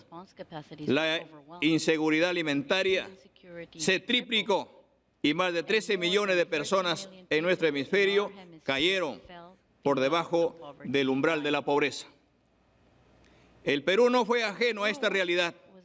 Al asumir el gobierno en julio pasado, when I took office last July, our priority was to overcome the serious crisis caused by COVID-19. We invested more than $1 billion in purchasing vaccines. To date, 83% of the target population has been fully vaccinated. This has greatly reduced the number of seriously ill people and deaths. In order to be prepared for new outbreaks, my administration has planned to purchase 55 million additional doses of vaccines, molecular and rapid screen testing. We are also planning on implementing new oxygen plants and hiring health professionals. My administration has increased the budget for the health sector by over 6% compared to that of 2021. In addition, in 2022, we have allocated over 1 billion soles to finance 56 investment projects in the health sector. We have also accelerated the implementation of projects. These projects are geared towards improving services in hospitals in various provinces. We have also started building health facilities in several regions. Similarly, it was necessary to help out the economic hardship of thousands of economies, particularly the poorest families in the country. In 2021, we provided emergency economic relief to 13.5 million citizens. Around 100 million soles were distributed in food to the most vulnerable people. Furthermore, orphans have been given a pension 18,000 families that were affected by COVID-19 have benefited from this. Recovery of employment was also a determining factor in containing the effects of the pandemic on our economy. We have created 200,000 temporary jobs, among other actions, that allowed thousands of citizens to keep their jobs in the private sector. However, the ravages of the pandemic on the economies of our region still persist. The World Bank recently stressed that the economic impact of COVID-19 disproportionately affected disadvantaged groups. In this regard, the World Bank has stressed that it will be very difficult to reverse the levels of inequality and poverty in the near future, particularly in emerging economies. Today, the challenges threatening health and economy of our peoples are manifold. In addition to structural problems and deep social gaps, there are the imminent food crisis generated by the Ukraine war, as well as growing global uncertainty caused by high levels of inflation and problems in the supply chains. It has been estimated that after the pandemic and due to the effects of climate change, the 161 million people are currently food insecure globally. The World Bank also estimates that the war in Ukraine could add 40 million people to this situation. There is therefore an urgent need for concerted international action and a comprehensive set of policy responses at the national level. The aim of all of this is to build more prosperous, democratic, equitable, and fair societies in our region. In this context, our people should have access to better opportunities, to a decent life. It is a matter of generating social change with macroeconomic stability, guaranteeing constitutional order and legal stability for investments. My administration believes that building a sustainable, resilient, and equitable future in the Americas requires a coordinated action among our countries. It is also essential for our states to work together with the private sector. It is the private sector that generates the development of our peoples, and we should have at the center of our activities adaptation to climate change and care for the environment. Above all, we should focus on the generation of synergies aimed at caring for the most vulnerable people and ensuring their development. This can be achieved thanks to quality education, adequate health services, decent employment, respecting the rights of workers, and strengthening democratic institutions, and a frontal fight against corruption at all levels. One of the means to reduce poverty and promote these objectives is to enhance trade with our main partners. We seek to have balanced trade relations to generate employment and prosperity. For this reason, Peru is connected to the world through 22 free trade agreements. These agreements are with economies that account for 81% of the world's GDP. We have recently been invited by OECD to initiate the process that will lead us to becoming full-fledged members of said organization. Our strategic projection towards the Pacific has also led us to assume the presidency of the Asia-Pacific Economic Cooperation Forum, APEC, in 2024. In these tasks, we seek to consolidate our position in the world's most dynamic region. Results are clear. In 2021, despite the pandemic, Peruvian exports grew by 35% and set record figures in 23 markets worldwide. Thanks to the responsible management of our economy, we have been able to grow by 13% in the last year. We currently have the second best credit rating in Latin America. We are a country that is committed to integration and the consolidation of trade relations in our continent. We believe that the best way to face common challenges is to join our collective efforts. Multilateral dialogue forums, such as the Summit of the Americas and its CEO Summit, are examples and ideal spaces for putting issues of shared interest on the agenda. It is also the platform that can help us in promoting initiatives with the participation of state, private, and actors and civil society. Businessmen consider Peru as an ally in the region with a strategic position in the hemisphere. Our country represents a dynamic economy. It promotes commercial exchange, enjoys a great amount of resources, particularly in agricultural production with high quality added value. This must be further promoted and strengthened. This is a priority and permanent aspiration of my administration. With the ultimate objective of consolidating private investment and thus the economic growth and welfare of our people, we should work in this direction. I invite you to continue working towards this common goal. As the title of this CEO Summit states, together we are stronger to build sustainable development in the Americas. Thank you very much.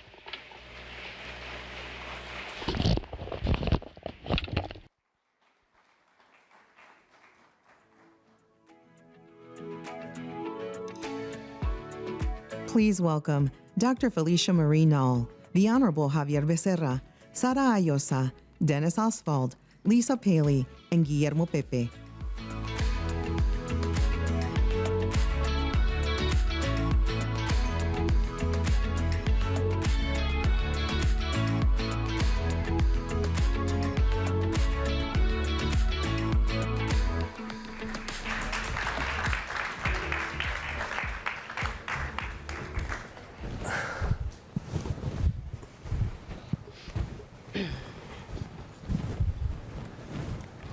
What an honor to be able to be with you all this afternoon, just before lunch, and to have an amazing panel where we can seriously delve into the links between health and the economy, and what I would say is searching for that virtuous circle, that duality between health and economic growth and health, avoiding the vicious circle that we've seen happening, and truly making the most of what we knew for 3 decades, which was that health is an investment and not a cost. But with COVID, with the pandemic, we now have felt that to be the reality, which gives us a tremendous opportunity to be able to strengthen our health systems, make them more resilient, and think about preparedness as a chance to be prosilient in the work of our systems and the health of our peoples. I'm thrilled to have with us in this panel this morning, the Honorable Javier Becerra, the United States Secretary of Health and Human Services, Sara Ayosa, President for Latin America of Merck, Dennis Oswald, Founder and Managing Director of Y4 Institute, Lisa Paley, the Region Lead for North America of GSK Consumer Health, and Guillermo Pepe, CEO of Mamotest. We are going to make the best use of the time that we have, in particular because I know that the Secretary may have to leave a little bit early. And so we're going to go straight into the questions that we've been discussing and thinking about as our panelists share their opening remarks through the questions. And Mr. Secretary, if you'd allow me, I'd like to start with you. And so that we can sort of target our efforts for change, what are some of the gaps that we know remain across our region with respect to health financing and investing in health?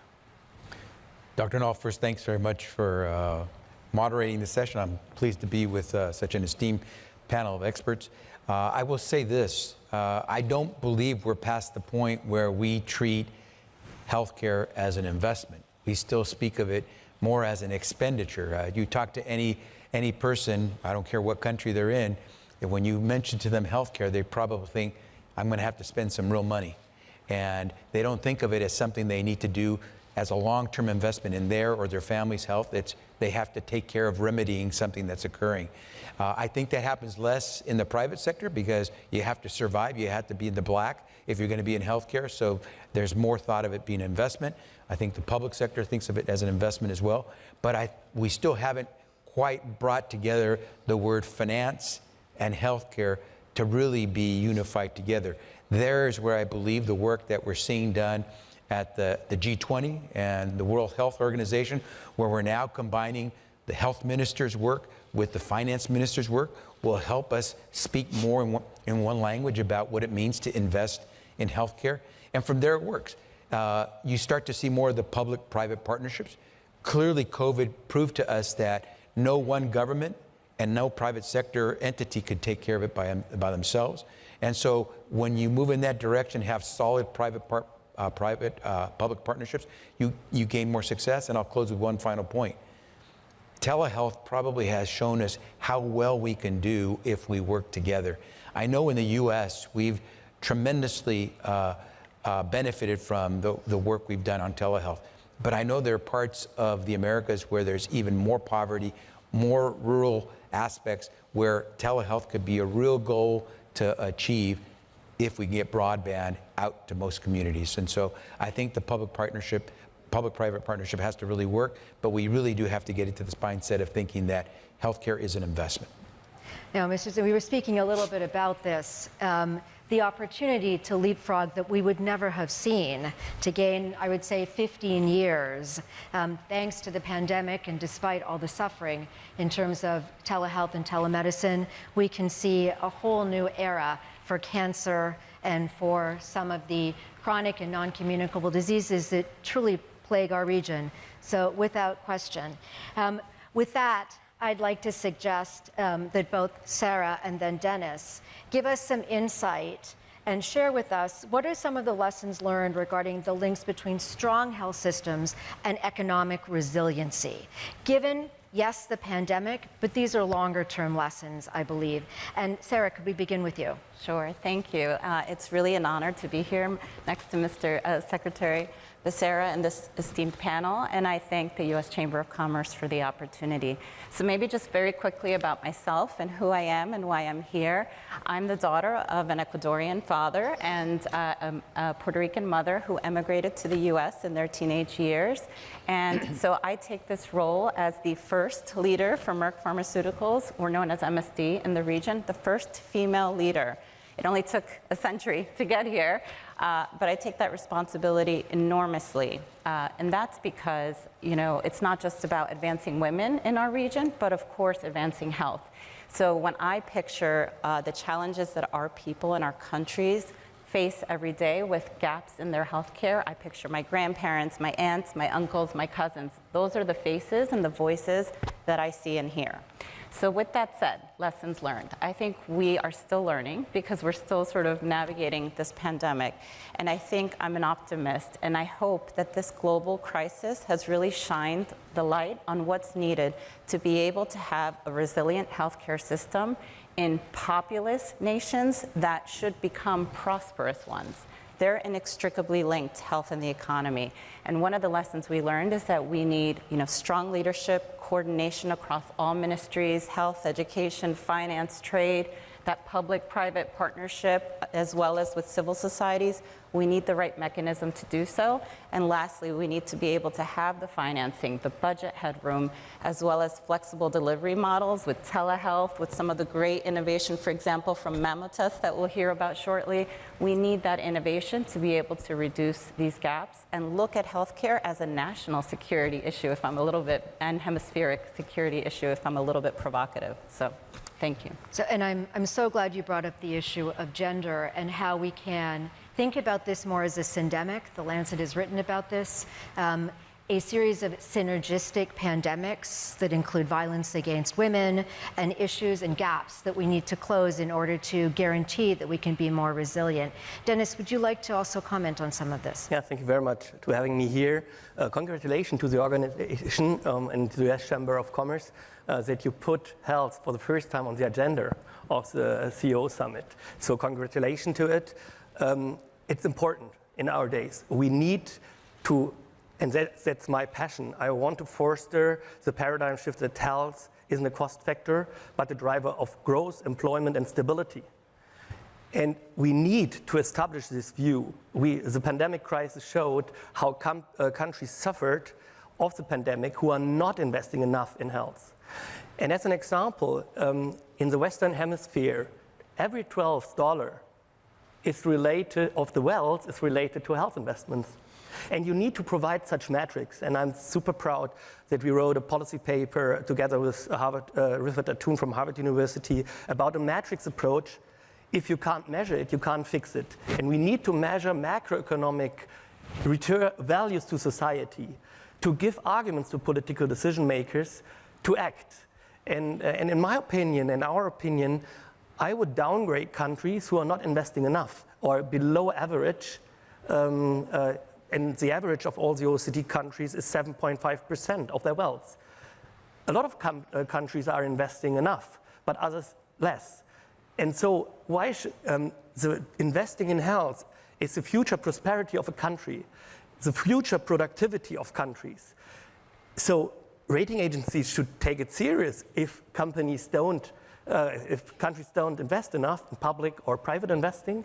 So then they should downgrade them, and so because we need to take care of our citizens, right? We need to keep them not only productive but taking part in their lives, staying healthy, and that's we need matrices, and we need to position health as a macroeconomic sector. Statistical authorities should report about the GDP contribution, the impact on a labor market in every country. And last sentence, I'm a little bit scared. I was invited to Washington to the G20 meeting, to the G7 meeting in Berlin, because Germany has a presidency in the G7. And I got to know, even though that we are still in a pandemic crisis, there are other topics more important than health, and that scares me. We have seen what, and Mr. Blinken said that the pandemic crisis would have decreased the GDP by 30%. The next pandemic will pop up. So we need to continuously invest in health and smart investment. And we need matrices where to invest, and maybe we need to reallocate budgets. That's it. So this is the idea of prosilient health systems, of course. Being proactive to change, as well as managing and strengthening structurally what they are about. And I couldn't agree with you more. The idea of evidence-based reform, and I would say also evidence-based advocacy, evidence in patients' hands as well, in order to guarantee that we are really pushing through the system in the way that we can have those voices. Mr. Secretary, could you share a little bit more thinking about where we are globally as well as regionally? We've seen multilateral efforts to coordinate health and finance. You mentioned that important link, that important ongoing conversation between ministers of health, ministers of finance, bankers, and others. The G20's Health and Finance Ministers Task Force, of course, is one. Could you share with us, discuss some of the importance of a regional approach and coordination for health investment in the Americas? Well, we know that something like a pandemic, COVID, hits everyone. So we're not safe in America until everyone is safe around the world. And certainly, if that's the case, then anywhere where we are within our family, and the Americas being one family, we have to make sure we're working doubly hard within our own region to protect the people that we have. And so more and more you're seeing that, whether it's G20, whether it's the WHO, the attempt to try to work together on these things so that we can cover the gaps that exist in some countries and make it so that we can make major investments in ways that help everyone at the same time. I will give you one quick example. We are preparing to announce this week that given our experiences here of reaching out to communities to try to get them vaccinated in a way that got us to everyone, including those that oftentimes are excluded.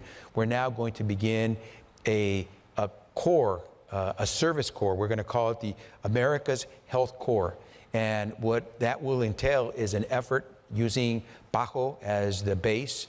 And we're going to try to make sure that we can get, if we're successful, up to 500,000 new healthcare workers throughout the Americas to help us cover the gaps that exist throughout the hemisphere.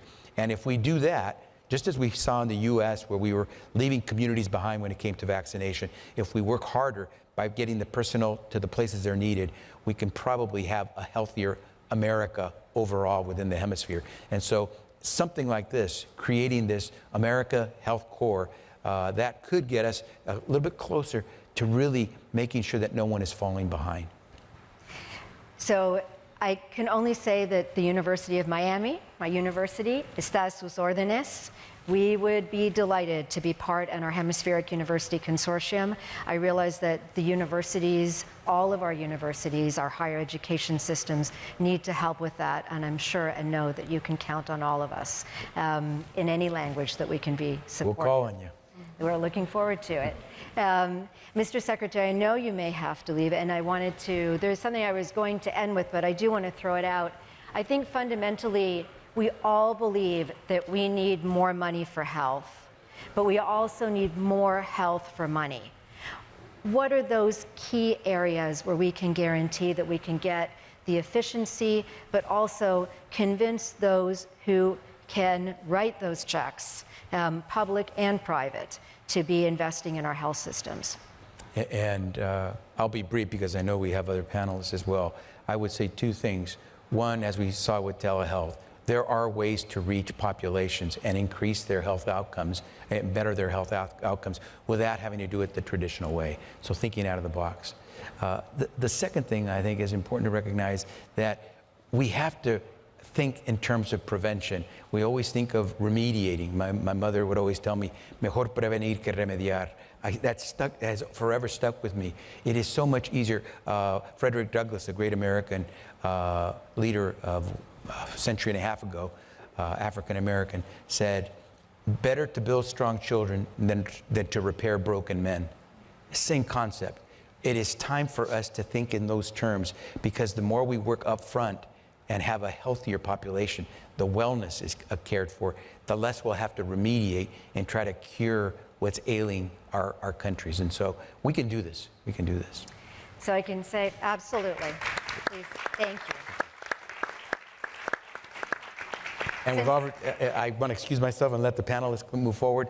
Thank you very much, Felicia. Thank you so much, Mr. Secretary. Thank you, everyone here in the chamber. I can say, speaking about preventing, the Secretary was more than on time trying to prevent this from happening. Thank you.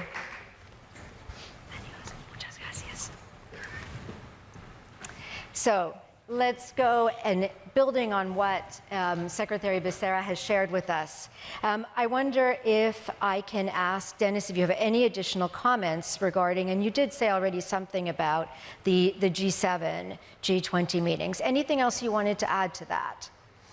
Yes, thank you for the second question. I think everyone is got to know in the pandemic crisis that health is an important topic and that we need to invest in health. WHO, IMF,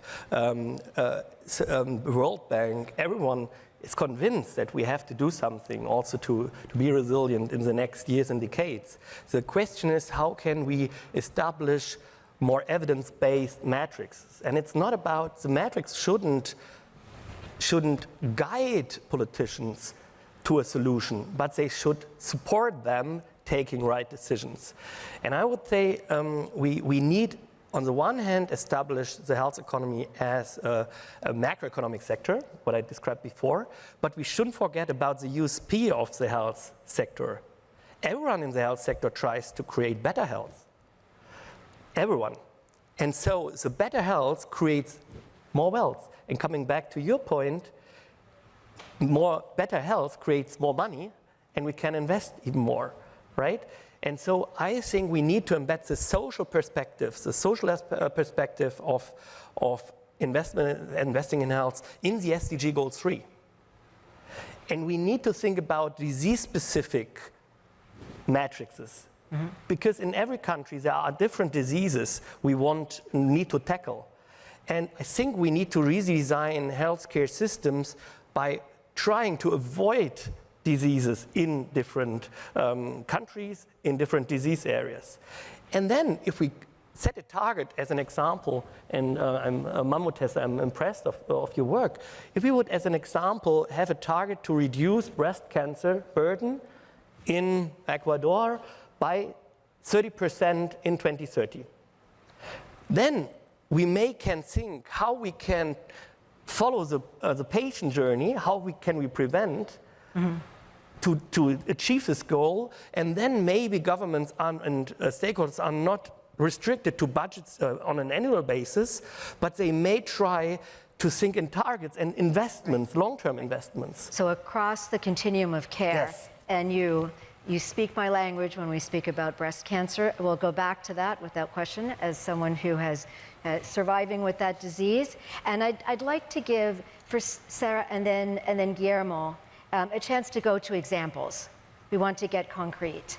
Examples, investments in health and how they've impacted economic recovery. And would you like to go first and then go back to Guillermo? Sure. Which order? I don't know. Sarah? No, please, Sarah, and then over to Guillermo. Yeah. Actually, well, thank you very much. I totally agree with most of you and your opinions. As an entrepreneur who is on the field, who is every day fighting to democratize access to health for women in Latin America, I totally agree with the idea that it's a vicious cycle.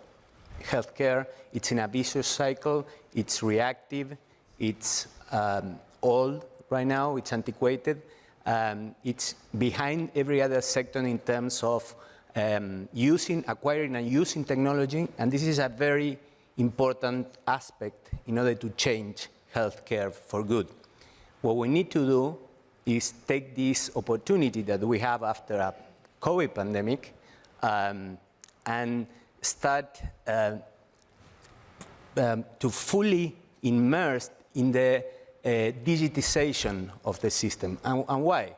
Because we need data, we need metrics, we need information about the system, and we need 100% traceability, in our case, of women.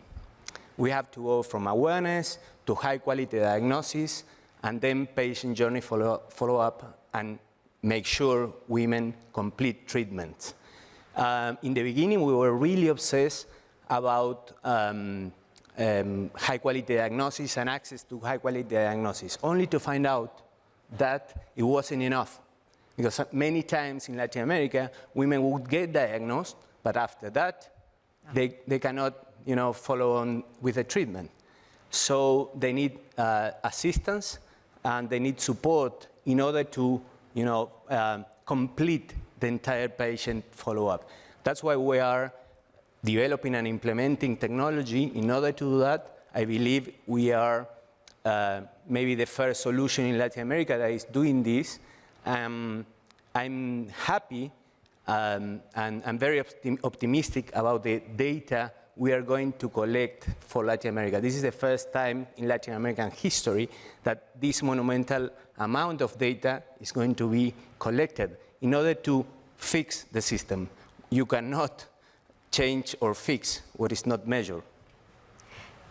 Could not agree more. And the amount of data that we can manage and collect is absolutely huge. Lisa, I wonder if you could speak to that and also to the next question we had. And so then we can move through to the last. And so that, but also tell us a little bit about actions that you believe governments can take to either invest more of their own funds or to attract more and better private sector investment and in partnership. And maybe address either of those two questions. Please go ahead. Okay, maybe a little bit of both. I think, at GSK Consumer Healthcare, we're really representing brands in everyday health. And we're in the middle of this transformation to be a standalone everyday healthcare company that is better everyday health with humanity. And I think these things have to really go hand in hand in order to get the best out of both. And we work very closely with not only making sure that consumers can feel better, so they can do and stay productive, to your point. It also takes a lot of stress out of the medical system, and that is another form of productivity. So we're really pleased, to be working with, in the case of the U.S., partnering with our associations and our government on policies. For example, we put some things into the CARES Act, which was the COVID Relief Act, that allowed for discounts to be used from health savings accounts, from flexible spending accounts to cover these everyday needs, which again, then people will be more prone to do. We surrounded that with technology and education, created the microsites, because it's one thing to get the policy through, it's another thing to help people understand with a humane, heart, how to use it and how to do it, because it's really complicated and we need to just break these barriers down, and so that we can be overall more inclusive and also just continue to take the stress out. While the economic benefit that we know on this is for every dollar spent on an over-the-counter medicine, an OTC, we save 6 to 7 in the healthcare system in total. For the US, that was over $100 billion per year of savings. This is meaningful. We have to get better at making these things, known to many, many more of our consumers. So we have a question that, I'm going to start with you, but I think we may be able to go across the panel as well, which is, we've talked actually more about opportunities than challenges, although certainly challenges that patients face. But where do we start? Where do we ask our health leaders to start? Where do we ask the private sector to start? Would you like to start again? Then we're going to go back across the panel. Yeah, sure. Thank you, Felicia. Well, the public sector, I would say, as Kamala Harris said before, has to be focused on expanding its capacity and reach, and the private sector has to focus on using our expertise on the field in order to get better outcomes, better results. But the main point here, especially for Latin America, and this is what I'm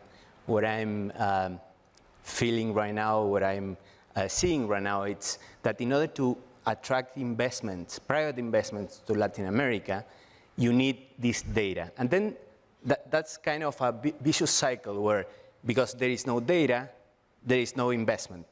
So we have to gather all this data, metrics, and information, and for this, technology adoption is key to success.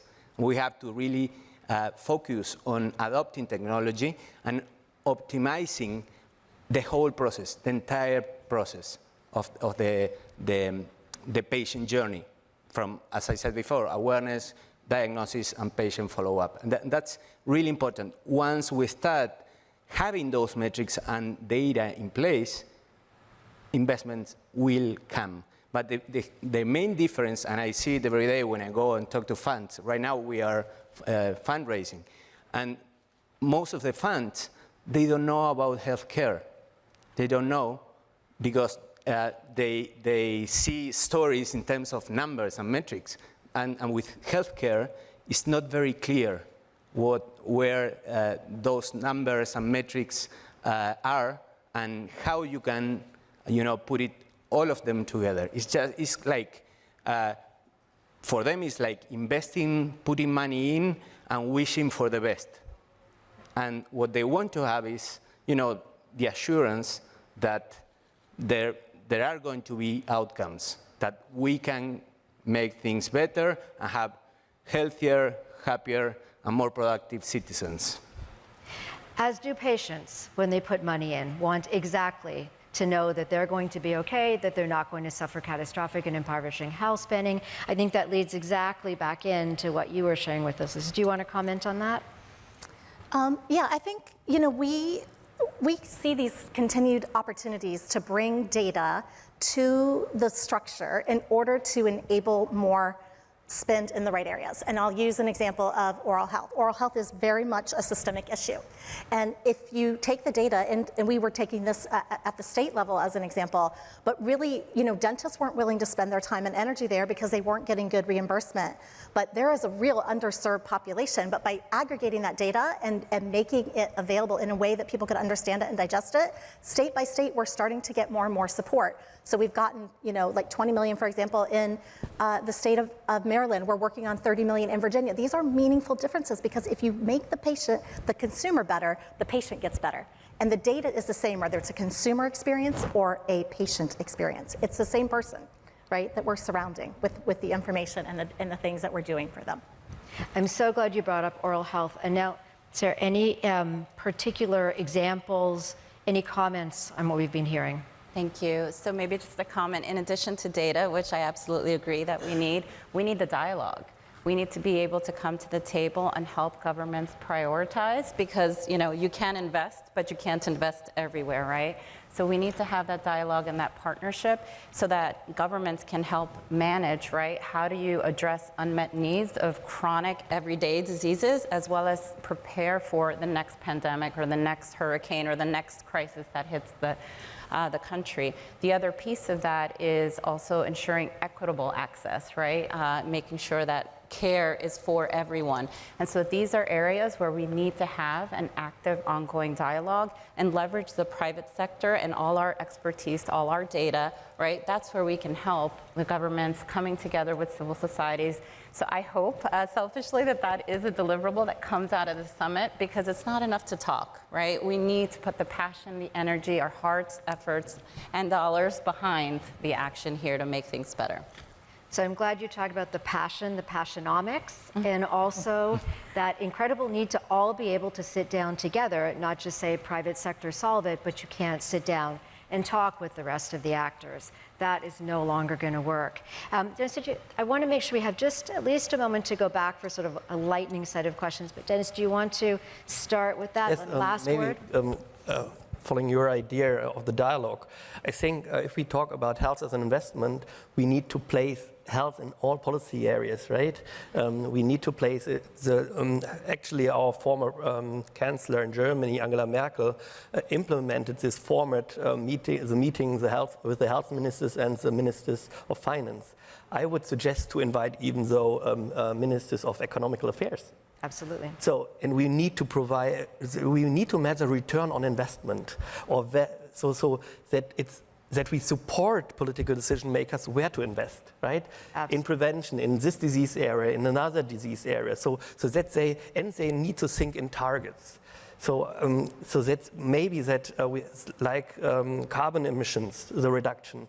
Why shouldn't we have a goal to reduce different health topics, and maybe then we can finance it with social impact bonds. Intersectoral action. I'm going to think that we have one last comment each, and please start, and then Guillermo, and then go back to Sarah, please. Okay. Well, actually, maybe I focus too much on the numbers and data and metrics, but I totally agree with that dialogue is really needed from private and public sector. For example, in our case, to defeat breast cancer, we actually need both working together, hand in hand, and trying to solve solutions. So what we need, in my opinion, from public sector in order to make this partnership a success is designing and implementing the policies we need in order for the private sector to start investing and developing solutions. Lisa, one last word from you. I was going to focus on humanity because I think, we started with, I'm the first woman, and there's so many people that got exposed for those vulnerabilities during COVID. I think we all need to be much more aware across the hemisphere of being inclusive in the way that we approach solving the problems. That's great. Sarah, last word? I just think that if we work together and collaborate, we will be stronger tomorrow because of the work we put in today. I'm an optimist. As am I. And so one last thing is to say, I think we have an opportunity to turn suffering into strategy and do what we knew we should have done a decade ago, but we can do now. Thank you all very much. Thank you to the CEO, to the summit, and we are thrilled to be able to be with you. Have a good afternoon and enjoy your lunch. We learned a lot being on the panel too.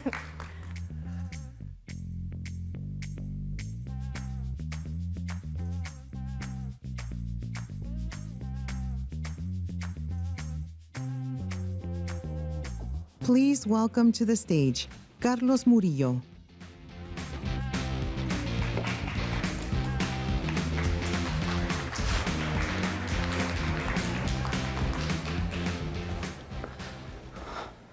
Good afternoon. I have the privilege to close this session. I'll try to do it very, very quickly. As I was thinking what to say, to not repeat much of what had been already said, a very basic and I think obvious conclusion came to my mind, which is the pandemic changed my life. And when I say that, I strongly believe I can also say that it has changed each one of your lives too, both personally and professionally. And throughout this process, I believe we all learned to be more resilient, more inclusive, and we gave more importance to sustainability and equity. We were able to rise together. And that's how I want to conclude it today. I want to talk to you about RISE, R-I-S-E, which stands for Resilience, Inclusion, Sustainability, and Equity. As the leader of a company that stepped up during the pandemic, and we were able to many times do what we thought it was impossible possible, I believe these four elements were crucial to achieve what we achieved. And when I think about the future and what we've been discussing, I also strongly believe that these four elements are going to be important for all of us to build healthier economies, healthier population. The impacts of the pandemic have been severe, and I don't want to go in detail on that. There was a number of things that were said today here, but we cannot forget the tremendous impact on the millions of lives lost. Every conversation about that has to put that up front so that we work together to try to avoid that. But the impact on mental health, education, cultural and social development, and even the treatment of communicable and non-communicable diseases, we're only starting to see, and probably we will see in many years to come. The impact in the economy also, I think, merits no further discussion. It has been already presented a lot. Suffice for me to say that we now know that on average, Latin American countries had a negative decrease on their GDP of 1 percentage points higher than the developed world. And when we think that most of our countries have a very big informal economy, some countries are over 60%, and most of the time this sector is not included in these statistics, probably the impact on the economy of the pandemic of our countries in the region was much severe. And again, will take some years to recuperate. Now, I'm not saying something new here. The adverse effect of lack of health in growth and economy and productivity was something that we knew before the pandemic. It was only now that it just got pushed to a whole different level. But there's a direct link we already knew between communicable diseases and economy. But there's also the impact of non-communicable diseases on the economy. A study showed that a 10% increase on non-communicable diseases will generate a 0.5 percentage points of negative GDP growth. The same study projected that by 2030, it's only 8 years from now, there's going to be a 50% increase on non-communicable diseases in Latin America. That in itself will represent a negative 2.5 percentage points of GDP growth, something our countries and our region cannot afford.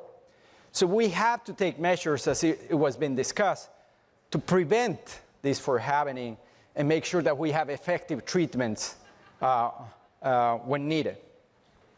Now, despite the severity of what has happened, there is also important lessons that we should take out of this.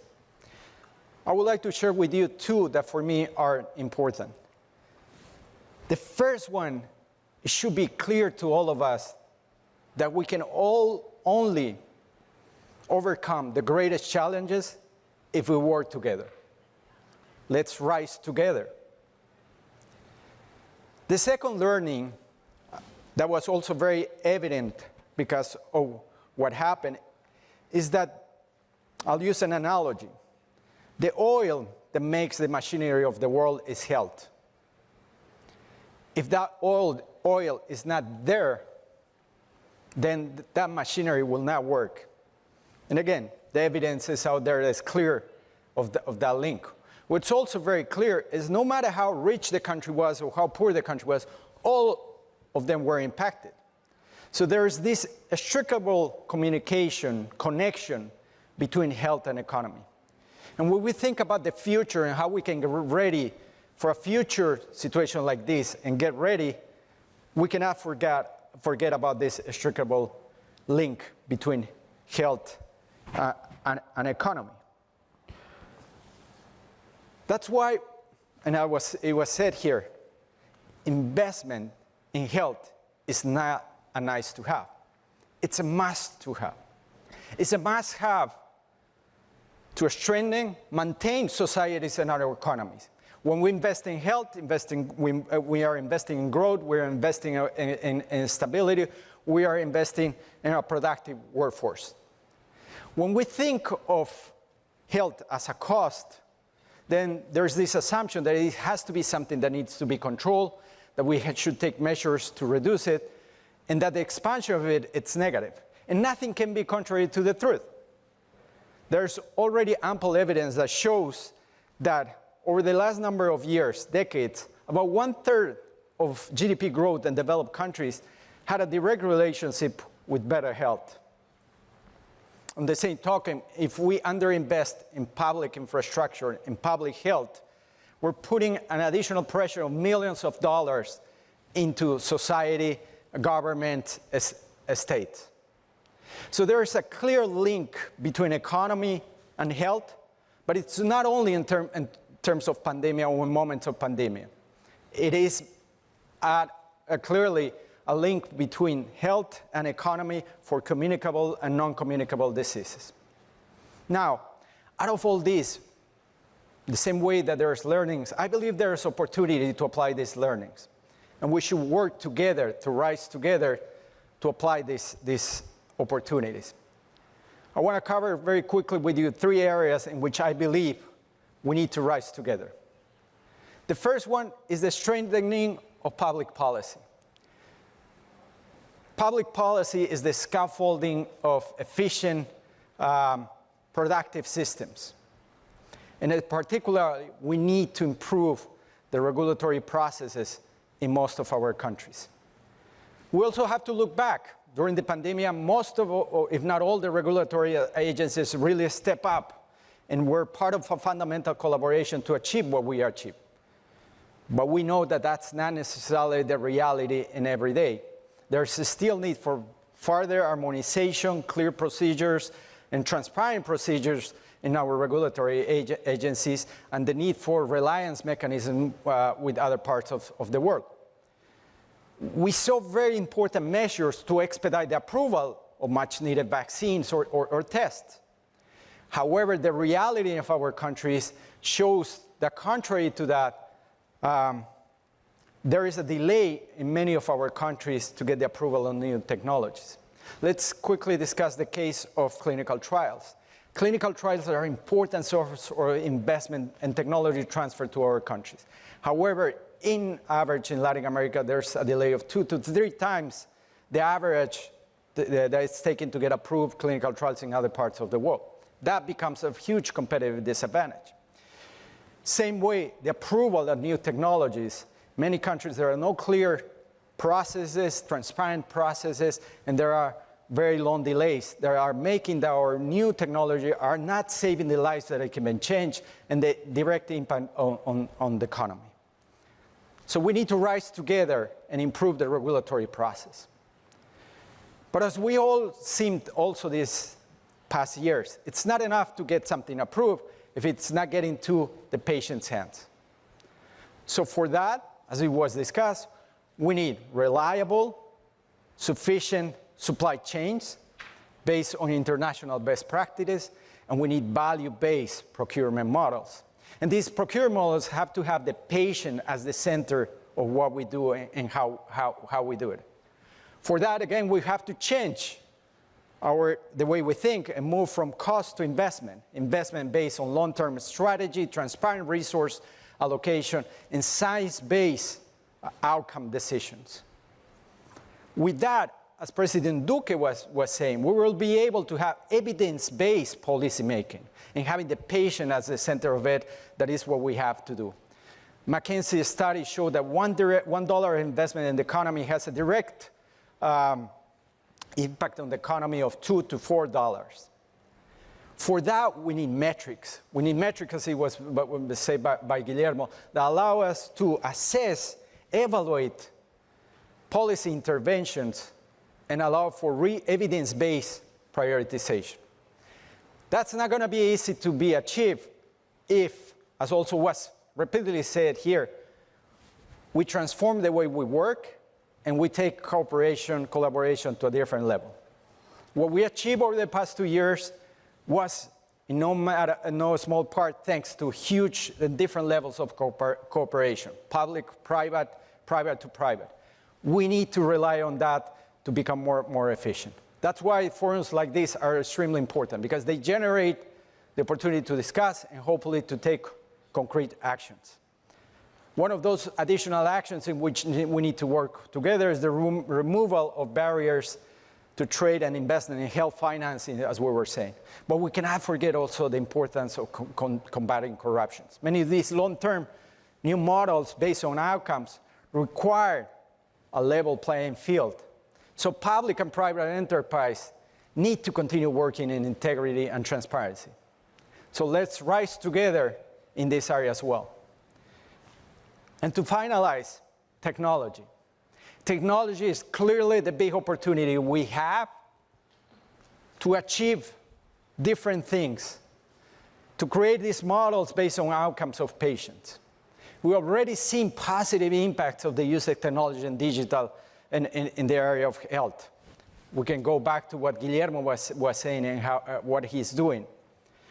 We need to work more with startups, because very likely the breakthrough that we need in terms of outcome models is going to come through technology, digital, and startups. The case of telemedicine was brought here to us by the Secretary of Health. And in the region, we have seen tremendous advances in this area as well. But as he correctly said, there's still an important area to improve in regulation and clarity to make telemedicine even more beneficial to our countries. So we need to rise together to make technology and digital part of what we do. So as I conclude, I'm calling on the hemisphere's leaders, both private enterprises, civil society, and governments, to build health systems that are resilient, that provide inclusion, that are sustainable, and that are equitable. I laid out very quickly 3 areas. The first one is improvement in regulatory processes so that we can have new technologies sooner and transparently. The second, the removal of barriers to health financing so that we can take advantage of new models based on outcomes of patients. And finally, leverage technology and digital to allow us to achieve that. We're calling on the leaders to set up an annual multi-sectorial forum, America's Rising Health, with the active participation of the private sector and civil society that will create an enduring mechanism to have this type of discussions and collaboration with the governments. The pandemic changed my life. The pandemic changed your life. The pandemic changed the life of all the citizens of Latin America. Let's make of that an opportunity to become more resilient, inclusive, sustainable, equitable, for healthier population, healthier economies. Thank you. Enjoy the lunch.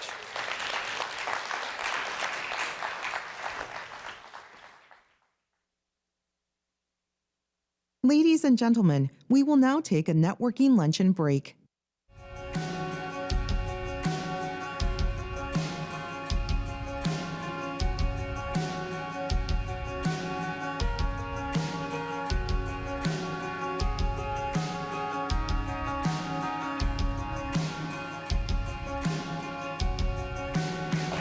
Thank you.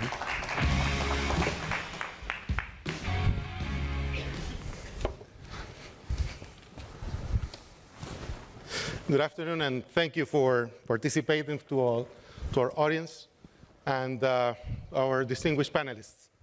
I am Luis Laguerre, chair of the Association of American Chambers of Commerce of Latin America, and very glad to be hosting this panel. The issue of small and medium enterprises is key for the development of all of our economies in Latin America. And during the pandemic, it has been one of the areas which has been more impacted. And we have a very selected group of panelists that will be discussing with us the issues pertaining to this specific portion of our economy. Firstly, Mr. Marco Antonio Araujo, Chief Financial Officer of Coca-Cola Latin America. Mr. Pablo Vargas from BRIT, Grupo BRIT, Executive Chairman, and Jennifer Medina, CEO of Cintora Textiles. Welcome, and I'm sure that this will be a very fruitful conversation for the benefit of our audience. If I can start with you directly with the questions, Marco Antonio, in terms of from the view of Coca-Cola, the impact that the pandemic has had on the small and medium enterprises, and how has been the relationship that historically Coca-Cola has had with this sector of the economy. Thank you, Luis. First of all, thank you to invite me for this panel, to U.S. Chamber, and also to the business leaders that are here, and also to the authorities as well. So, well, you know, these small companies, they are very important for the region. In fact, if you see the numbers, they represent 90% of the business in the region, and more or less 60% of the workers or the companies. So this is a very important channel, especially for us because 50% of our sales are in this channel. So during the pandemic, I think most of us will suffer. No, the economies are suffering, but in my opinion, they are suffering much more because they don't have the infrastructure, you know, the working capital. So it has been very difficult for them to go through this crisis. So Coca-Cola, what we decided to do is a plan to really help the small tenderos, the way we call in Latin America, in order to go through this crisis. Basically, three things that we are investing. The first one, we decided to do a specific campaign for the small companies. No, to help the communities needs to help all the small companies because they are the essence of the business. They are the essence of the economy. And so for the first time, we did a campaign, a marketing campaign in several countries saying, go there, buy in the small companies, because we know that during the pandemic, what happened, the digital channel started to grow so fast, and people start to buy for, you know, because the COVID started to buy through the apps instead of buying in the shopping of the community. So this was the first thing that we did. The second one is we believe during the crisis it's time to invest. So we start to invest in this small business. We have a program called Prospera. Prospera basically helps all these small businessmen in order to provide a modernization to the stores, help the store to change their layout. We put some coolers in the stores, and also start to teach them some commercial techniques to improve, you know, their sales. We also invest a lot in returnable bottles. Why returnable bottles? First, because it's very important for the environment. Second, because the returnable bottles, they have a lower price point. So this could be for them very important because they'll be more competitive during the crisis. And the third one that I think is very important is about, you know, training. We need more and more to train because the world evolves so much that we start to train mainly in digital providing tools. Now we have Wabi, there's a tool that allows them also to sell digitally, but also to train them more about economics, how to manage the stores. So this was a combination of several activities that we decided to implement because we know that it'll be difficult for them to go through this crisis. And we see that the initial returns of this program is working. Why? Because, they start to be stronger, and we do believe that we need to continue investing in this channel because the crisis is not over yet. No, we have the pandemic, now we have inflation, maybe a recession. So that's why our intention is to continue to invest in this channel in the future. Very interesting. The fact that multinational looks after the small and medium enterprises as a key partner in their process. So perhaps, Jennifer, can you share with us the story behind Cintora Textiles, which I'm sure will be of interest for our audience. Thank you. Well, thank you to the U.S. Chamber of Commerce for having me here. It's for me an honor to be representing millions of small companies of all Central America that each day wake up and fight and work to be at the day in this competitive and ever-changing world. Cintora Textiles has been working for more than 15 years developing textile products. We have made everything from casket interiors for the US, homeline products, to corporate uniforms for big companies. And in the year 2015, we started working with Walmart as a supplier, and now we're manufacturing for them more than 40 different items for all Central America. And in this, we're benefiting more than 40 women and their families in our community. Working closely with our community, we saw different necessities, but there was one that stood up the most for us. That was the relationship between families and work. So we developed a program, our Fair Trade program, that will help families and everybody involved in our value chain, come out as a winner. Excellent, excellent. Congratulations for that initiative. And Pablo, from the point of view of BRIT, that has also a long history of interacting with small and medium enterprises, how has been the situation trying to go ahead of the pandemic? Mm-hmm. Thank you, Luis, and thank you to the U.S. Chamber of Commerce. Just to give you a little bit of context, we have two businesses, actually two companies. One is the coffee company. People know us because of the coffee and the chocolates too. And then the other one is a gift shop company. We're a travel retailer. We do shops at airports primarily, airports, hotels, resorts. We serve the traveler. So those are two separate businesses related to each other, but two separate businesses, and they behaved differently during the pandemic. We buy coffee from more than 1,000 individual farmers, and the world during the pandemic kept drinking coffee. We had to buy a little less because the shops at the airports were closed, and we sell a lot of coffee to the shops at the airports and to hotels and restaurants, and all those were closed during the pandemic. But in general, the coffee industry is very resilient, and this pandemic showed that coffee, basically some channels were lower, but some other channels, like the web channel, we sell a lot of coffee in the US directly through our website, and those sales just grew exponentially. So the coffee side was not that hurt, but the other side of the business, which is the larger portion of our business these days, which is the gift shops, we do these strategic planning sessions, and we say, well, what if one country, because of political problems, closes the airport, But we never thought that all countries at the same time would close down, airports and hotels and restaurants, everything was closed. So we didn't have a business, basically, for several months. And that was very hard on us and very hard on our suppliers.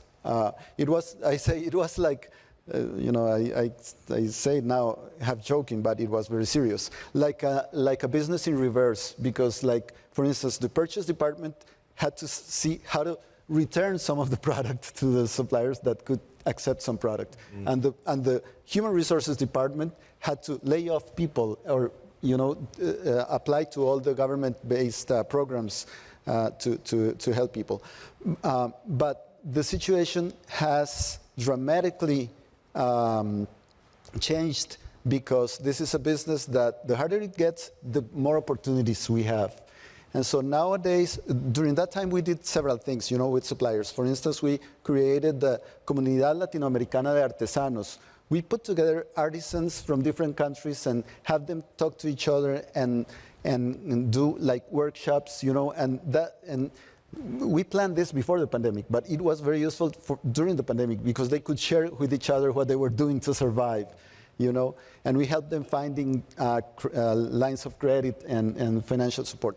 But now that situation has reversed, and it's one of the times that we have more opportunity in actually the time that we've had more opportunities in our lifetime in that business, because the airports are, in financial distress, and they need to continue growing, and people continue to travel, and so now, like, we have 190 shops at airports and hotels, but we have currently, from now until December, we have 74 projects that we need to finish by December. So it's a different time, and I find that one of the most important things that we were able to do with our suppliers was keep them informed, even though there was a lot of uncertainty, because we ourselves had to secure our cash flow. That was the most important thing.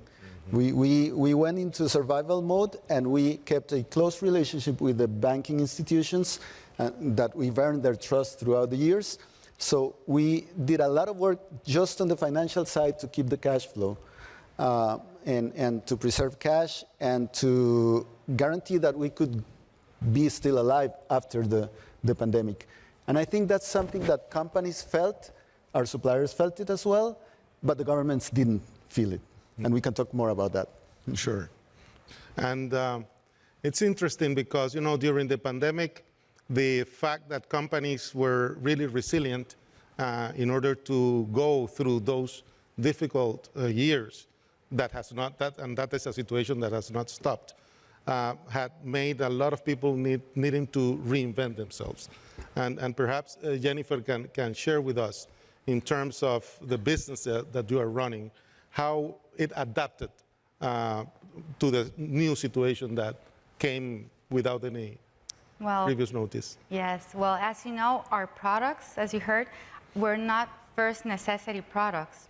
So we adapted and innovated to the necessities of that time. At the beginning of the pandemic, we empowered a group of people, especially women, and we gave them work to take to their houses, to their homes.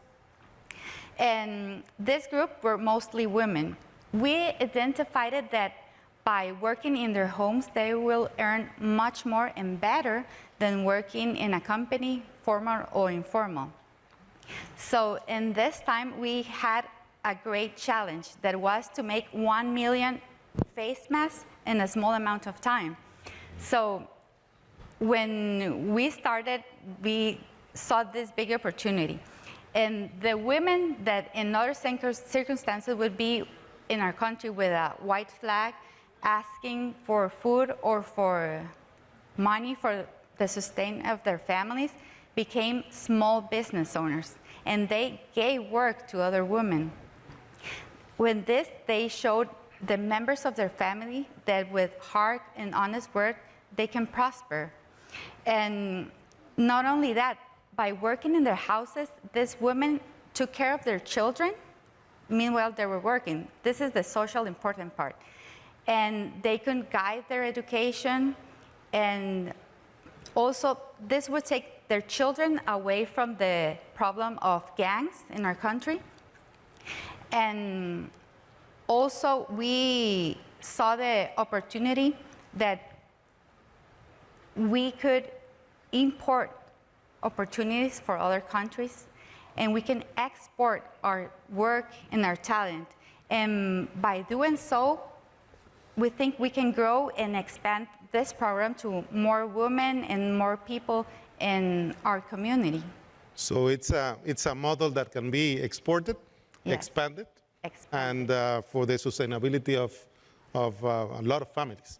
And in that sense, Marco Antonio, the revival of neighborhoods, and after basically considering the importance of SMEs in all our countries, how important it is in the case of Coca-Cola.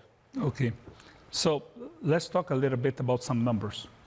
If you see, as I mentioned before, 90% of the companies are small companies, and they represent 25% of the GDP of Latin America. So it's something very important.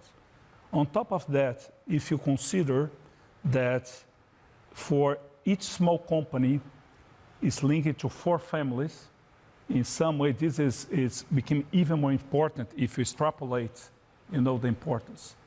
So as we know, this channel has been severely impacted. And as a Coca-Cola, we believe that during the crisis, I think it's important that the private sector, the public sector, and the other institutions, they work together in plans to reactivate this channel. Because it's easy to do the math. 25% of GDP, if you don't help this sector, what's going to happen, the whole economy will be affected. Mm-hmm. So that's why we are continually promoting these programs. During the crisis, 300,000 stores, we have direct investments on that in this program that I call of modernization. And we want to continue, because one of the things that we realize is most of the stores is led by women. Mm-hmm. So women has a very important role in the small companies. In the company, as a Coca-Cola, we are committed to women empowerment and helping the community, helping the small companies, also helping the empowerment of women. What we are doing also is getting some agreements with universities in order to develop capacitation, develop training for the sector, because this will be very important, because the world has changed so much, and we need to help them to be ready for new capabilities.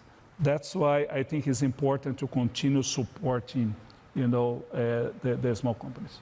And in these years, we have seen a rise in terms of digital business, but for some companies, the economy and the value chain continues to be the procurement of goods and services directly for the process. And I'm sure, Pablo, do you have some comments regarding that value chain and how it has been disrupted because of the pandemic, and how those challenges have been absorbed by the company? Mm-hmm. Yes, we have a mix of local suppliers and global suppliers. And we saw the disruption in the global suppliers. For instance, we buy coffee equipment, and that equipment is made either in Europe or in Asia. And all those shipments, got delayed. And so we didn't have enough inventory at one time, and then later on we had more inventory than we needed because we placed a lot of purchase orders, And so all those disruptions, but I think the world will handle them. I mean, things have improved, but I would emphasize the importance of the local suppliers. We do have a concept that we call, we think of ourselves not as a multinational company, but we coined the term multi-local company. In each country, we want to be a local company and add as much local content as possible.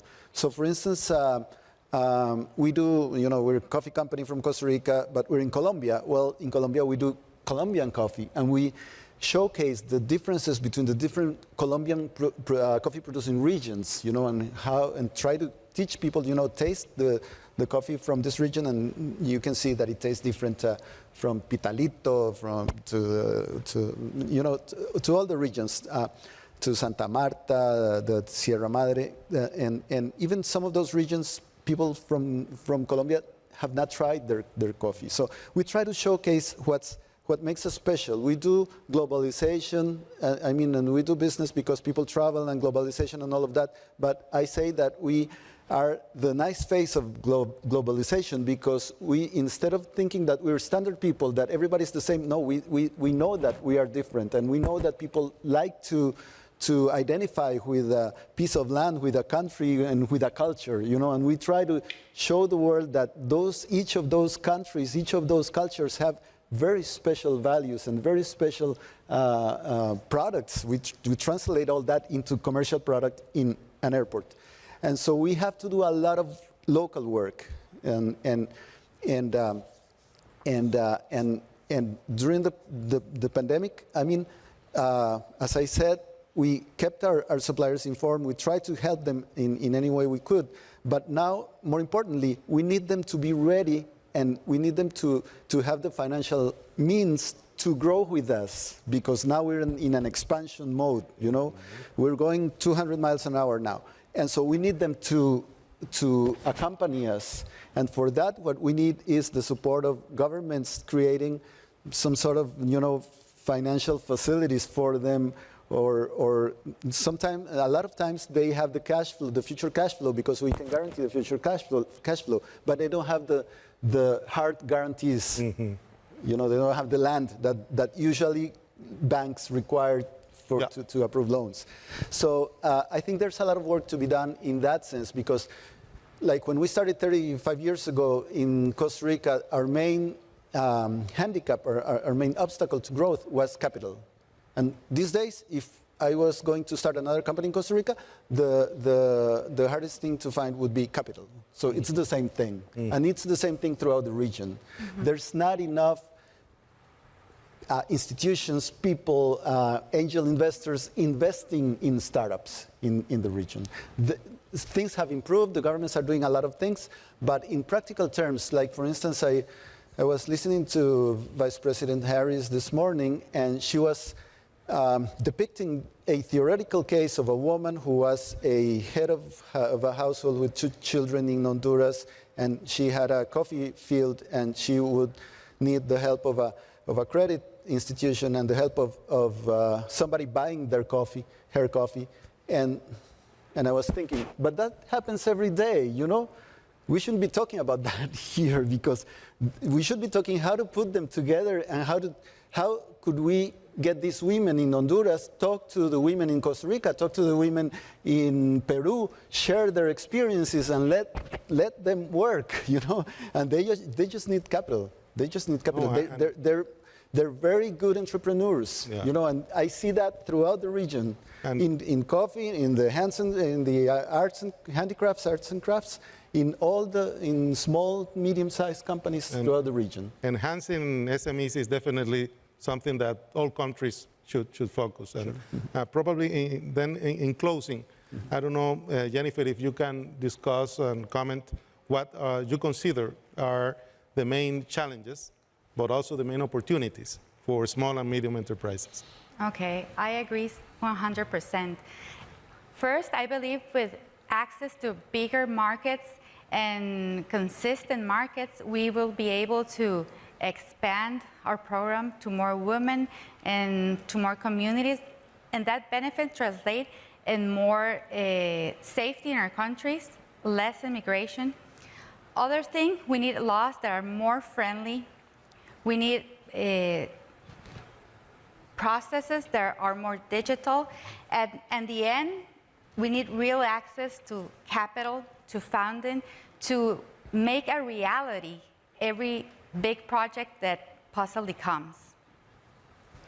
Well, it is clear that not only in small companies, but also in multinationals, the relationship with small and medium enterprises has been disrupted, but there has been action being taken in order to improve in this important sector. Because you mentioned 25% of the economy, but if we consider the disparities in our economies, that 25% represents a lot of people, much more than 25% of our population in our regions. Thank you to the three of you for your time, for participating and sharing such insightful comments with our audience. Thank you very much. Thank you very much. Thank you. Thank you. Thank you. Gracias.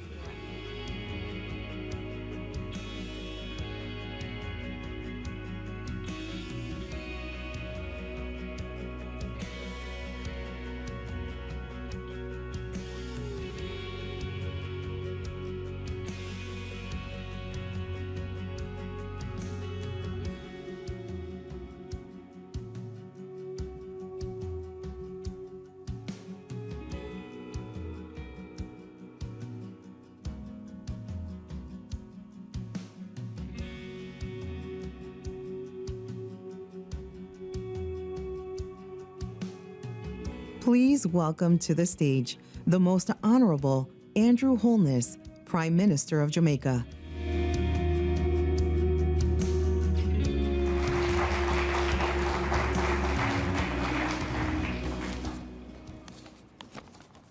Thank you, Excellencies, distinguished ladies and gentlemen. It is indeed my pleasure to have the opportunity to share some thoughts with you on the economic recovery of tourism and indeed on the future of tourism. Let me start off by saying that I believe that tourism has a bright future. And I think that the tourism industry globally, though it has been shaken in the short term, I think in the long term, it will be a much stronger, a much more resilient, more sustainable, greener, and inclusive, and of course, profitable industry. The Caribbean is the most tourism-dependent region.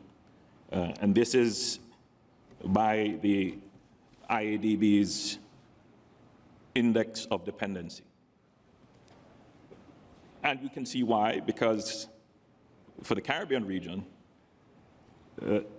tourism generated 2.8 million jobs, which is approximately 15.2% of employment in the region. It contributed approximately $60 billion to GDP, which is about 14% of the region's GDP. And visitors spent approximately $36 billion, which is equivalent to about 20% of exports from the region. So tourism means a lot to Jamaica. It means a lot to the region. During the pandemic, tourism, though there was a massive fall-off, the recovery in tourism, in Jamaica in particular, was actually significant in leading the general recovery of the economy. But I think there are some things that the pandemic would have taught us, not just the region, but globally. One, there needs to be stronger partnership between governments and private sector partners in tourism to plan and manage crisis. In our region, in the Jamaican example, in the initial stages, players were not quite certain what to expect. There was an immediate fall-off. But our government took a very proactive approach. We engaged the sector, and we put in place a program to ensure that we could support employees in the tourism sector. So even though visitor arrival fell dramatically, in some instances to zero, we still managed to cushion our tourism workers. And that was very important, to still keep them in tourism so that at the point of recovery, you're not struggling to find your workers to come back into the hotels. So I think going forward, a stronger approach in having a plan to ensure the resilience of the industry, both from a human resource management point of view, from a public health point of view, and indeed to treat with any other form of crisis that may emerge, would be an important lesson to securing that bright future for tourism. Stronger coordination, stronger partnership. In Jamaica's case, this stronger partnership, stronger coordination emerged into what we call the resilient corridor. By the nature of Jamaica's tourism, we were able, during the pandemic, to put in special rules, even during lockdown periods, that allowed our tourism industry to operate, to recover, and even expand. And so I thought that I would point this out to this audience, that special relationships, special measures, a special regulatory framework work very well for Jamaica between the government and the industry in ensuring that our industry could recover. But we also hit upon some problems, particularly in dealing regionally. For example, setting standards for cruise ship arrivals. Different regions had different standards, which made it very difficult for cruise ships to navigate within the region. And so there has to be greater coordination amongst governments in the region about how they're going to treat with crises, the standards that they're going to set, and working towards a uniform set of rules and regulations to make it easier and seamless for our partners in tourism to function in our space. But I think that these are all lessons well learned, and I think all governments are, having had to work together during the pandemic, are now at a better place in terms of managing and coordinating regional efforts to ensuring that the industry is well supported. A challenge which was thrown up by the pandemic was that of supply chains. And how do we protect the industry and ensure that we are actually able to deliver continue to deliver a high quality service to our guests and to the people who visit our shores. I think two things coincide here for me, speaking on behalf of Jamaica. One is we always lament in Jamaica that there needs to be greater linkages between the tourism sector and the rest of the economy, particularly agriculture.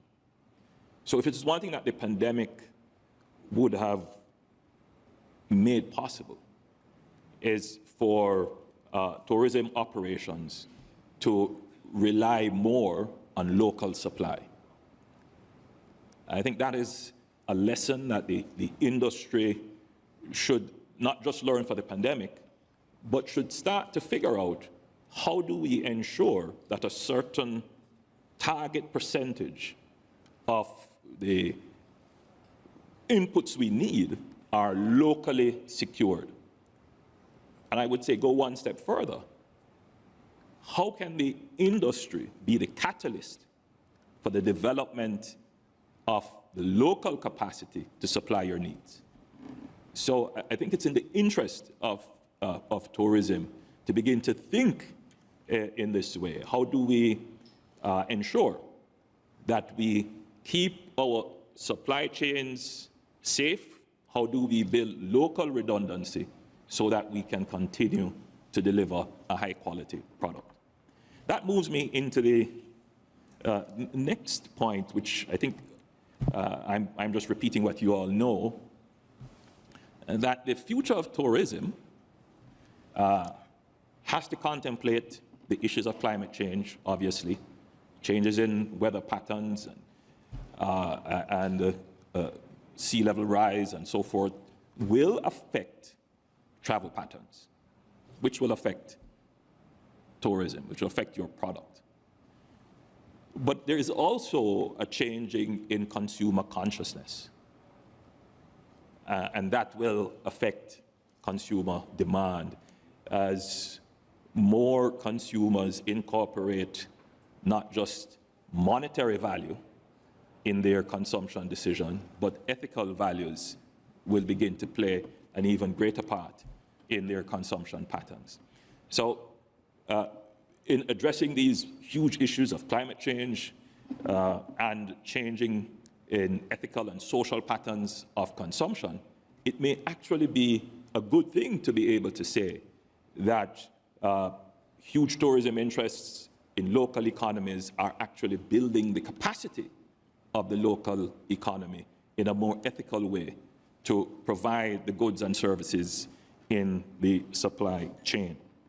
So I think that general trend of the ethical consumer, but also the more socially conscious and climate conscious tourism interest in terms of operators, that going in that direction augurs well for the industry.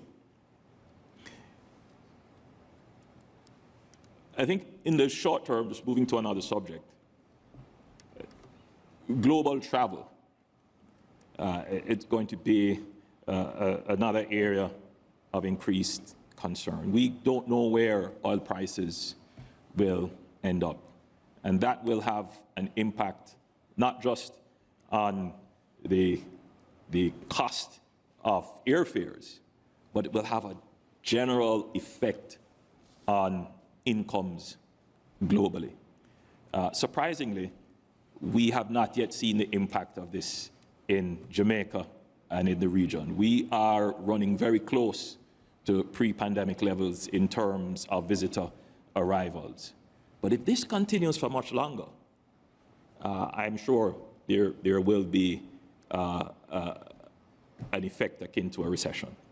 And so I think tourism industry players should start to prepare and think about this very, very carefully, particularly for the Caribbean, where 65% of our arrivals is by air.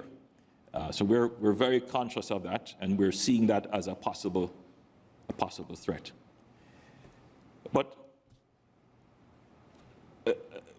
just looking at the industry in general and the future of the industry, the diversification of the product is going to become very important from a competitive perspective, but also from a value perspective, the value of the industry and maintaining the value.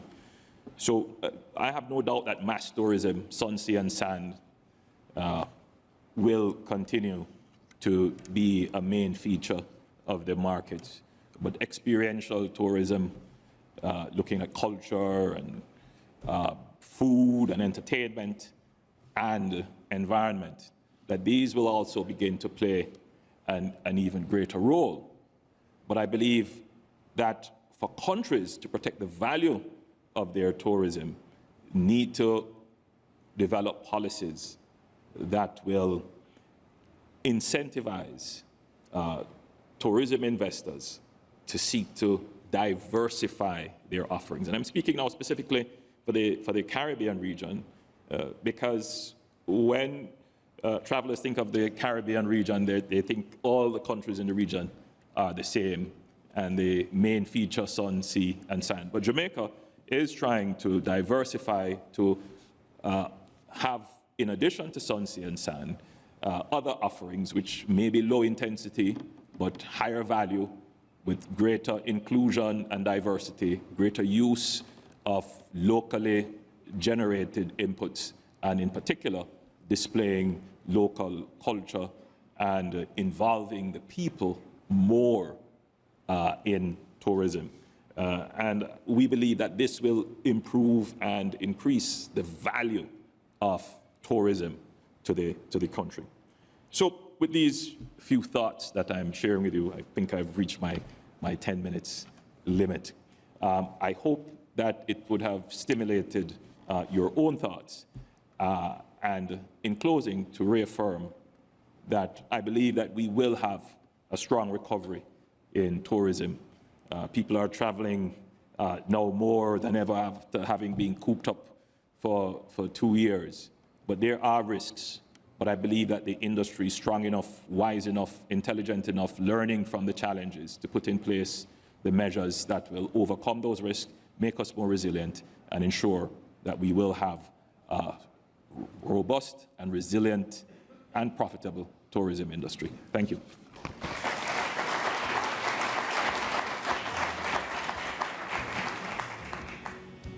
Please welcome Kim Osborne, Catherine Powell, Andrew Nocella, and Martin Eurnekian.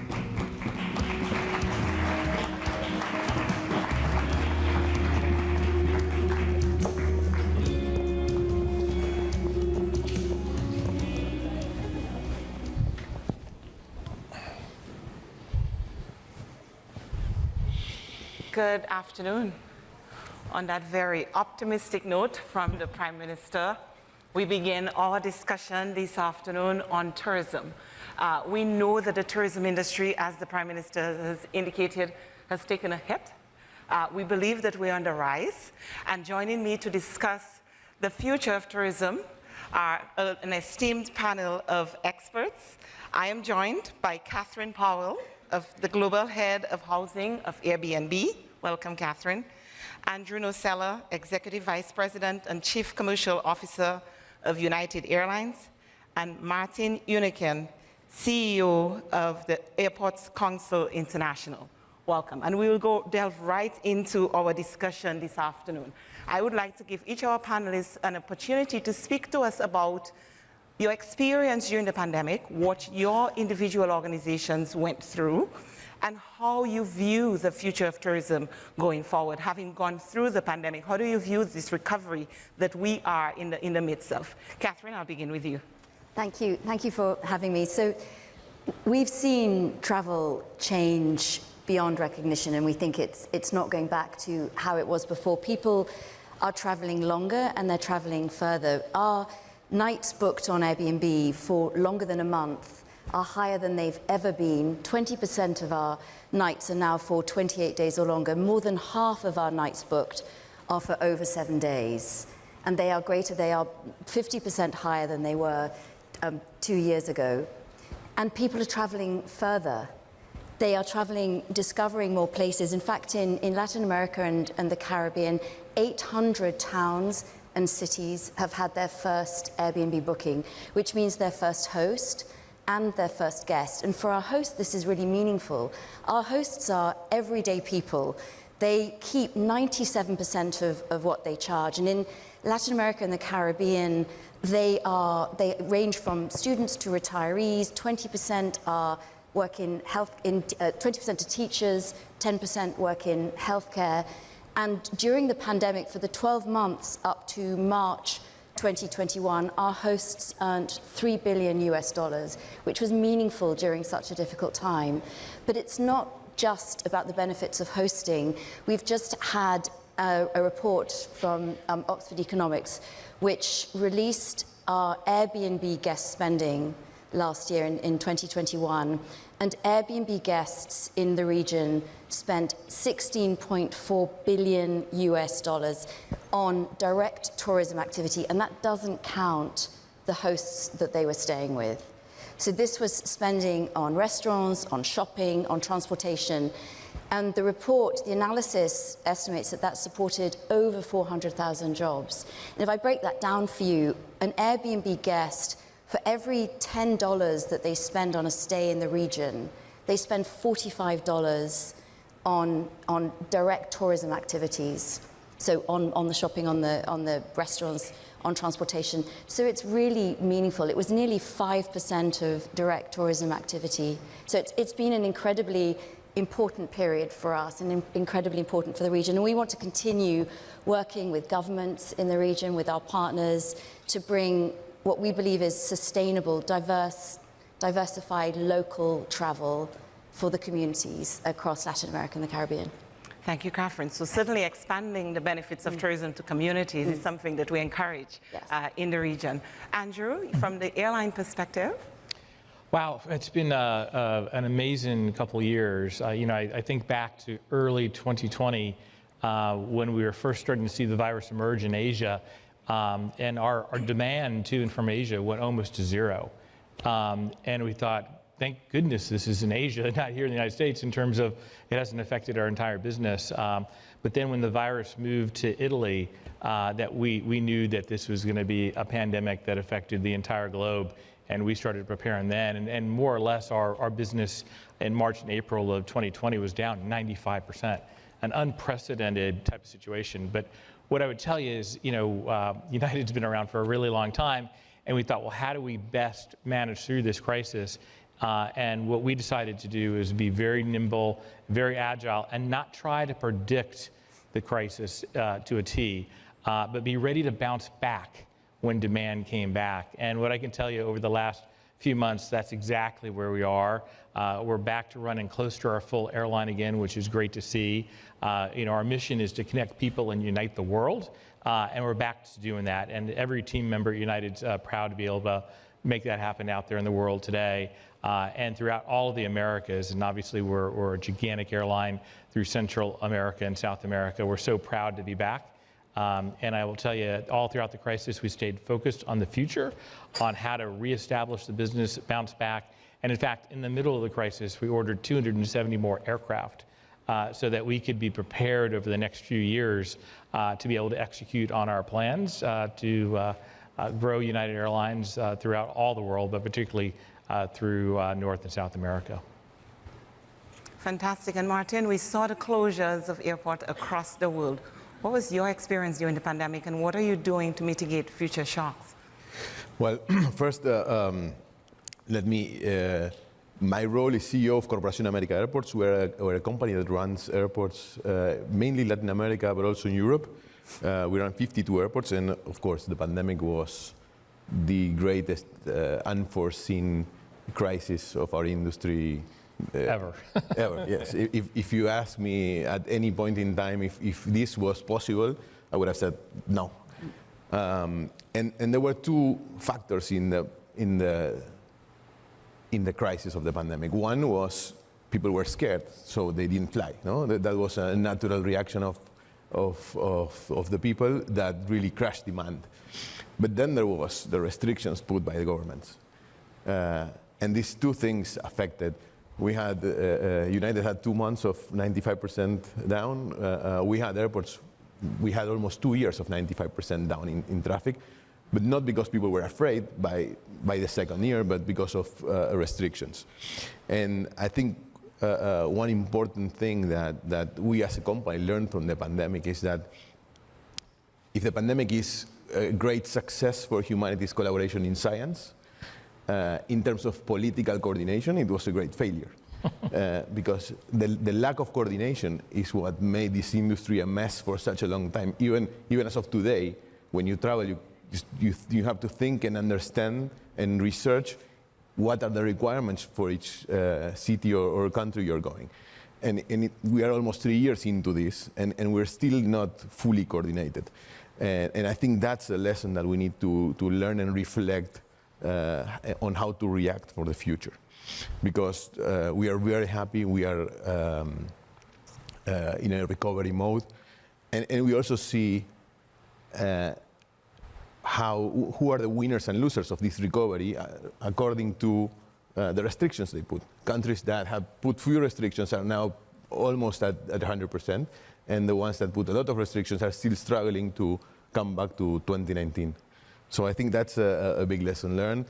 And the recovery is here, but for our region it's also challenging. No? We have oil prices surging, we have interest rates probably going up, and inflation, and this will go straight into the possibility for emerging markets to create the required infrastructure that is required for tourism to get to places. No? So I think that in a forum like this one, a lot of multi-stakeholder collaboration is required to make this recovery a long-standing, sustainable success. Fantastic, and that takes me perfect segue into the discussion on the government, the public-private partnership that is needed in terms of policy regulation, in terms of policy and regulations. Where do you think we start? What do we do? How can the government and the private sector work to improve the policy and the regulatory environment to allow for that smooth, that coherence, if you will, for travel within the industry? Martin? Well, during the pandemic, one of my roles was to chair the airports organization, which is called Airports Council International. And I think those organizations and all multi-stakeholder organizations have to step up and really work in coordination.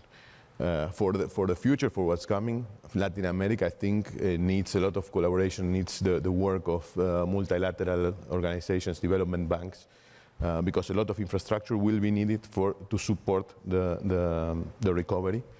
And if we are going to see higher interest rates and inflation, they have to step in to create that gap that the market will probably leave for some time. So yes, there is a lot of room for that.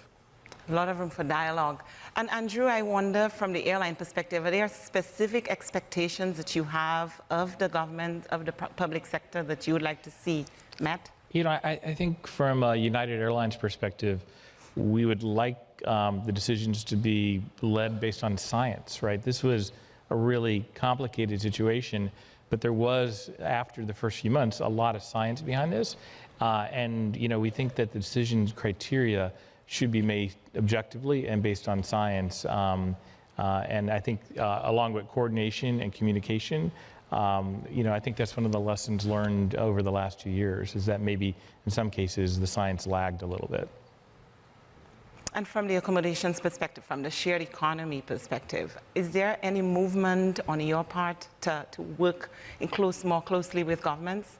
Yes, I mean, from the beginning of the pandemic, when we all suffered, we all had that moment of seeing our business disappear into the abyss. But Airbnb really had a product that was a kind of a perfect pandemic product. As soon as people could travel, when they could travel domestically, they wanted to travel safely, they wanted to be in homes, they wanted to travel nearby, and they were traveling with Airbnbs. And we were seeing, as we saw this pent-up demand travel, we started working with local domestic tourism organizations and with governments. And since the pandemic, we've worked with over 140 governments and domestic tourism organizations across the globe to help bring tourism to the communities that need it, we want to redistribute the demand that we have, and we want to bring tourism to the community that needs that economic benefit. So we work, for example, we work with the Caribbean Tourism Organization,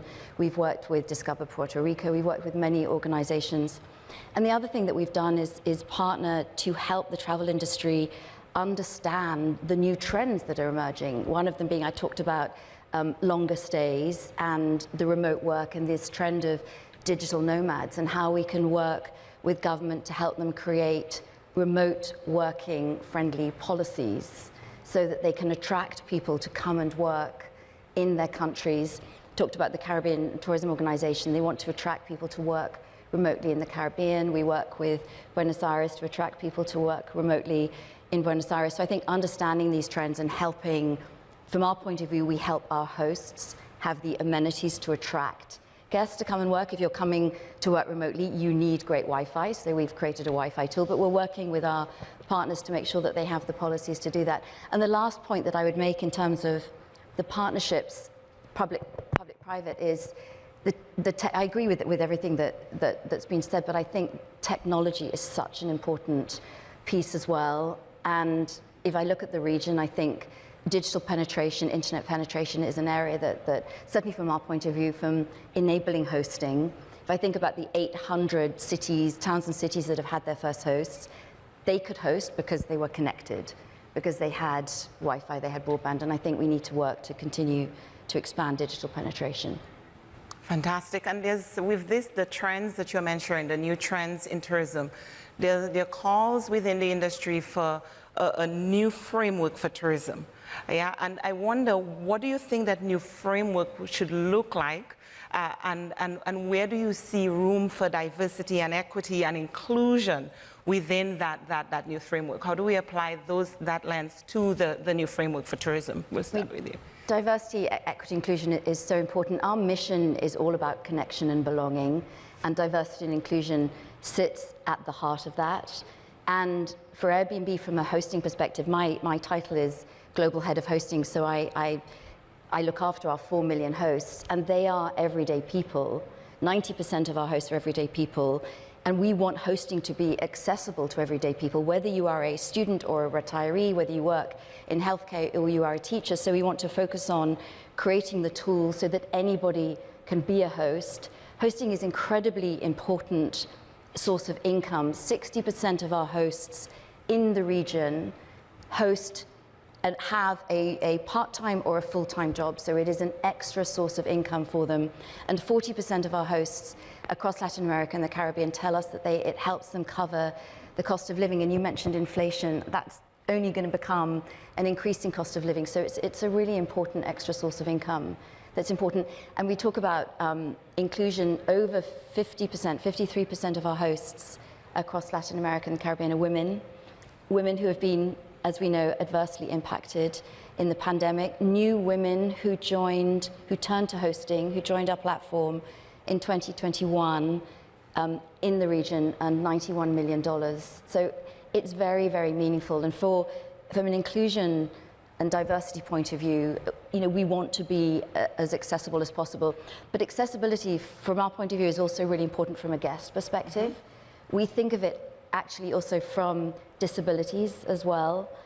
We've done a lot of work introducing features for accessibility. We verify accessible features in our homes to make sure that our guests can travel, those with disabilities or accessibility needs can travel on the platform. And we've recently verified over 150,000 accessible features in 100,000 homes. And in the region, Brazil and Mexico are two of our top 5 countries with the most accessible features. And for example, in Costa Rica, we will work with experts to make sure that the beaches are accessible for guests and for our guests. So as we look at the framework around inclusion and diversity, it's making sure that as many people can share their homes, anybody, as long as you have a space and your local rules allow it. We want to make sure also that we have friendly regulation that allows for sustainable home sharing in the right way, and we want our guests to be able to travel in a sustainable way as well. Fantastic. And tourism is about people. It's about the visitors, it's about the employees, it's about the communities that we travel to. So excellent work in that regard. And Andrew, I wonder, United has been leading on this issue of diversity and inclusion pre-pandemic. Where are you now? What is your perspective going forward? It's absolutely a high priority. And from our perspective, we have not only incredible jobs at United Airlines, they're incredible careers. And we want to make sure our workforce represents all the passengers that we carry. And one of the biggest things that we're focused on is who flies the airplanes. And the reality is that's really a non-diverse segment of the population across the industry. And during the crisis, we keep focused on this. We opened the Aviate Academy, where our goal is to train 500 new pilots per year, at least half of them being diverse. And so we know with those type of programs that we can finally have an impact and create great careers for folks that didn't think they were eligible to be an airline pilot. They just didn't think it was in the realm of possibilities. When we know it is, we can train not everybody, but there are people that have the aptitude that just don't know they have the ability to do it. And we're finding those people, telling them they have the ability to do it, and putting them through the training to be pilots at United Airlines. And we're incredibly proud of that. We have a long way to go, but we're going to be training 500 pilots a year before you know it. And it's going to make an enormous difference in the front of the aircraft for the first time in the history of the business. hopefully that extends to Latin America and the Caribbean as well. Well, it's, you know, our first attempt is really in the cockpits, but the next set of jobs, which I think we need to do the same thing, is our AMTs or our mechanics. And we need to find more folks. This is a great job, a great career at United Airlines, but we need to get them trained. And we need to let them know that there's an opportunity. And so many people don't know about those opportunities, which is incredibly frustrating. There are opportunities. And our biggest goal is to make sure people know about them and we can get them through and trained so they can have a great career at United Airlines, which they otherwise thought was not possible when maybe they were younger. And it is, in fact, every day possible.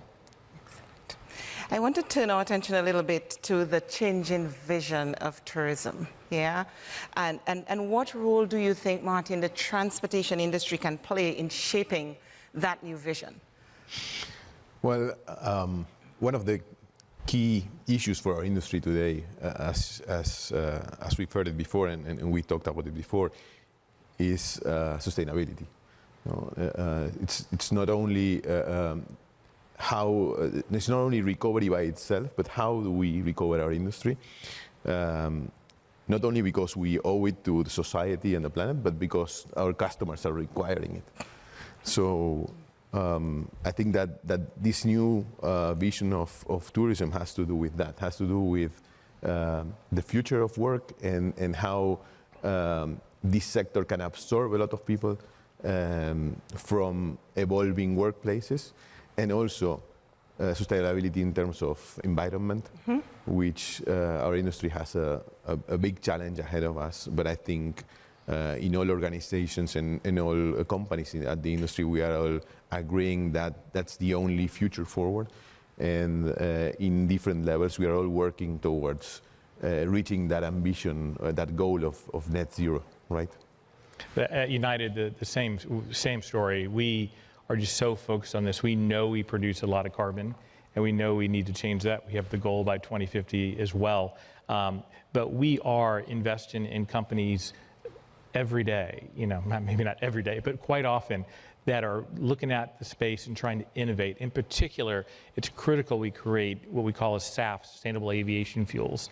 And we create them in sound ways that can help us, you know, improve the environment. And we are on the leading edge of that. I think United's bought up, you know, more than half the SAF ever produced in the world to this date.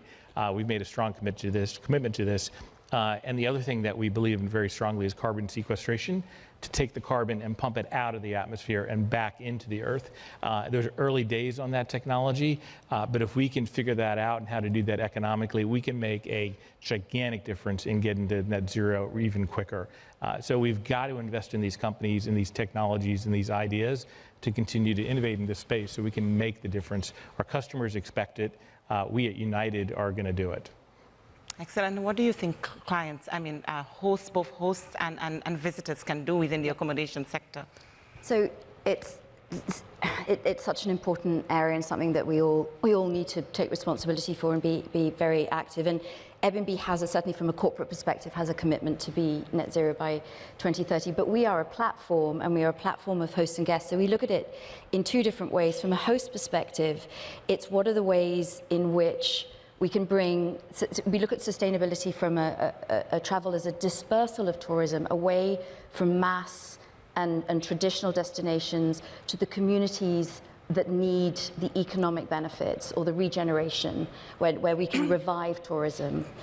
We also look at ways in which we can actually support our hosts be more energy efficient, and can we find partnerships around the globe where we can find partners that can help them source renewable energy. And we're doing that, especially in Europe at the moment. We've got pilots going on to do that. And then from a guest perspective, it's how can we help them travel sustainably and also learn about sustainable travel. And we have a fantastic partnership, again, in the region. We are leading we have a lot of our best partnerships, in fact, are in Latin American and Caribbean region with the World Wildlife Fund. In Costa Rica, Brazil, Mexico, and Colombia, where it is all about educating our guests, one, to travel away from mass and traditional destinations, but to learn about biodiversity destinations, to learn about natural ecosystems, to learn about local culture, So to go and to travel in these incredible places and to learn about the traditions and the culture when they're there. And we also have a partnership with UNESCO in Mexico where we're launching experiences. We have experiences on our platform as well, and these experiences are all about authentic cultures that our guests can learn. So we look at sustainability very broadly, but it's all about protecting what the cultures and communities need to protect. Absolutely, totally agree. And the fact that that we have to constantly educate people on what is needed, right? What is their carbon footprint? I think that's an important piece of the equation as well. And talking about sustainability and ensuring that communities are engaged, I would be remiss if I did not fit in a question on MSMEs, on micro, small, and medium enterprises. So as we look at economic reactivation, we know that over 95% of the businesses in this hemisphere are small businesses. And so I wonder what you're each doing to fully integrate MSMEs into the value chain or the supply chain of your individual businesses. So from our point of view, it's going back to what I said initially, and going back to the report that Oxford Economics has just released in the region, which is how we bring our guests to the communities that need this economic revival, to ensure that when they stay with an Airbnb host, they spend, and when they spend on with these small businesses, with the small restaurants, in the small cafes, with the small shops. And what we're able to do, I mean, we are a tech business in the travel industry. We innovate. Last year we innovated. We had 150 upgrades to our business. We introduced and launched in May categories. And these categories are a way that we can introduce our guests through the incredible listings that we have on the platform to new destinations that they never knew existed. It's a way that we can redistribute demand by inspiring guests to find listings through finding cabins or tree houses or beachfront or lake locations. But we can basically redistribute demand to where we have the supply and where that demand is needed. And so that is a way that we can target and send guests to where the communities need it and where these communities will have the small businesses. Excellent. And from an airport's perspective, the integration of MSMEs?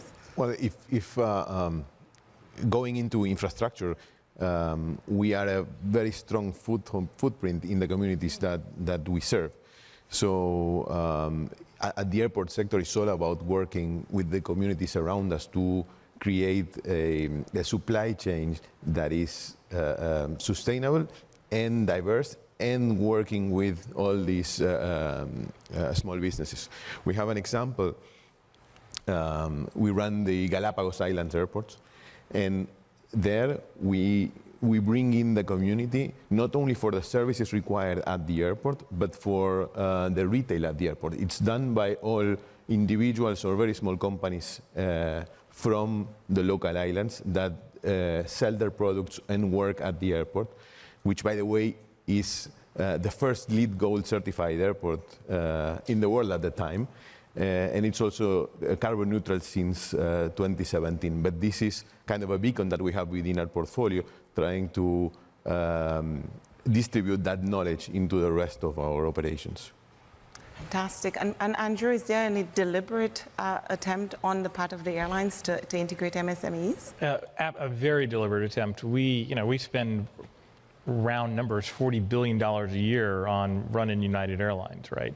And obviously fuel unfortunately is our biggest expense.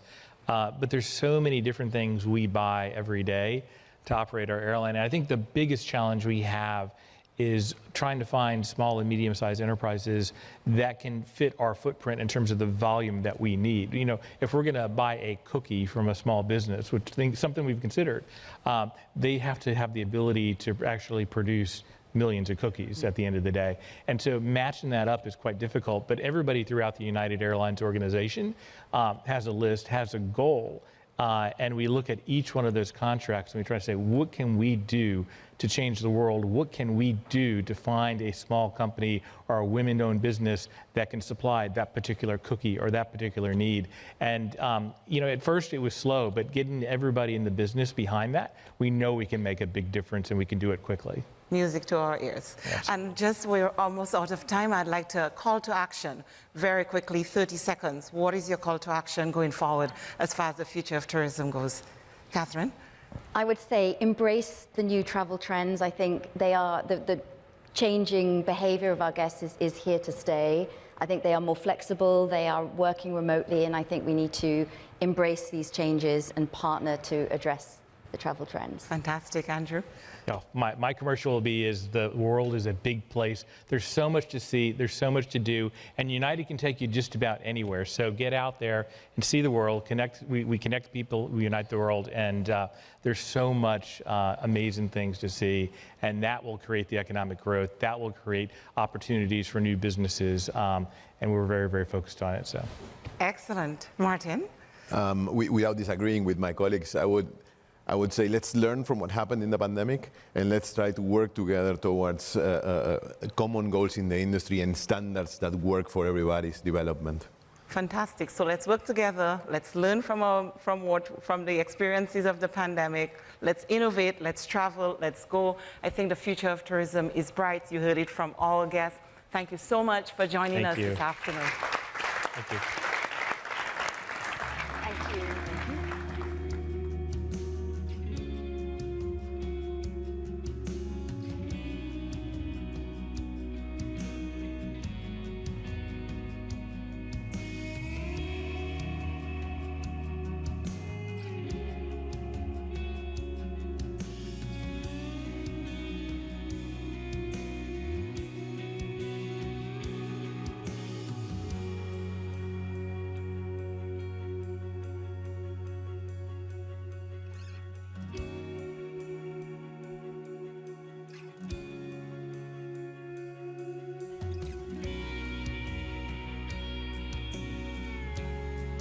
Please welcome to the stage Luis Almagro.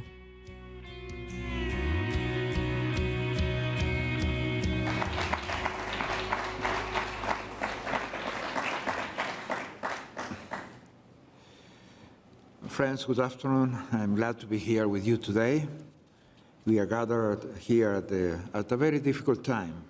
Our discussions center on the notion of building back better, or in the case of this 9th Summit of the Americas, building a sustainable, resilient, and equitable future. These past few years have wreaked havoc on our economies, and the consequences extend far beyond the implications for GDP growth or foreign investment rates.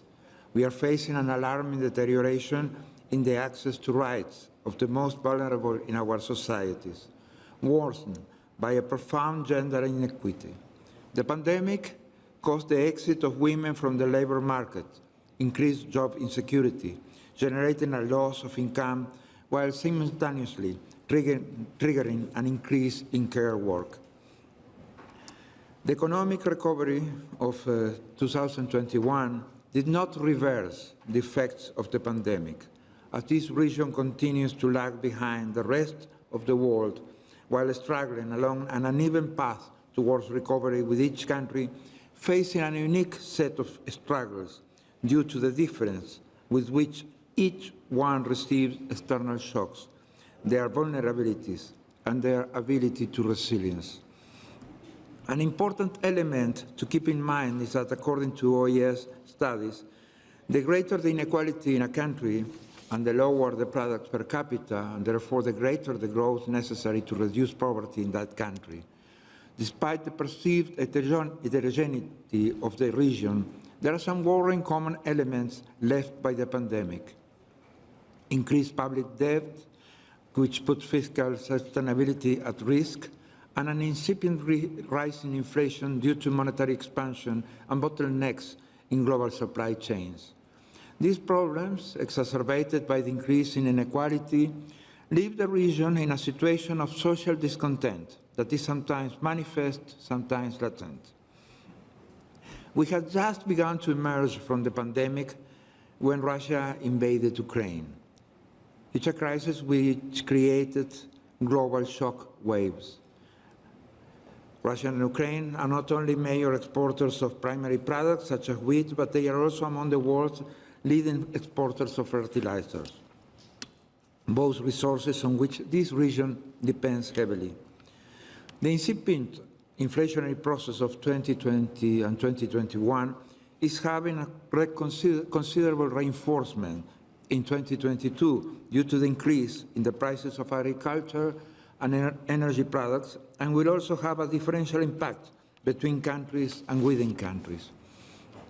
The consequences of the war are added to the factors that I have already raised, such as interruption in global supply chains, inflation, monetary expansion, and lower activity during the pandemic.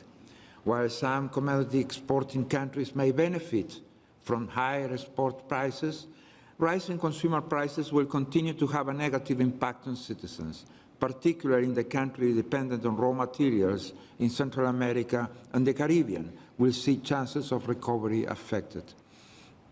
Countries that export Latin American energy products, for their part, may be able to expand their market share. There is an interdependence of all rights and a reminder that all institutions matter. The general dissatisfaction of the population with democracy that continues, together with unprecedented levels of wealth in each of the countries concentrated in few hands, as well as much of the political instability in the region in recent years, can be explained by the institutional failures that exist in each country for due compliance with inter-American legal instruments on human rights. Indeed, there are some studies that show that citizen dissatisfaction with democracy is related to economic pessimism. Dissatisfaction with democracy is not related to the general wealth of a country, but is strongly related to pessimistic views of the current economic situation. Likewise, people's perception of how the average person's economic situation has changed in the past 20 years are related to dissatisfaction with democracy. Access to rights. In countries that have fallen into authoritarianism, such as Venezuela, the connection between the access to rights and the crisis of democracy is very, very clear. But it is given for all countries. Unequal access to rights in the countries implies a distance from democratic ideals and becomes a breeding ground for authoritarianism. The farther a government moves away from the effective exercise of democracy through access to the rights of its population, the polarization resulting from the gap between the theory and practice of democracies translates into social conflicts. The obvious way to express dissatisfaction in democratic societies through the exercise of freedom of expression.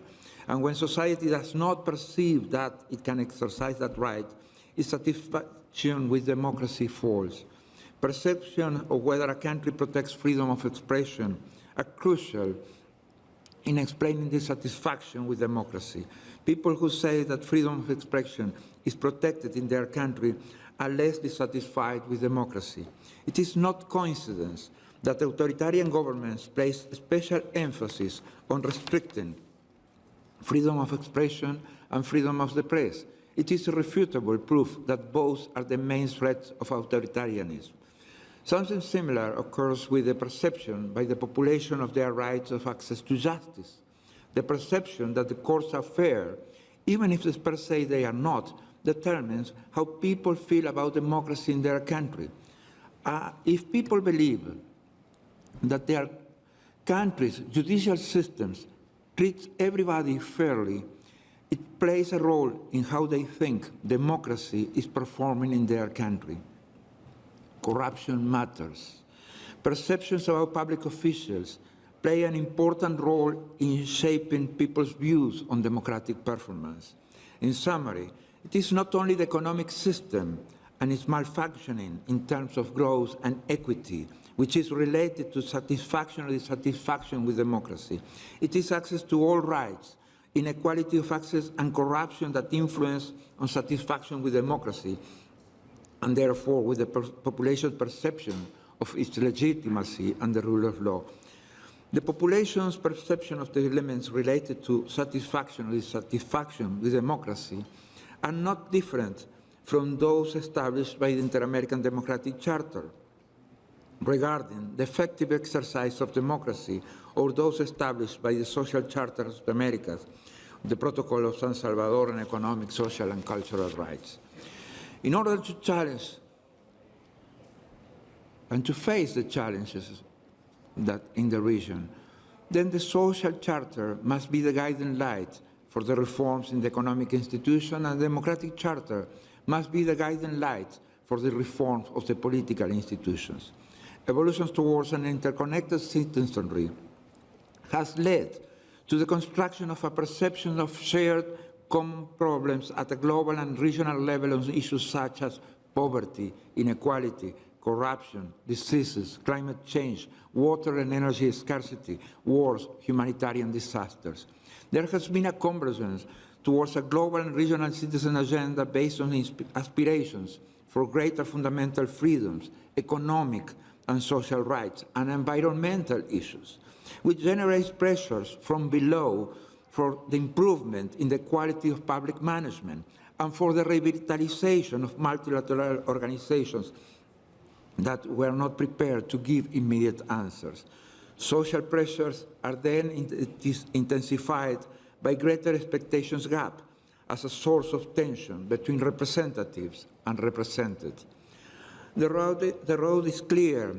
Without more developed economies, we will not be able to build a more developed trade network. Without more developed economies, we will not be able to reach integration. If we are unable to achieve substantial technological development or substantial financial accumulation, we will inevitably continue to lose our human resources to developed countries, to developed economies, and thus remain in a condition where we will not be able to ensure a substantial level of integration or complementarity.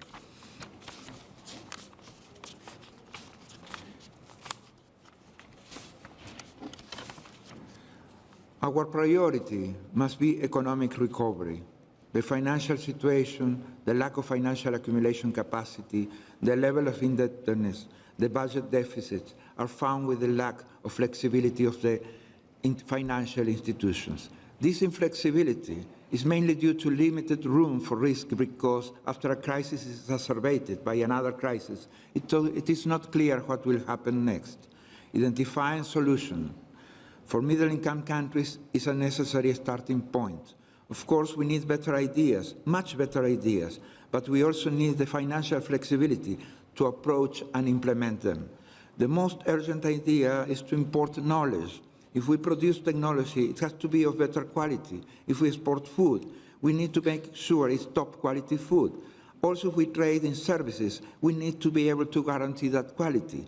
All of these requires better knowledge, and no path through ignorance or ideology will achieve it. We must also equip ourselves to tackle the ever-urgent climate crisis, a task that will require the investment of significant new resources. Climate change has brought with it a high cost. Mitigation and adaptation have a price. We must prioritize democracy and democratization, ensure access to rights and equity, stronger and more efficient institutions. And we need to provide guarantees, legal guarantees, rule of law, economic guarantees, and social guarantees. It is crucial to shape a more reliable political, economic, and social environment. We must reject this status quo. In fact, we must condemn the status quo so that we do not have the option of accepting it, because it is something that we cannot afford to accept. There should be a better purpose for life. We should have a moral purpose, a wiser purpose. We must work together to achieve something better. We have to produce better because we have the obligation to deliver better, because our companies guarantee better services. It is up to us to choose the future we want. This is an easy choice. We must choose to be creators, not observers. We must choose to engage in the world with curiosity and optimism, because it is our future, the future we are building for ourselves, our children, and our future generations. Thank you very much.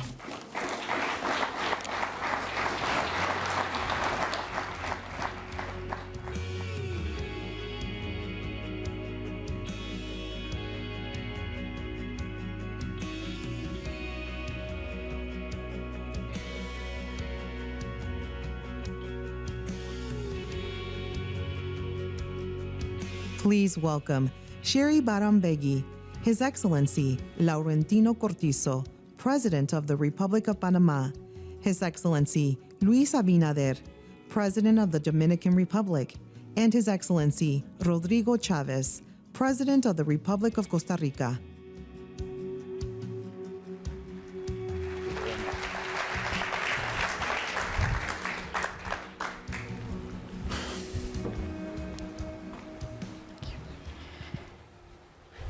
All right, have a seat. Thank you. So, I want to welcome all of you who are here with us in person, as well as those who are attending virtually. I think you're going to have a very insightful panel here. Obviously, three of the most esteemed gentlemen who have joined us today to discuss the issues related to business development and democracy. These three gentlemen have been what I would consider to be leaders, leading the way, not just leaders of their countries, but leading the way in collaboration amongst each other, in their markets, in their geographies, as well as with the private sector. I'm Sherry Barambegui. I'm the Chief Executive Officer of PriceSmart. And for those of you who are not familiar with it, PriceSmart is a $4 billion company that trades on the NASDAQ. It's a bit of an anomaly in the sense that it is a US company, but virtually all of its activities, which are the sale of consumer goods and services, occur in Central America, in the Caribbean, and South America. So we have a substantial presence in the markets of all of these three gentlemen's countries. And one of the main things that I would like to set as a sort of a context for this is how critical it is for the private sector to be able to have a good relationship with the leaders in these various countries, be able to rely on the rule of law, and also be able to identify opportunities where each of these countries have, within their own cultures and their own economies, the ability for a private sector participant to not only support but draw upon the gems that their countries each offer, whether it's talent in a specific area or it's a famed product from their markets. We at PriceSmart are now finding that we can identify opportunities to not only provide good products at great values to our members, and provide great jobs at very good wages with health insurance for all, because that's part of who we are. But we're finding that we can also identify sources within these countries and invest in the development of products, invest in the infrastructure of product development that goes beyond just retail. And that allows us to nearshore. When you think about that, in these countries, for us to be able to share the wealth and the expertise and the talents of the three different countries and trade amongst themselves, it can be good business, good for the environment, good for the labor force in these countries, create a good tax base, and also support our neighbors. So I'm very honored to be here with these three esteemed presidents, and I'm going to go through one at a time here so that you can all be familiar, but I need my glasses, so excuse me. All right, and you will find their very impressive resumes in the materials that you have. So here we have President Luis Abinader. Did I pronounce that correctly? Yes. Okay, the President of the Dominican Republic. And we also have with us, excuse me, President Cortizo. Myself. And he claims to be the newest, right? No? The newest is the one from Costa Rica. Ah, okay. All right. So, and then we have President Chavez from Costa Rica.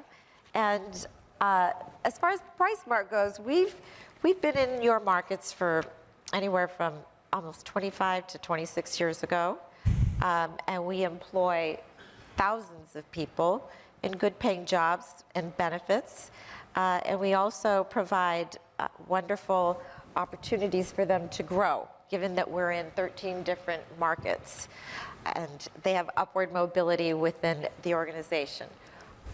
Our mission is one that we've had even before this began, and that was to improve the lives and businesses of our members by delivering goods and services with great value at the lowest cost.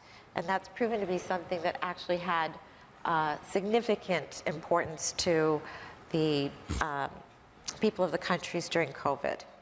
So I'd now like to move on to some questions that I have for you individually. Let me see here. And the first is,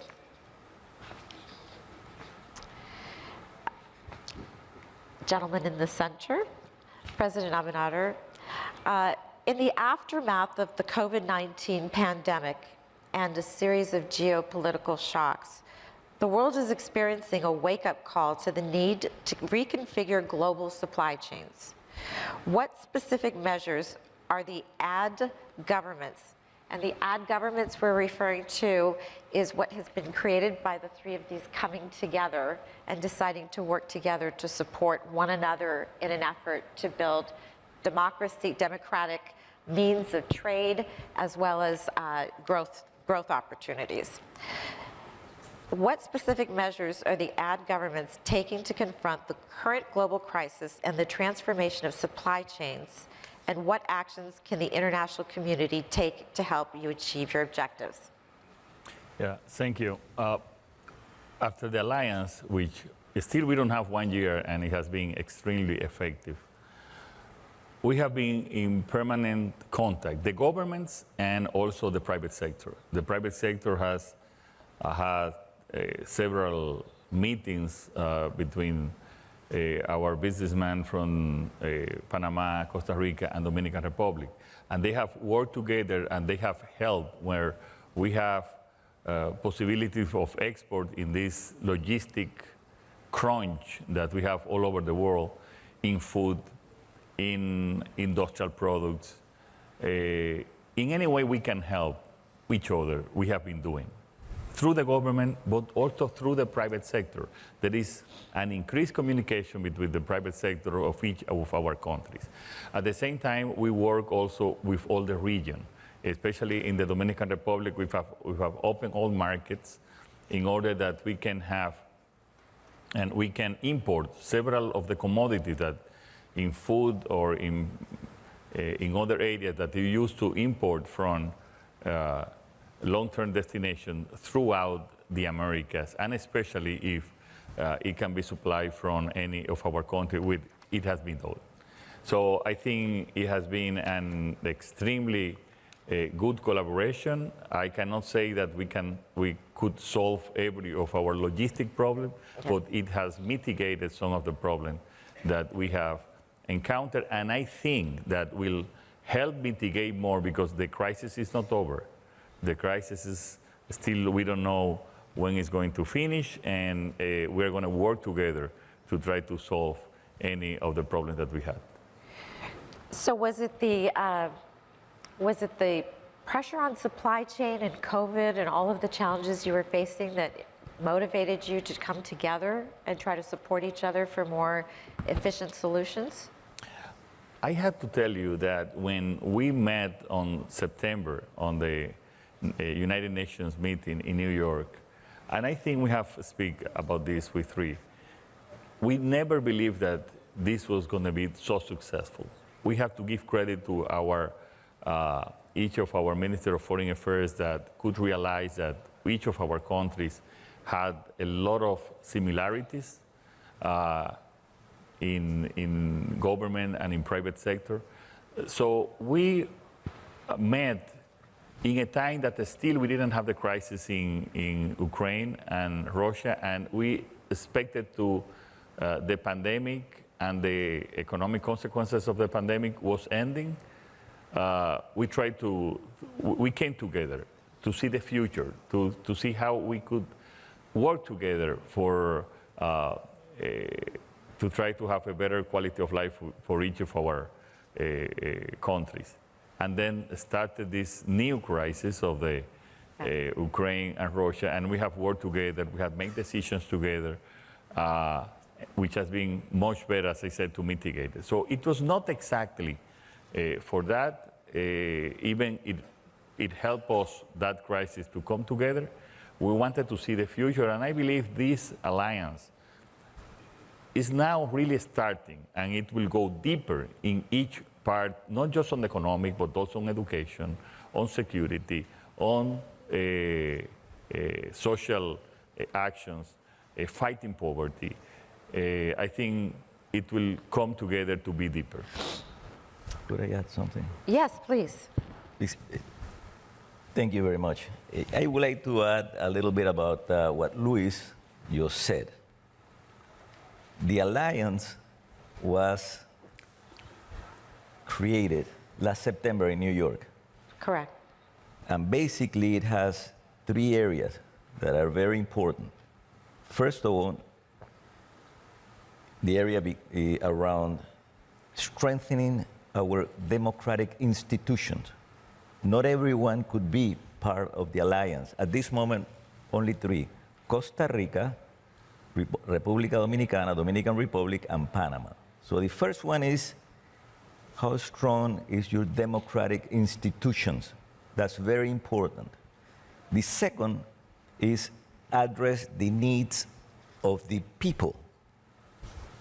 And the third one, very important, is promote the relationship between the private sectors of three countries.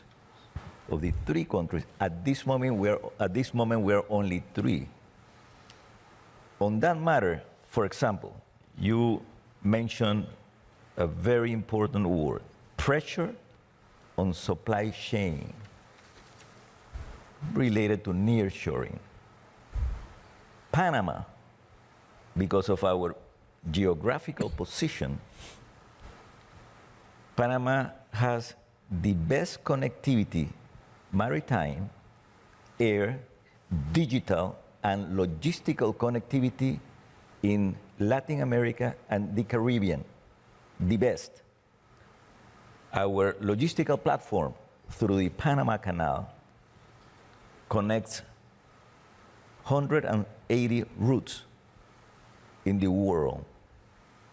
It also connects 1,920 ports in 170 countries. So when you are talking about supply chain, and when you're talking about nearshoring, the place to be is Panama, and we are part of that alliance. Yes. So in that case, that's one of the advantages that we have compared to our two other countries. However, they do have other advantages that we as Panamanians could take advantage of. So Panama brings to the table connectivity. An established infrastructure for that kind of global connectivity. That's correct. And regional. But we're also hearing about more that other countries are doing. And for example, I know that our company has a regional distribution center in Costa Rica. Yes. So I'd like to hear from you, President Chavez. Thank you very much, Sherry. Thank you to my fellow presidents. Let me start with the ADD itself. Okay. I don't need to tell business people that consumers today not only care what they buy in terms of the quality of the service, but they do care where is it produced, child labor, not child labor, what type of values are they endorsing with their dollar. That is a trend that you know better than I, it's going to continue increasing. And then you have three countries here, and I cannot take any of the blame or the credit for forming this alliance. I have been, I'm the youngest kid in the block. I've been president 1 month. But what I do believe here is that the unique value proposition beyond what we can individually say, is to tell you that there are three small, relatively small countries, but extremely important, who have democracies, who have respect for human rights. My cabinet is there is full parity between men and women. In Costa Rica, by law, we have to have half representation of females in our Congress, and we embrace the law. We got rid of that little thing that some other countries call an army and an air force and so on, to invest in people. We have a long-running democracy, and at the same time, we have reversed totally deforestation, the only tropical country in the world, and we actually double forest coverage in Costa Rica, and 100% in practical terms of our matrix of electricity generation is renewable. So instead, I think it was Gandhi who said, the best way to imagine the future is building it. You have three presidents basically committed to those values, building a future for their people on the basis of those values, but also understanding that no society in the world has ever achieved prosperity without a vibrant, innovative, productive private sector that is allowed to operate free of corruption and without corrupting, and at the same time, a government that provides the services that the private sector needs to generate value.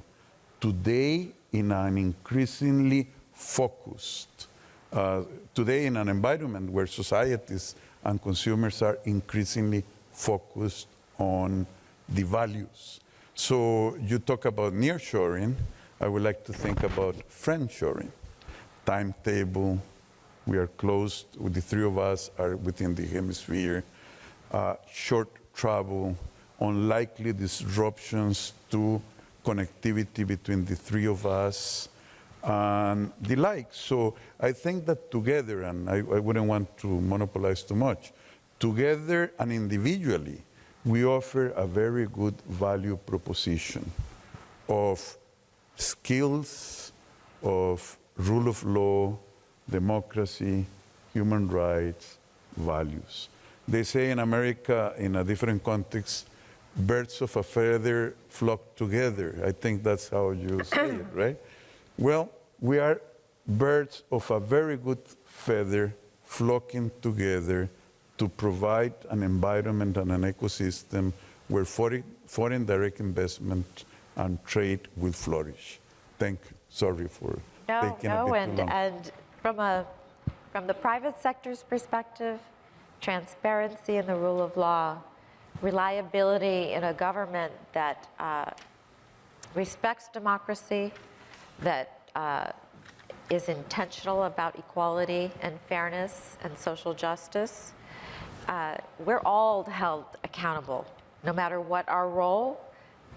This is a time, I believe, in the world where we each have a part to play. But the foundation for this are countries that believe in democracy and equity, fairness, and the human spirit, and are willing to work towards establishing an environment where private companies can come in and invest for development for the future and allow more opportunities for self-actualization of the people in each of these countries. Which I'm now going to go to you, President Cortizo. Could you please tell me, in April, Panama convened a ministerial meeting on migration. That's correct. An expressed aim of the new Alliance for Development and Democracy is to mitigate irregular migration by tackling its root causes. This is part of the stated agenda of Vice President Harris. How do these two initiatives address emerging political and economic threats that could spur further migration? Okay, that's a very good question. Both initiatives, the one that we had in Panama in April that convene Minister of Foreign Affairs from the region, also Minister of Security, and Director of Migration, including Secretary of State Blinken. Yes. And Homeland Security, Mayorkas. They were in Panama. Both initiatives, I'm talking about the regional initiative and the alliance initiative, they go hand in hand. And let me explain this, because this is a very important issue right now. We have a short-term and a long-term actions. In the short term, what we need in the region is to slow down the flow of a lot of irregular migrants. We have to slow down. And this is not only an issue of 3 countries. It is very tough in Panama. It is tougher in the Dominican Republic because of Haiti is right next to Dominican Republic. And it's very tough in Costa Rica. In Panama, for example, in a regular year, around 10,000 people get across Panama. Right now, 140,000. So in the short term is how to control, diminish that flow that goes to the north. Yes. But in the long term, that's another issue that needs a commitment of all the countries and a huge commitment of the United States of America. When I say a huge commitment, is that a lot of communications are very important. You are going to have from this meeting, this summit, you are going to have a lot of good speeches. And at the end, there is going to be a written statement, beautiful. How can we execute? How can we get the things that we said in reality? For example, the roots. And we do have a working group now, in which the US is part of it, to get into the roots. Just think for a minute. What goes in the mind of a family, of a mother, of a farm worker from Ecuador, Nicaragua, Mexico? What goes in the mind, Colombia, Venezuela, to one day take a decision to leave your country and say, I am going to go up north? And they have to go through different countries, including an area called Darién. That's in Panama. That's a hostile jungle, humid jungle, in which, I'm not going to say many, but a lot of people die crossing that jungle. So what are those roots? What makes them take that decision? It's a very good question. Yes, but that question is, we have to begin answering it. That question means lack of economic opportunities. Right. And if you don't want to have in Rio Grande or in Texas a lot of irregular migrants, it is better to begin thinking in good programs. And it will take time. Good programs that could, people in those countries would have a hope to have a better life. That's not the only thing, because we could get into other things that are in the region. Right. I'm not going to get into other things because I have 2 other friends that they are looking at me right now, and I don't like the looks of them. So You can see it from the back of your head. Over here, you're looking at so me. there are two ways: short term and the long term. Absolutely.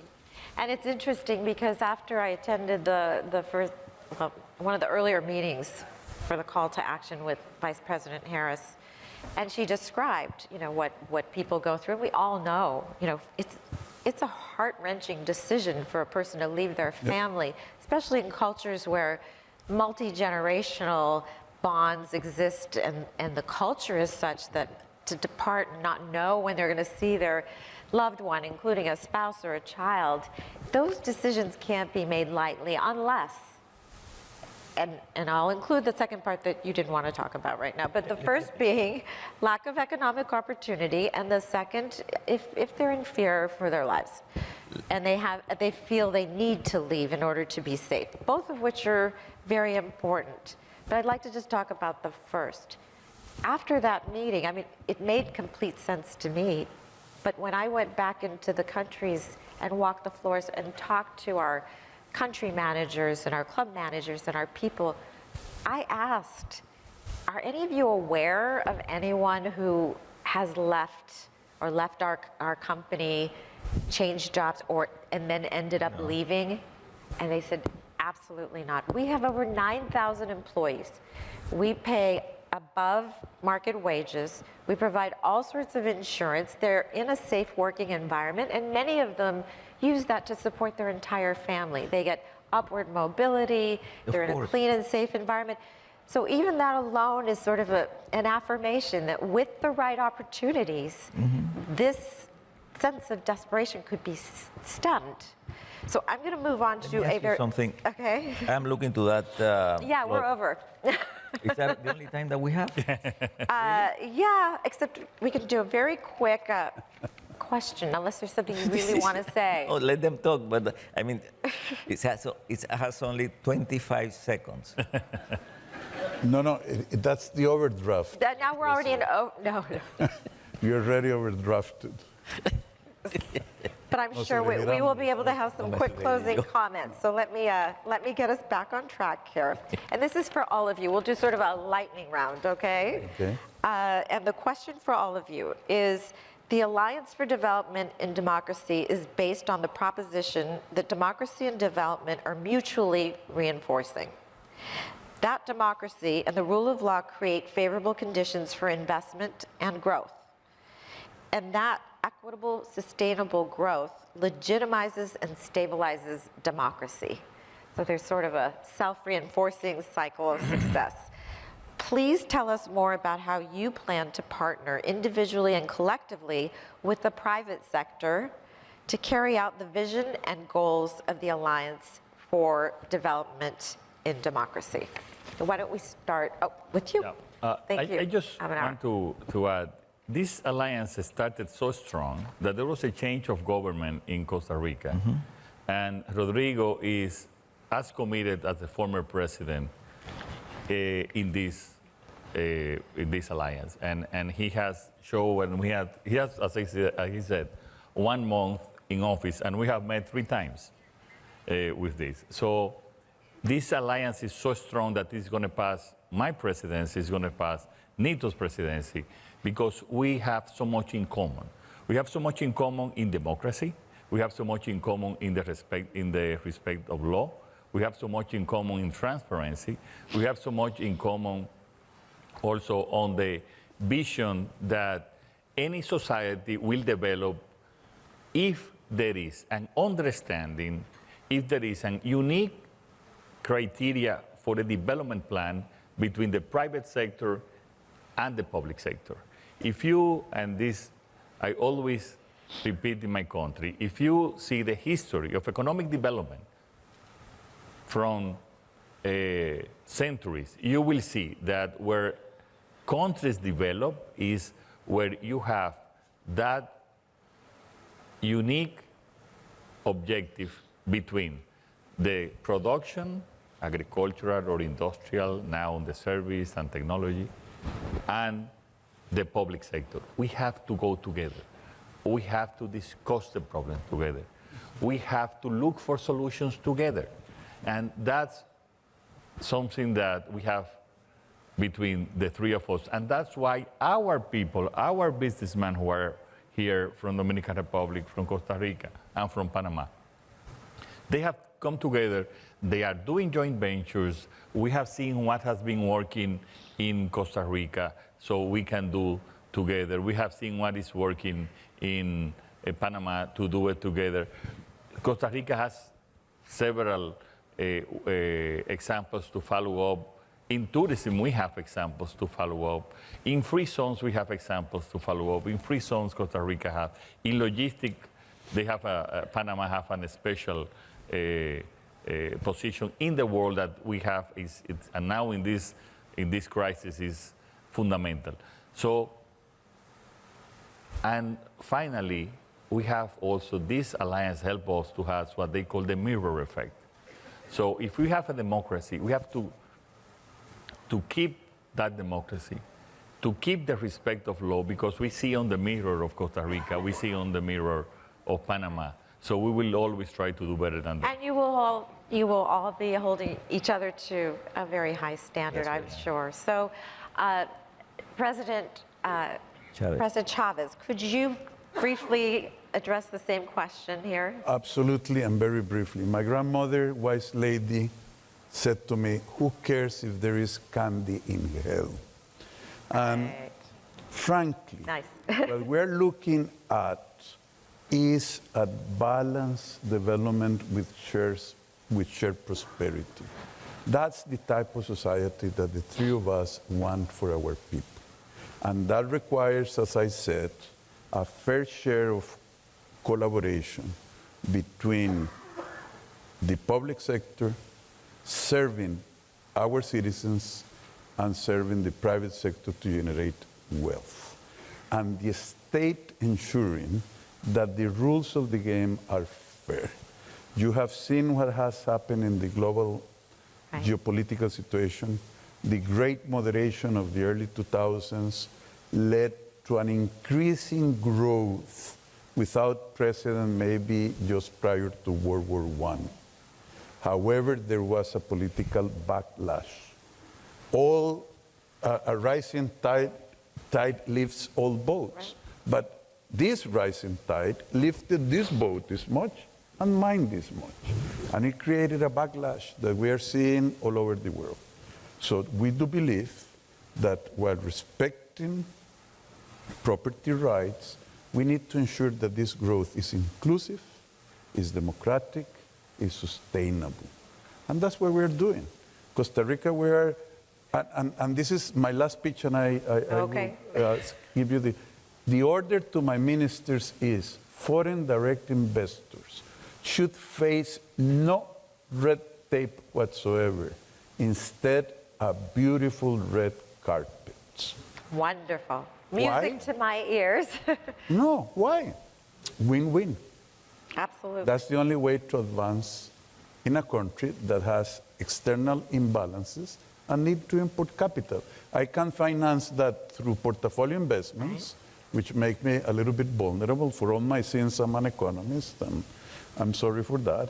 Or I can finance it as a country, and so can Luis and me too, with foreign direct investment, with all the increases in productivity, knowledge transfer, and so on. So that's the win-win. The private sector is going to be fundamental. We will support it, and we expect them to play by the rules. Thank you, President Chavez. I'd like to wrap it up with you. Fine. Listen, I'm going to go with an example. Okay. But first of all, I'm going to use one word. That word is trust. Yes. In Spanish is confianza.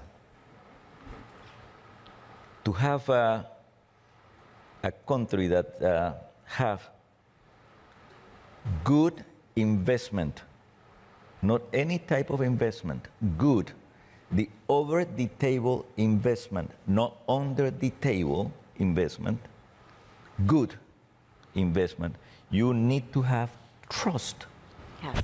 Panama is the regional home of 181 multinational headquarters. 181 multinational headquarters decided that the regional headquarters is in Panama. Why? The word is trust. What kind of multinational? For example, I'm going to have 2 or 3. Procter & Gamble, Samsung, Caterpillar, so many, 181. Matter of fact, here in this auditorium, I could see to my left a Dominican Republic investor that is building in Panama a gas plant, and this investment is over $1 billion. He started about 2 months ago. I have seen here businessmen from Costa Rica that they are doing business in Panama. I could see in front of me the ex-president of the Chamber of Commerce of Panama. He met with myself and my minister anytime he wanted. And he knows, he's right in front of me, that he has my private phone number as well as many investors in Panama. When I say my private phone number, is my phone number, the one that You can announce it right here? Or you I'm not going to announce it, but Well, I didn't bring my I'm not going to phone. announce Let it, me but, see it's, but they know that they could call President Cortizo, and President Cortizo in 1, 2, or 3 days is the one that answers. So trust. We, as Dominican Republic, as Costa Rica, we are a country that know that's common sense, that is through private sector, that is through good investment, foreign direct investment, local investment, that they are going to produce employment. And one employment is one headache less for the government. So in that case, our alliance, what it sends to the region, to the world, is trust this alliance. We do want good investment for our region. President Cortizo, thank you for those comments. I'd like to thank each and every one of you. These have been such a demonstration of solidarity, all based on true core values. We can see the collaboration and the priority that, at least from a U.S. business perspective, that's exactly what we'd like to see so that we can continue to grow in these regions. I'm very excited about the future. My goal would be to see us being able to develop and celebrate and highlight the other industries and other production opportunities that are inherent to your region, and that we can create together a more stabilized, uniform, integrated, win-win relationship amongst this group of countries, as well as with the private sector. So thank you for your time here. It's wonderful to see all 3 of you on the stage, and you've received so many accolades so far in recognition from U.S. senior government officials and private sector, appreciating the fact that you've taken the lead. You've taken the lead, and I think the private sector is waiting with bated breath, not just waiting, participating, but really anxious to see how we can do more in this region, because it'll serve all of us. We have a unified interest. And I'd like to make a quick announcement that if you'd like to learn more about AD and its private sector arm, the AD USA Business Council will be hosting a reception this afternoon at 3:30 p.m. in the Westin Hotel. Now, I bet you it's going to be later because we went over. But it was worth it, right? Thank you, gentlemen.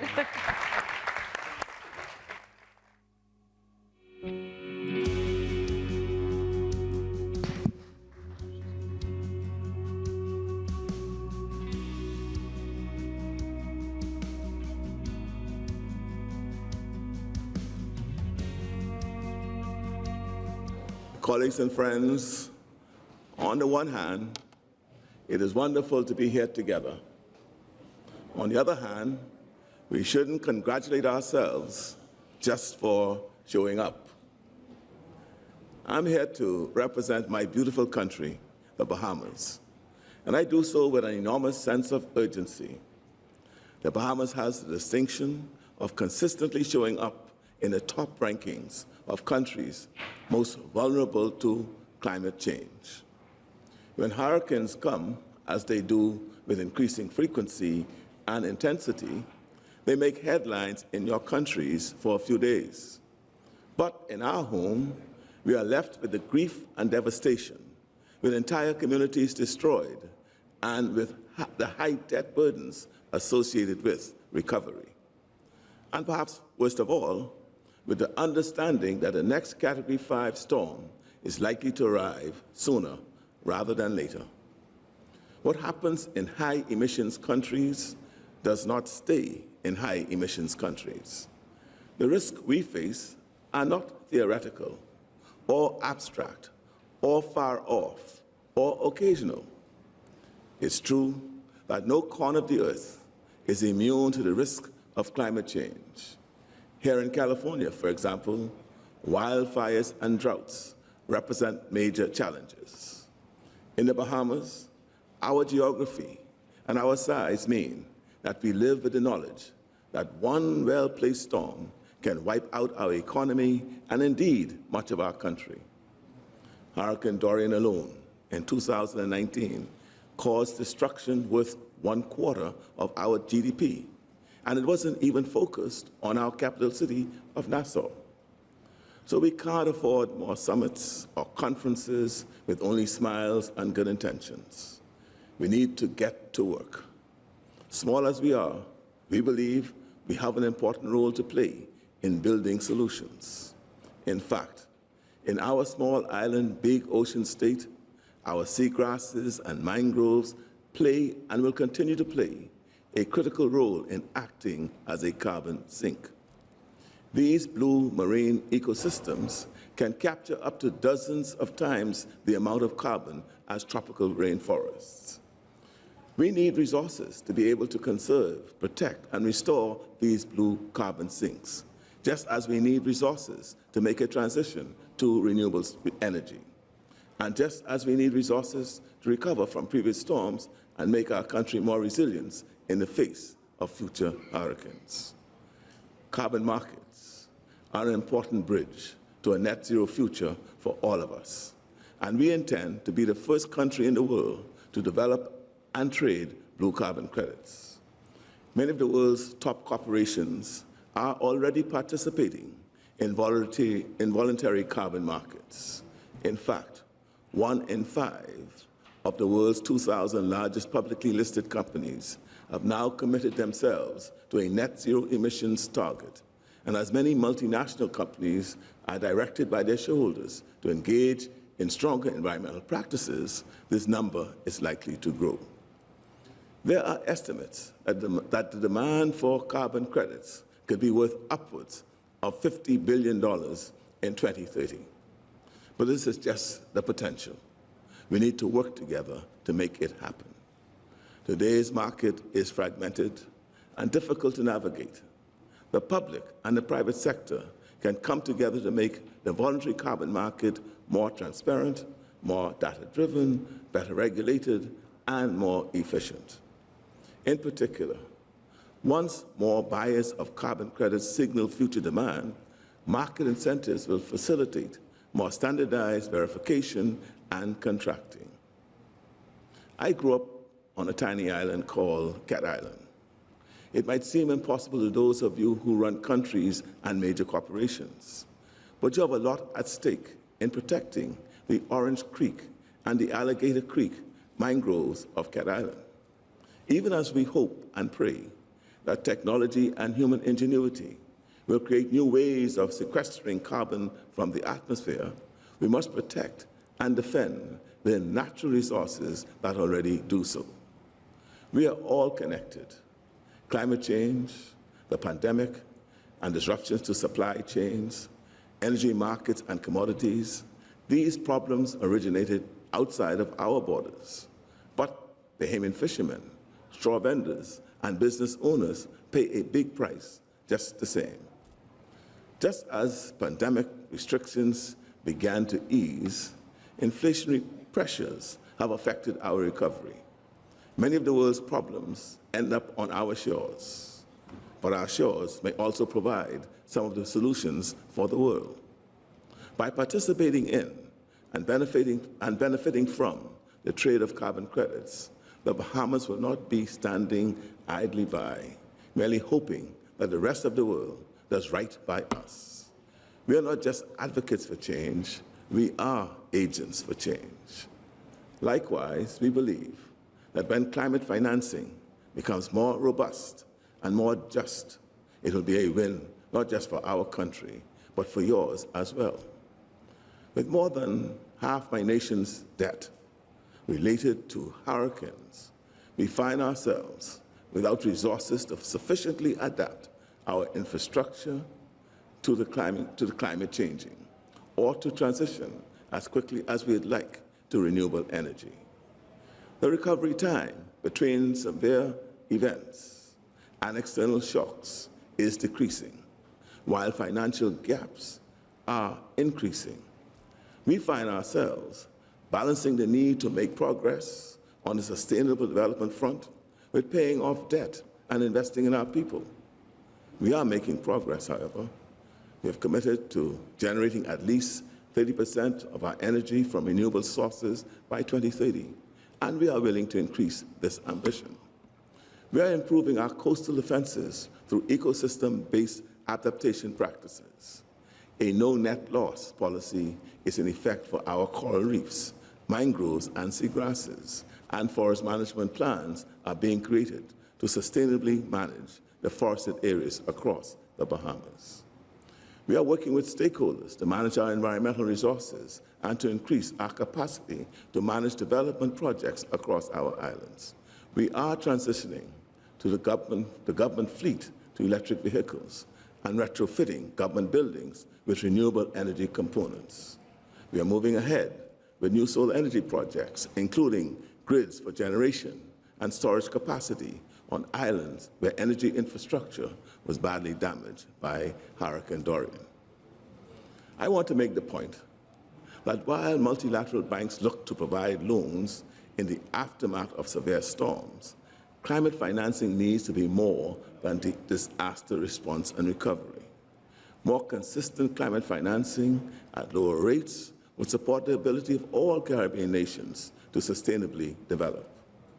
The IPCC report, released in April, is clear. Urgent and drastic action is needed if we are to limit global warming to 1.5 degrees centigrade. There is an active 2022 hurricane season ahead of us, and once again, we are forced to think about the unthinkable. Astronauts have said, the Bahamas is one of the most beautiful sights from space. Let's work together to ensure the survival of my country and our Earth. I thank you for listening to me.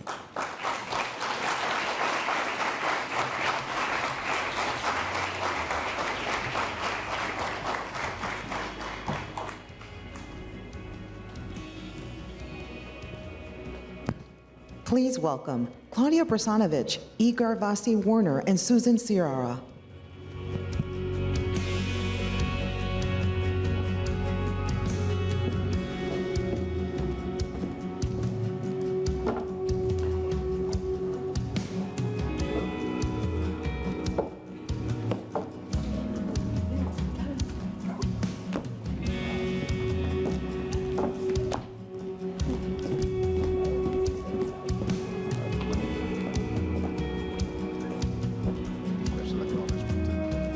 Those who've remained behind.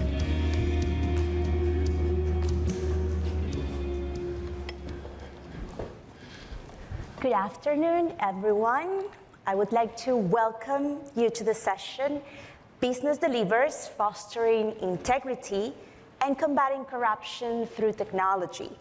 Our regards and gratitude to the U.S. Chamber of Commerce for providing us with this opportunity to be here discussing this important topic today. We will be discussing how companies are equal stakeholders in anti-corruption and transparency, along with government and civil society, and how government actions can create an enabling environment for business success, with an emphasis on combating corruption and the role of private sector as stakeholders and co-creators of the rule of law. Besides the political nature of corruption, there are so many promising innovations in areas like behavioral sciences and digital technology, opening new opportunities to fight corruption along with the private sector, a key ally for governments in the road towards achieving integrity through technology. On that note, I would like to greet and introduce our panelists today, Gervais Warner, President and CEO of the Massey Group of Companies, and Susana Sierra, CEO of BH Compliance. Gervais has been President and CEO of the Massey Group since 2009. Massey is a historic Caribbean company which does business following a code of ethics to safeguard their reputation for integrity, committed to ensuring high ethical standards in business activities and conducting business with honesty and respect for the law and their values. Susana is a Chilean businesswoman recognized in the compliance industry for her work on integrity, anti-corruption, transparency, development of organizational culture, and implementation. Ms. Sierra is the CEO of BH Compliance, a global company that offers an innovative tech platform to monitor corporations' best practices and ensures the process created to prevent corruption is correctly defined and implemented. It is my great honor to be here with you today. So without further ado, I have a question for both of you about some of the opportunities that the private sector sees for business and governments to promote the region's competitiveness through greater public and private sector integrity. Susana, can you share a few examples of that? Okay, perfect, Claudia. First of all, we know that we are facing historical talent. The context is changing. We are facing the war, the post-COVID, and especially in America and in Latin America are really different, unstable context about politicians, about corruption, and a lot of things happening in the continent. But when we talk about corruption, we usually think in the public sector. But I'm sure that corruption to happen, you need two. And a lot of times there are companies on the other side. And so I'm sure and I'm really convinced that if all the companies and all the private sector are together, collaborating to fight corruption, but first of all, saying no, following the processes, and being together fighting corruption, they could ace the corruption and the corrupt people, because it's not like countries are corrupt or companies are corrupt. There are people inside governments, inside companies that are like the bad apples, and we need to ace them. And at the same time, for companies to work in this field, it's not just the legal area or the compliance area. They need to understand that they need to be part of the values of the company, the purpose of the company, and follow that and measure that. So the answer for that is like the private sector has an important role, but they need to understand and listen that they have a role, and it's not just saying, no, always there are the politicians and we don't have anything else to do because the other ones are the bads and we are the goods. No, we are all together fighting corruption. We all have a very important role to play indeed. So Gervais, what are your views on that? Well, I very much so agree with everything that Susana said, and certainly representing the private sector and Massey in this context, I think we have to realize that corruption is a transaction between a corrupted entity seeking to gain and a corrupted entity that seeks to actually gain some favor by making some form of payment or favor. And so, you know, it's not possible for corruption to exist in a public space unless there are corrupt actors on both sides. And corrupt action exists everywhere, right? It's an incentive to avoid headaches. It's an incentive for personal gain. It's something that has a lot of, say, human behavior and dynamics behind it. And so to really combat corruption, I mean, it's not like a ethereal thing that's out there, corruption, like, no, it's real. It's real, and it's really people behaving in particular ways. For us at Massey, business integrity is absolutely essential. And so I think that part of how you go about doing this is elevating the conversation around honesty and integrity and making that a fundamental value. And also making sure that there's leadership, because, you know, quite frankly, people will follow what the leader is actually spending a time and attention to. So if there's corrupt activity, and you know, if there's fraud, there's little things that happen in companies all the time. If that goes undetected, if that goes unprosecuted, it continues to grow. And it's the same in governments. And so a lot of people will say, well, you know, we don't believe in corruption, we don't stand for it, et cetera, but where's the leadership example in actually making sure that something happens? So Luis Amargo talked about the lack of confidence in democracy. A big part of what happens with corruption is that it goes unchecked. And so unless, and certainly in a business organization, we all know people, we run supermarkets, and people will steal you blind if you actually do not have systems to detect where there's pilferage, where there's shrink, and do something about it. Well, you know, countries are not any different. You know, corrupt apples, bad apples, will steal you blind if you don't actually have real processes in place to detect, and then you do something about it. When people see examples of prosecution, they gain confidence. Democracy stands a chance. That's right. And now let us go deeper into Massey Group's approach for cultivating a culture of compliance and ethics in its operations. In what ways has it shaped your company's relationship with the public sector? Yeah, so it's very important. I think that in the context of the countries in which we operate, people just know that, well, these guys are not going to be involved in any form of corrupt activity. It's just, we don't get asked anymore.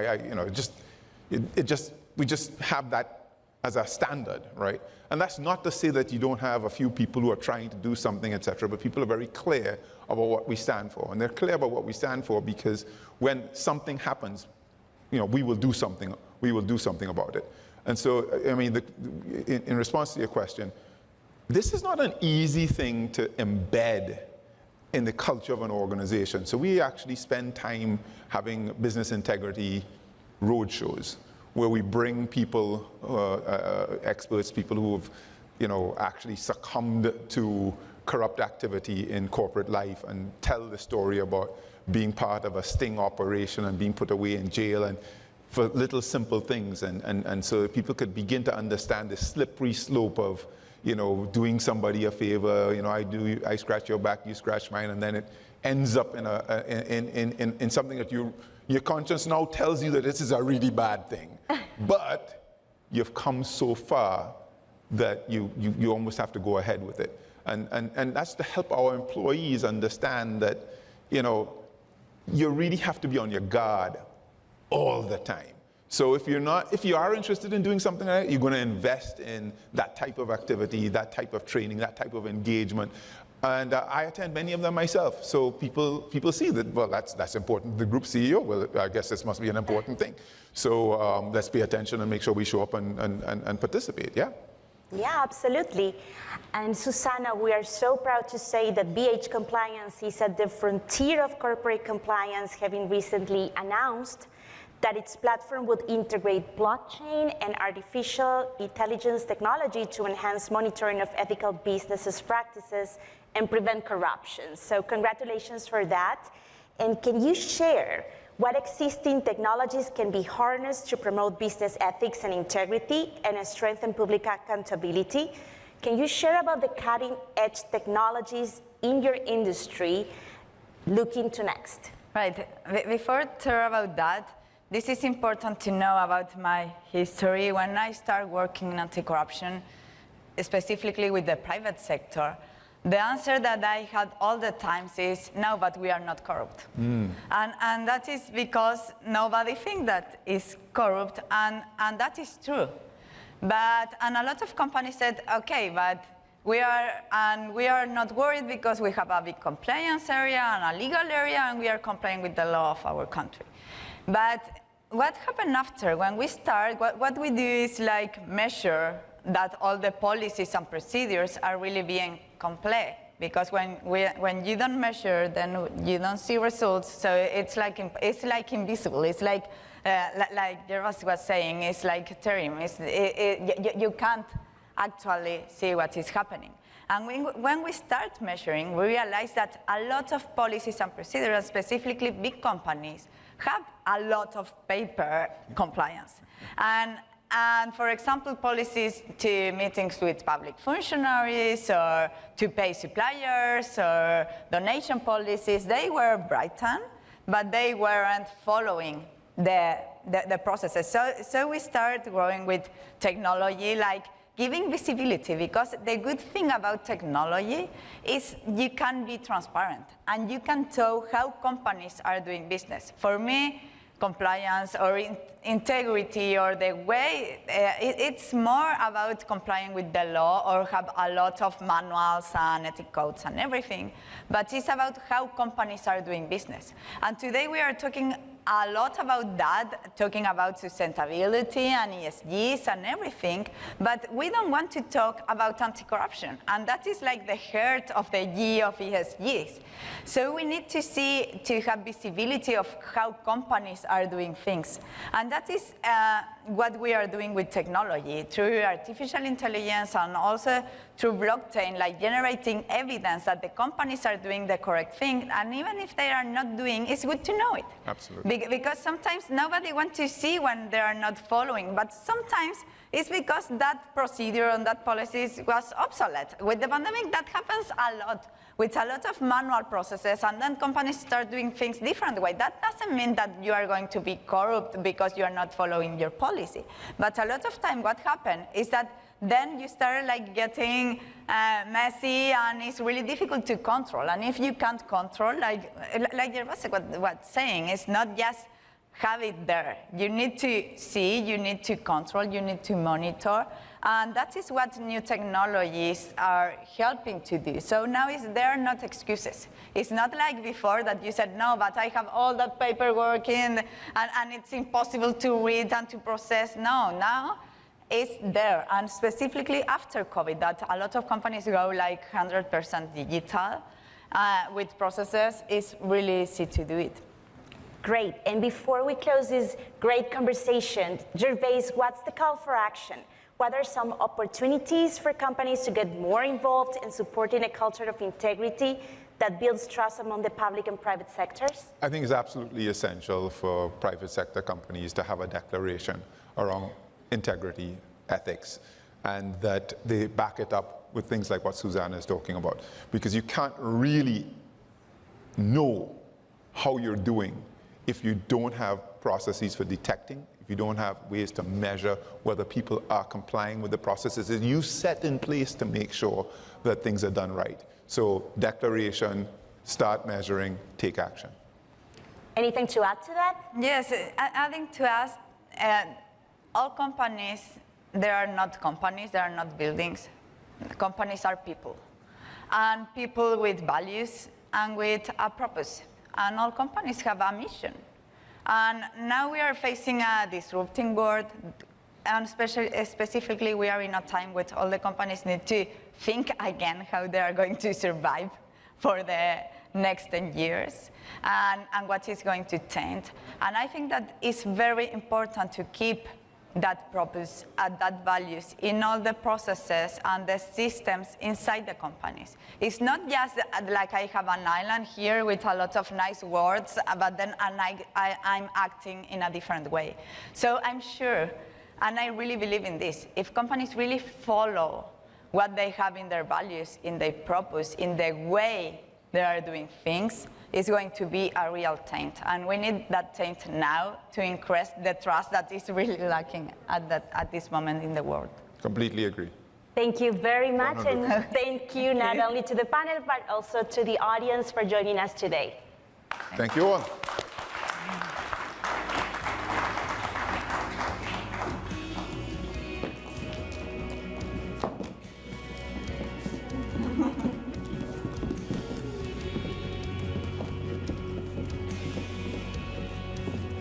Please welcome Eric Farnsworth, Bruce McMaster, Maria Teresa Arnal, and Paul Dyke.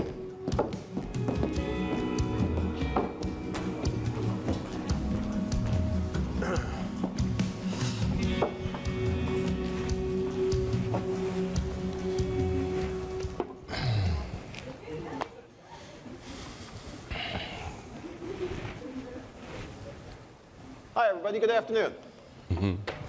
We understand we're the last group between you and a bottle of wine, so we're going to make this interesting, or at least we hope to. Thanks for being here. Thanks for your willingness to listen and to participate and join us in a conversation of business practices and the importance of the private sector in terms of developing the hemispheric agenda in the context of the ABD, which all of you know at this point stands for the America's Business Dialogue, which since 2014 has been really a critically important portal by which the private sector from around the hemisphere is able to develop and forward recommendations to governments within the Summit of the Americas process.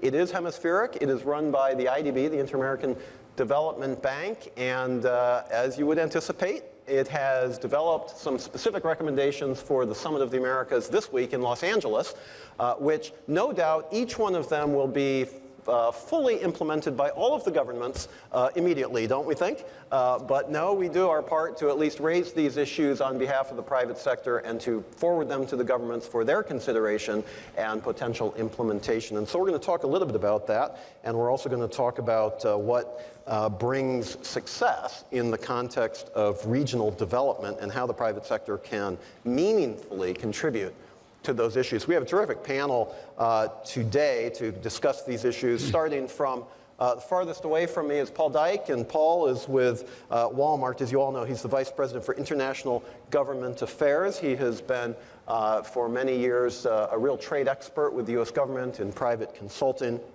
and elsewhere, and so he brings a real expertise, and as I mentioned, with Walmart. And next to him is Maria Teresa Arnal, and she is the head of Stripe Latin America. She has direct experience for many years in the digital economy, which is increasingly important across the Western Hemisphere, and we're going to talk to her about that in the context of her experience, but also is in her capacity as the head of Stripe Latin America. And to my immediate left, your right, is Bruce McMaster. Bruce is with ANDI, which of course is the National Business Association of Colombia. Bruce is one of those rare individuals who really understands national development, broad-based development from the private sector perspective, but also understands and has done real research and important work in terms of social development and the broader aspects of those issues. And I've had the pleasure to work with Bruce over the years, as well as our other two panelists. Would you please join me in welcoming our three panelists to the conversation this afternoon?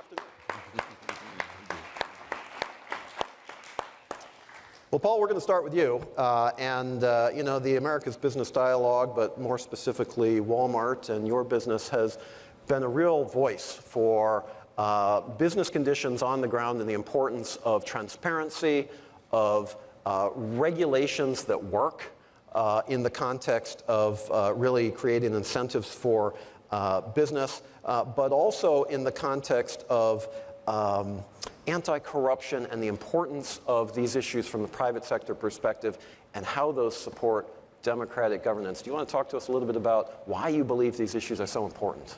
Yeah, sure. Thanks, Eric, and thanks, everybody. I mean, you know, one thing that's been really clear from, you know, being here these last couple days, both in conversations you have with people on the margins, but also listening to every single panel, is how similar, whether you're public sector or private sector, how similar our priorities are. I mean, we're all talking about, you know, economic growth that is sustainable growth. We're talking about resiliency, digital inclusion, job creation, stable migration, rule of law and transparency. And of course, it's obvious why that is a priority that public and private sector share, because ultimately the constituents that we have, if we get those things right, the opportunities it creates for society as a whole, for communities, for individuals, for customers of Walmart, for small and medium-sized businesses, suppliers. But we have to get those things right. And you mentioned a big one, Eric, which I think we all also can agree that one of the biggest obstacles to achieving those priorities is a lack of transparency or a lack of rule of law. I mean, it stifles development, innovation, growth, and from the private sector, investment. And so, we have found that that is such a key unlock. And with that unlock, that's when we're able to invest more, across markets. And again, when we're investing in, the stores where we operate, but we are investing in supply chains. We're investing in, suppliers of all sizes. And so and when we get to, the recommendations, that's one that we've really keyed in on, where we do think, we talk about partnerships deliver, where public and private sector, partnering, bringing in the digital transformation that we're also talking about. There are some real tools that public and private sector can work on together that can have a direct impact on reducing those, obstacles around corruption and transparency, and be a great benefit to both. Have you found any particular strategies that are more effective than others? I mean, these are issues, rule of law, regulatory transparency. They're fundamental to the ability of business to conduct itself appropriately, not just in Latin America, but around the world. You deal with governments all the time. What sort of strategies are more effective than others? Or are there things that, for a broader audience, we can learn from some of your experience? Yeah, and then let me give you one, and we actually have, I think she's still here. Some of you, if you've been here for the day or yesterday, may have heard Jennifer Medina, who is a supplier to Walmart. We're very fortunate that she's from Guatemala. She's got a SME, she's a textile manufacturer, and really, if you didn't hear her story, it's a fantastic success story. We've benefited greatly from, at Walmart by, having her as a supplier. But one thing that she identified is, this barrier on, government services, permitting, tax, things like that we think, if you digitize that, so let's just take licensing and permitting, if governments can, digitize that service, that eliminates a lot of the, what we talk about when we talk about rule of law. It makes it more transparent. It makes it more equal for people to access, and creates a more open process that we think, again, for us, thinking about it, whether it's from a opening stores standpoint, but particularly suppliers like Jennifer, and there's thousands and thousands of suppliers throughout the region that we think will have better access to the value chain just with something like digitizing licensing and permitting. And that's where, last thing I'll say is, with the ABD recommendations, there's, that's one, but also has a, very specific best practices that go with that we as the private sector believe that, governments across the region can work with the private sector to adopt, and will have a meaningful difference. And we've seen some evidence of that. But, you're raising these points in the context of SMEs and bringing more people into the global economy. I think that's fundamental. One of the things that's so frequently misunderstood about some of these issues is observers will say, yeah, that's good for the larger companies, the Walmarts, the Fortune 500, the publicly traded companies. What's in it for the little guy or the little the mom and pop, the SMEs, right? What you're clearly indicating is this is fundamental for their growth, for their participation in the global economy. And I want to turn to Maria Teresa because I want to stay with this digital theme for a bit. You've obviously done such important work, and Stripe is a leader in the space. You know, what is it that is preventing some of the more aggressive uptake from some of these issues around the region? I mean, look, we see in Asia, you know, digital leadership in country after country after country. It lags in Latin America and the Caribbean sometimes, doesn't it? Help us think through why and what can be done to address those issues. Yeah, I think that there is probably a myriad of different states within the countries in Latin America in terms of where they are digitally. But yeah, overall, I would agree with you, the region is behind APAC.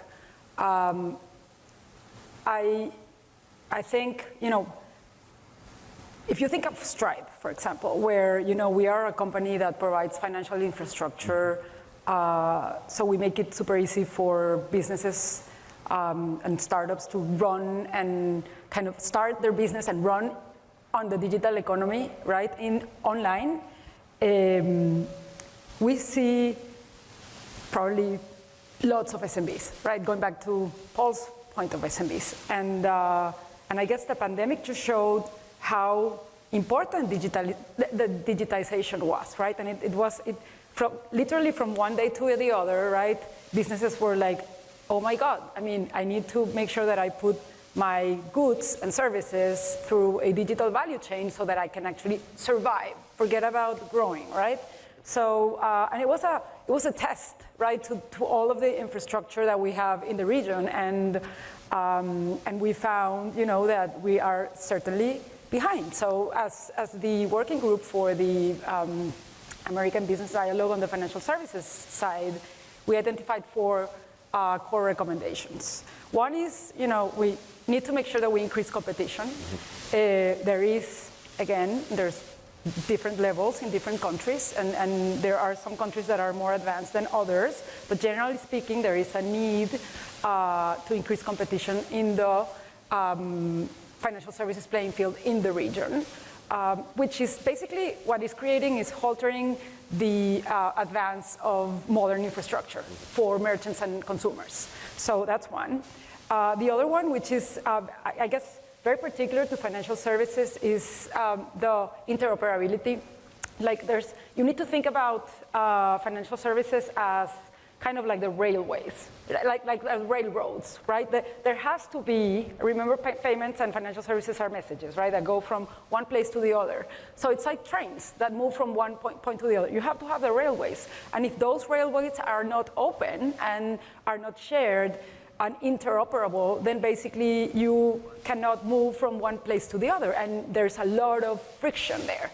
And that's evident. That creates lack of transparency, that creates you know, poor products, I would say, in a nutshell. Then the third one is around somehow creating a standard or coming together as a region to create a regulatory framework that actually we can all benefit from. And I was just here listening to the presidents of Panama, Dominican Republic, and Costa Rica around, you know, their alliance, and I thought, oh, how refreshing, right, to hear 3 presidents that are actually coming together in a region that we need to come together more often, and so that we are relevant for the world, honestly, right?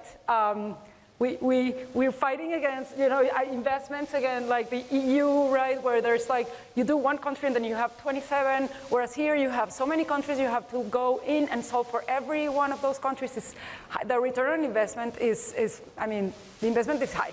So I think that working together to standardize regulatory framework is another recommendation.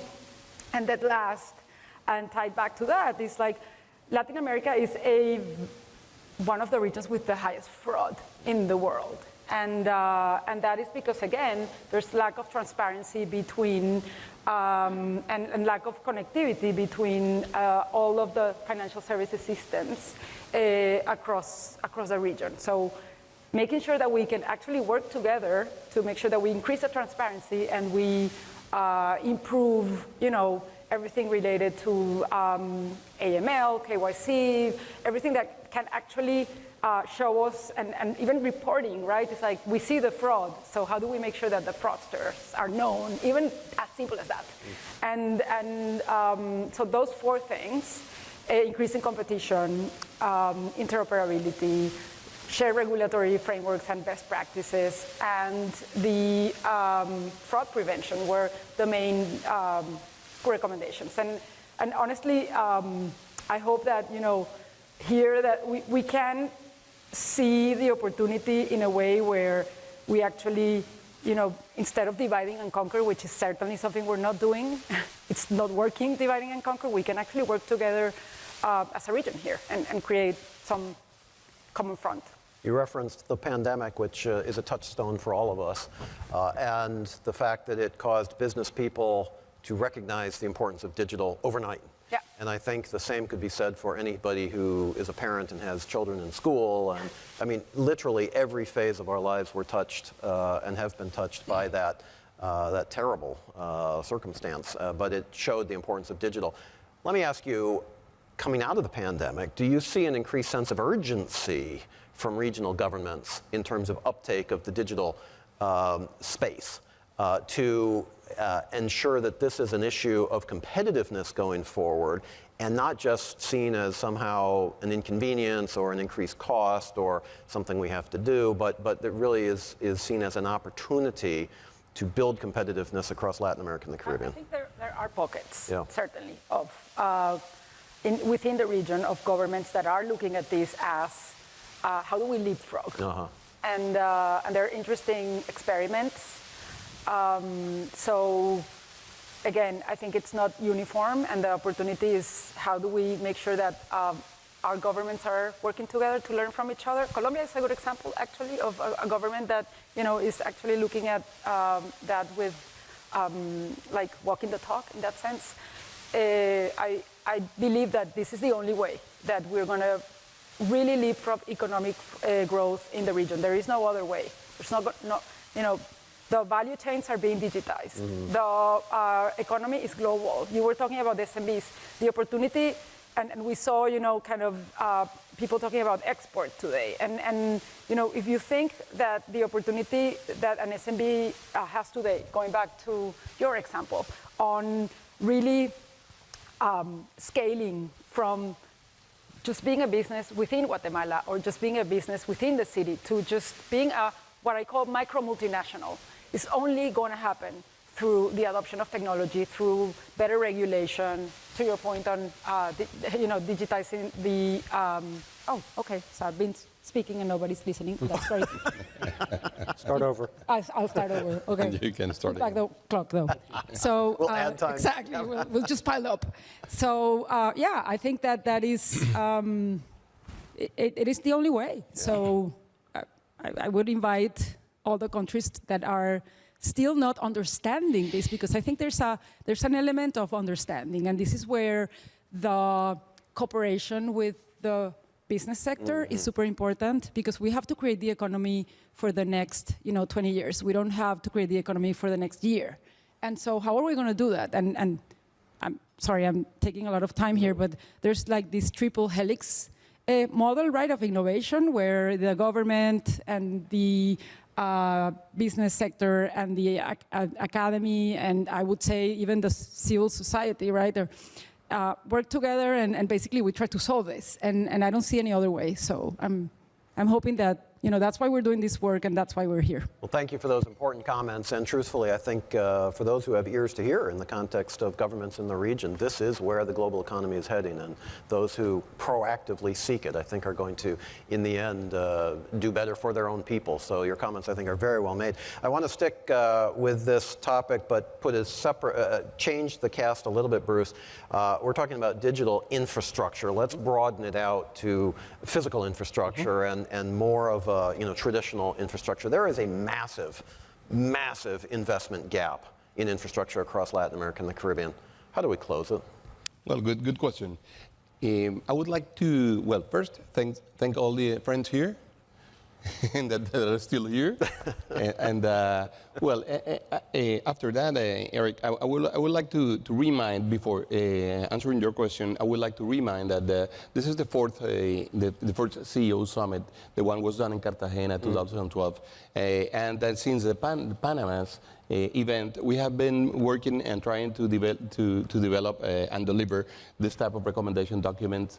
This is done, as you mentioned, with the leadership of the IDB, which we appreciate very, very much, because in a way gives us the sense that we are a region, that we are an ecosystem, that we should work together, and that we should be able, as private sector, to talk to the presidents and make them recommendations. Mm-hmm. So that's the spirit in which we did this document, and I really encourage you to read it, and maybe you will find interesting things inside the document. And I would say that for all of these years, we have had, on one hand, the social development chapters, including transparency, including governance, including of course, education, the healthcare, and this kind of things. And on the other hand, we have the physical things we do need in order to get competitiveness in the continent.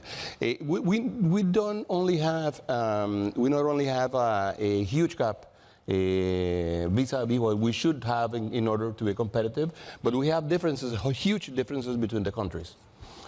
So it's not the same thing to talk about, you mentioned Colombia, but let's say, I don't know, Bolivia. We're different. We're really different. So giving that idea, or bringing that idea, we would like to say that there are many things we should have as a common platform that should be taught as an ecosystem, that should be thought as a real region decision in order to be competitive vis-a-vis the world. And I would like to bring a question, and let me just emphasize this. I'm sure this is something that is in your mind, or has been in your mind these 2 days, regarding the usefulness of this specific kind of events, or this specific kind of encounters. So, in my opinion, is that they are very useful in order to build ourselves as a system, as a region. Mm-hmm. In those terms, there are many things we should think. Infrastructure, of course, is one of them. And infrastructure has a lot of like different phases that should be taken into account. On one hand, financing. Mm. Financing is definitely one of the main obstacles we do have. So the document says that we should have enough sources of finance that should be interested in giving the adequate infrastructure to the countries in order to be competitive, even though some of them are not bankable in a way, or ready to be sold to the private sector. Governments should invest in this, and international institutions should be ready to support governments doing this, because there are many things that are not only business oriented, but socially oriented. So in order to really integrate and to have all the people really close to the rest of the world, we need a lot of infrastructure, one hand. On the other hand, we need a lot of regulation. We need regulation not only in order to be financeable and bankable, but we need regulation in order to be attractive for companies to invest in that specific needs we do have. That's what Paul was talking about. Exactly. Yep. So we need that, and we find a lot of different levels of regulation all over the continent. So there are a lot of things to be done there. We need, on the other hand, we need to be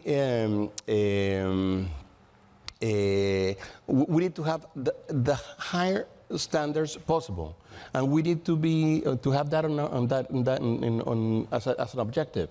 That is something that should be part of what we want. The willingness, we do have to have the best infrastructure, in the world.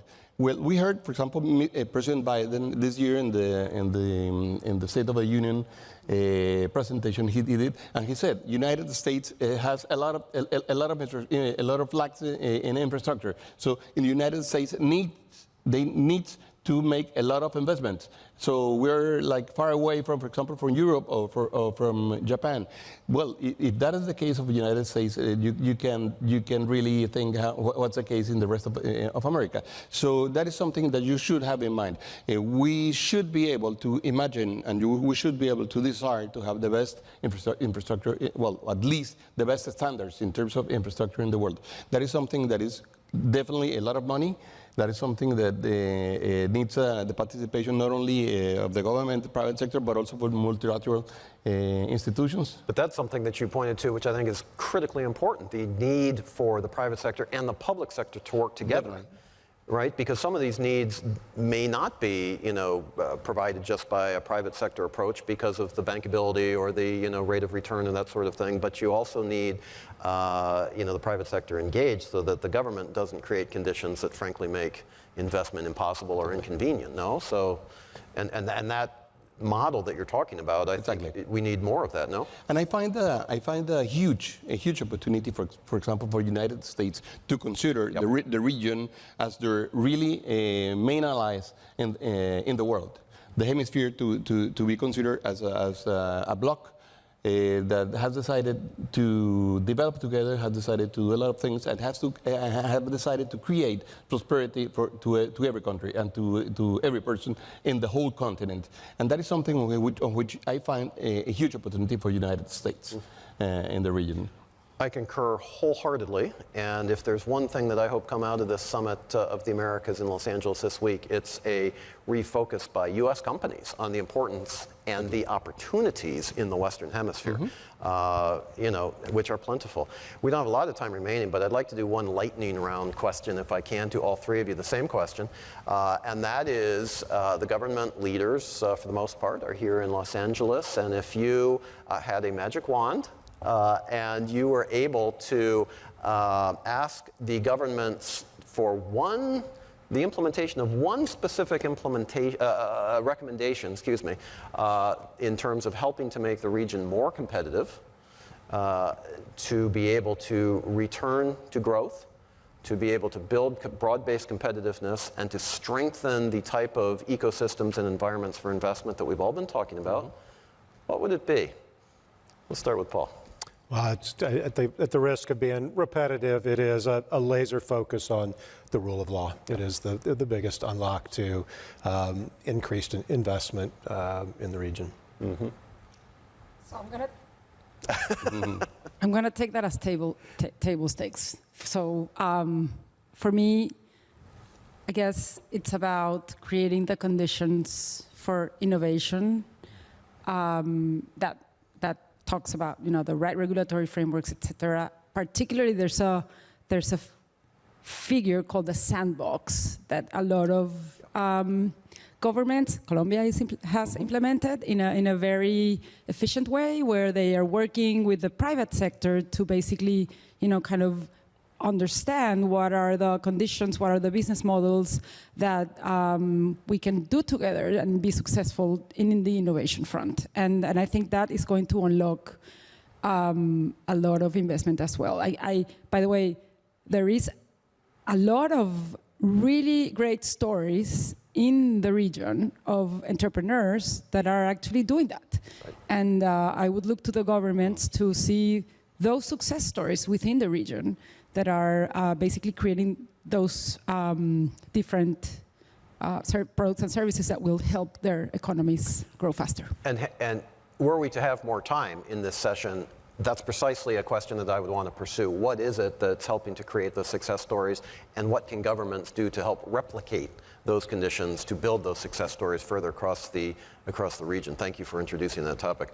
Bruce, to you, what's your magic wand result? No, I would like to convince the government that integration is a good strategy, and maybe the main strategy for the continent. We've seen many presidents and prime ministers here, and to be honest, I don't feel they're really convinced about integration. We'll feel that we're like separate countries, separate communities, and we wanna beat the other one, and that is not the way. That is not the way we're gonna really create that prosperity I was mentioning for the whole continent. We need to have integration as an objective, and we should think about it seriously. Seriously, we haven't thought about it ever. We have created some specific groups. For example, now we're in the Pacific Alliance, Mercosur, ALCA. Well, we have many of those. But why don't we try to think really big and try to make an integration in terms of the whole hemisphere, the Western Hemisphere, and find the ways to do it and try to work and invite them to do so. The World Bank, the Inter-American Development Bank, other financial institutions have made estimates about the amount of benefit that is being left on the table, unrealized, by a lack of integration in the Western Hemisphere. And it's not just, percentages of growth, but those are translated into the lives of real individuals. Prosperity, whose lives are not, frankly, as convenient or comfortable as they might otherwise be. I love your point, but it's really a point that could be, each one of you have made in your own way, right? Integration taking the form of digital, taking the form of rule of law, regulatory overlay, taking the form of infrastructure development. Boy, I hope that some of the leaders this week listen to this panel, because there's a lot of wisdom here from all of you. Thank you for your comments. Thank you for your participation. And thank you for making my job very, very easy today. I really appreciate that. Ladies and gentlemen, would you please join me in thanking our panelists for the terrific conversation today. Thank you. Thank you.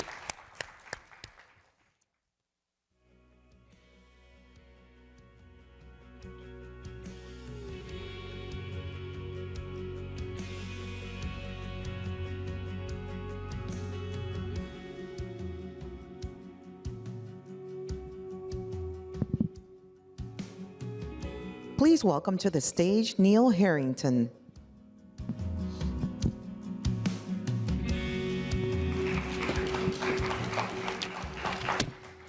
So what do we think?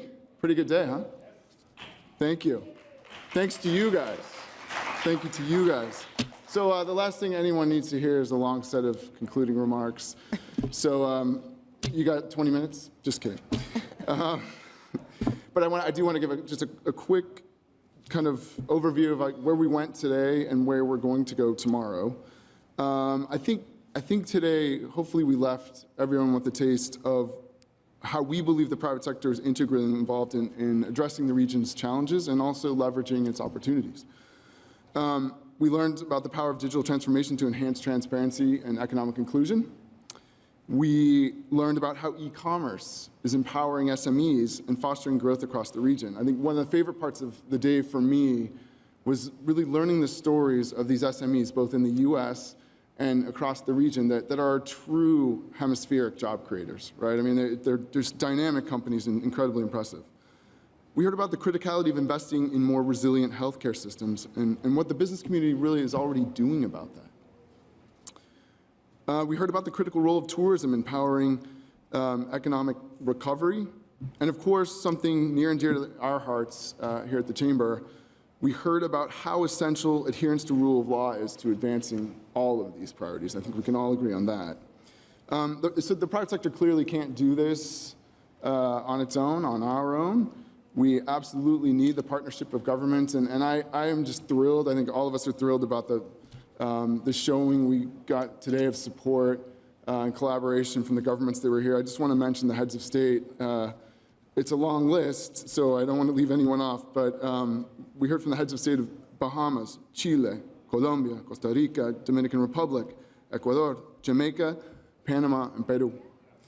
From the host country, we were obviously very privileged to receive U.S. Vice President Kamala Harris, Secretary of State Antony Blinken, Health and Human Services Secretary Javier Becerra, as well as Mexican Secretary of Economy Tatiana Cloutier.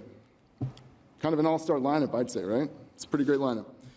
So what if I told you that I think tomorrow could be just as good? No, I know it's going to be just as good. We'll hear from some of the region's true private sector leaders in areas critical to growth, such as digital connectivity, resilience, entrepreneurship, and sustainability, in addition to welcoming even more foreign dignitaries. But that's all I'm really going to give away, because whether you're here in the auditorium or whether you're joining us virtually from across the hemisphere, you're going to have to come watch to see what tomorrow brings. Oh wait, sorry, no, there is one more thing, kind of an important thing. You may have seen our press release. President Biden will be here tomorrow with us, so we're very excited about that. I want to thank all of you for being here. I want to thank, obviously, from the bottom of our hearts, this could not be possible without our great sponsors. So check out all of the branding when you go outside the auditorium, in the auditorium. Thank you all for being here. We're looking forward to seeing you bright and early tomorrow morning. Thank you.